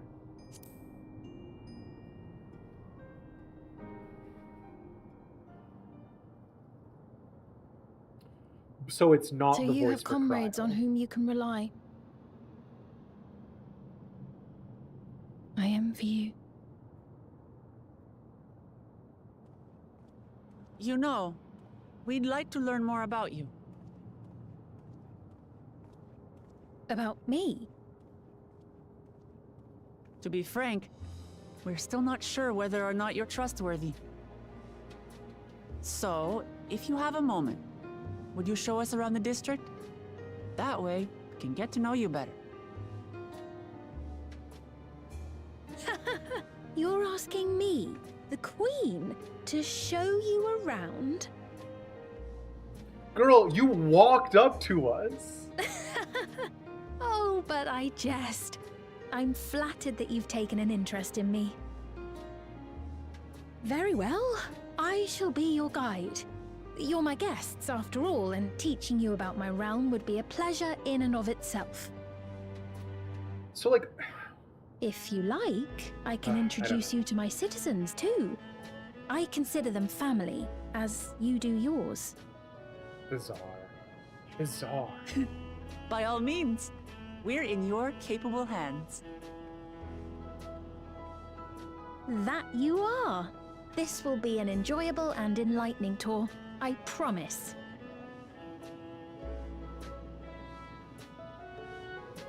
So Sarah Ovens is not Kryle's voice actress or any others?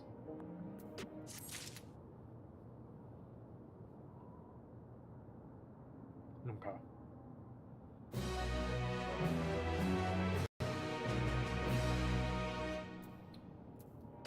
Well, I think, friends, this is gonna be it. I gotta be real with you. It's not really vibing with my aesthetic. Hello, friend?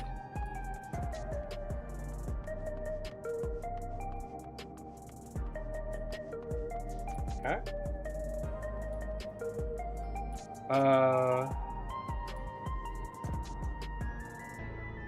Kryle is voiced by Gemma Lawrence. Okay. We didn't get to meet your favorite NPC, but that just means, Nixus, you'll get to meet them tomorrow. Go in the building. Gives you a chance to make a Solution 9 glam before next stream. Go. I'm sneaking off to the club. I'm going to go to the strip club. There is a lot going on in here, huh? Why am I going in this building?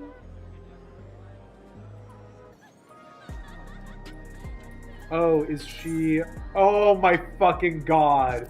Of course. Of course there's another reflection of Rowena. Yeah, alright. Okay, sure. Literally impossible to escape.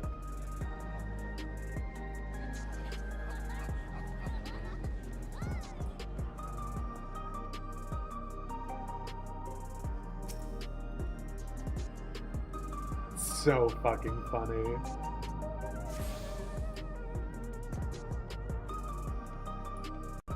Do I have 7.5 million? I can. Why do you ask?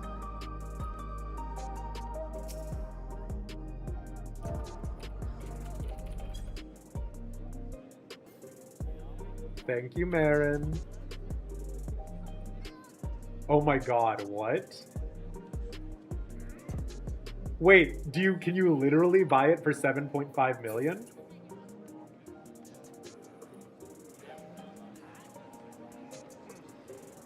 Or is that a bit? Oh my fucking god. Is this a joke? Oh my god! Do you get it for cheaper than that? Or is 7.5 million the only price you can get it for? That's so funny. Oh my god. Alright, yeah, sure, okay.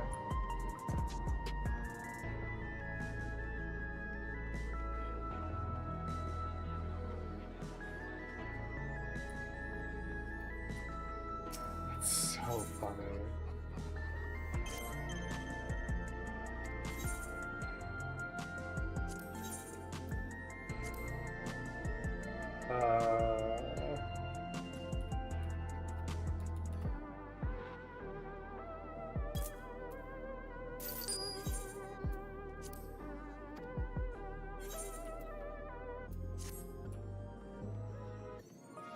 You want that summoning bell as a furnishing? It's very cute, yeah.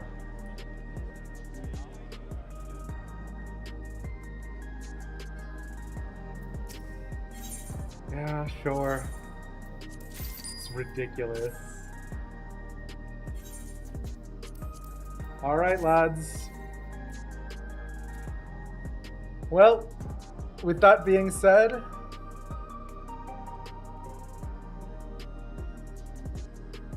is it? No. You want to see the bike? You got to come by next time.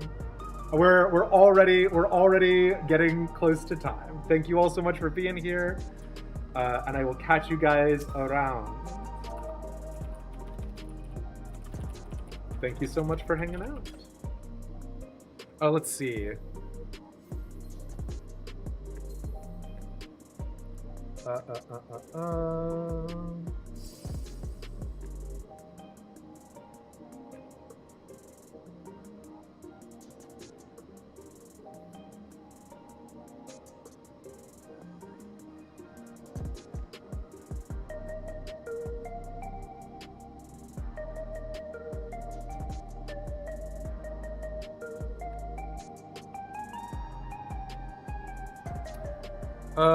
It looks like it's going to be spoilers, but I'm going to send y'all over to Gamer Escape's way.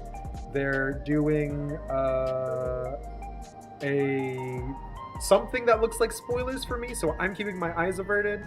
Y'all be polite to them. They do all sorts of cute stuff over there, and I genuinely do like Gamer Escape. So I'll see you guys around.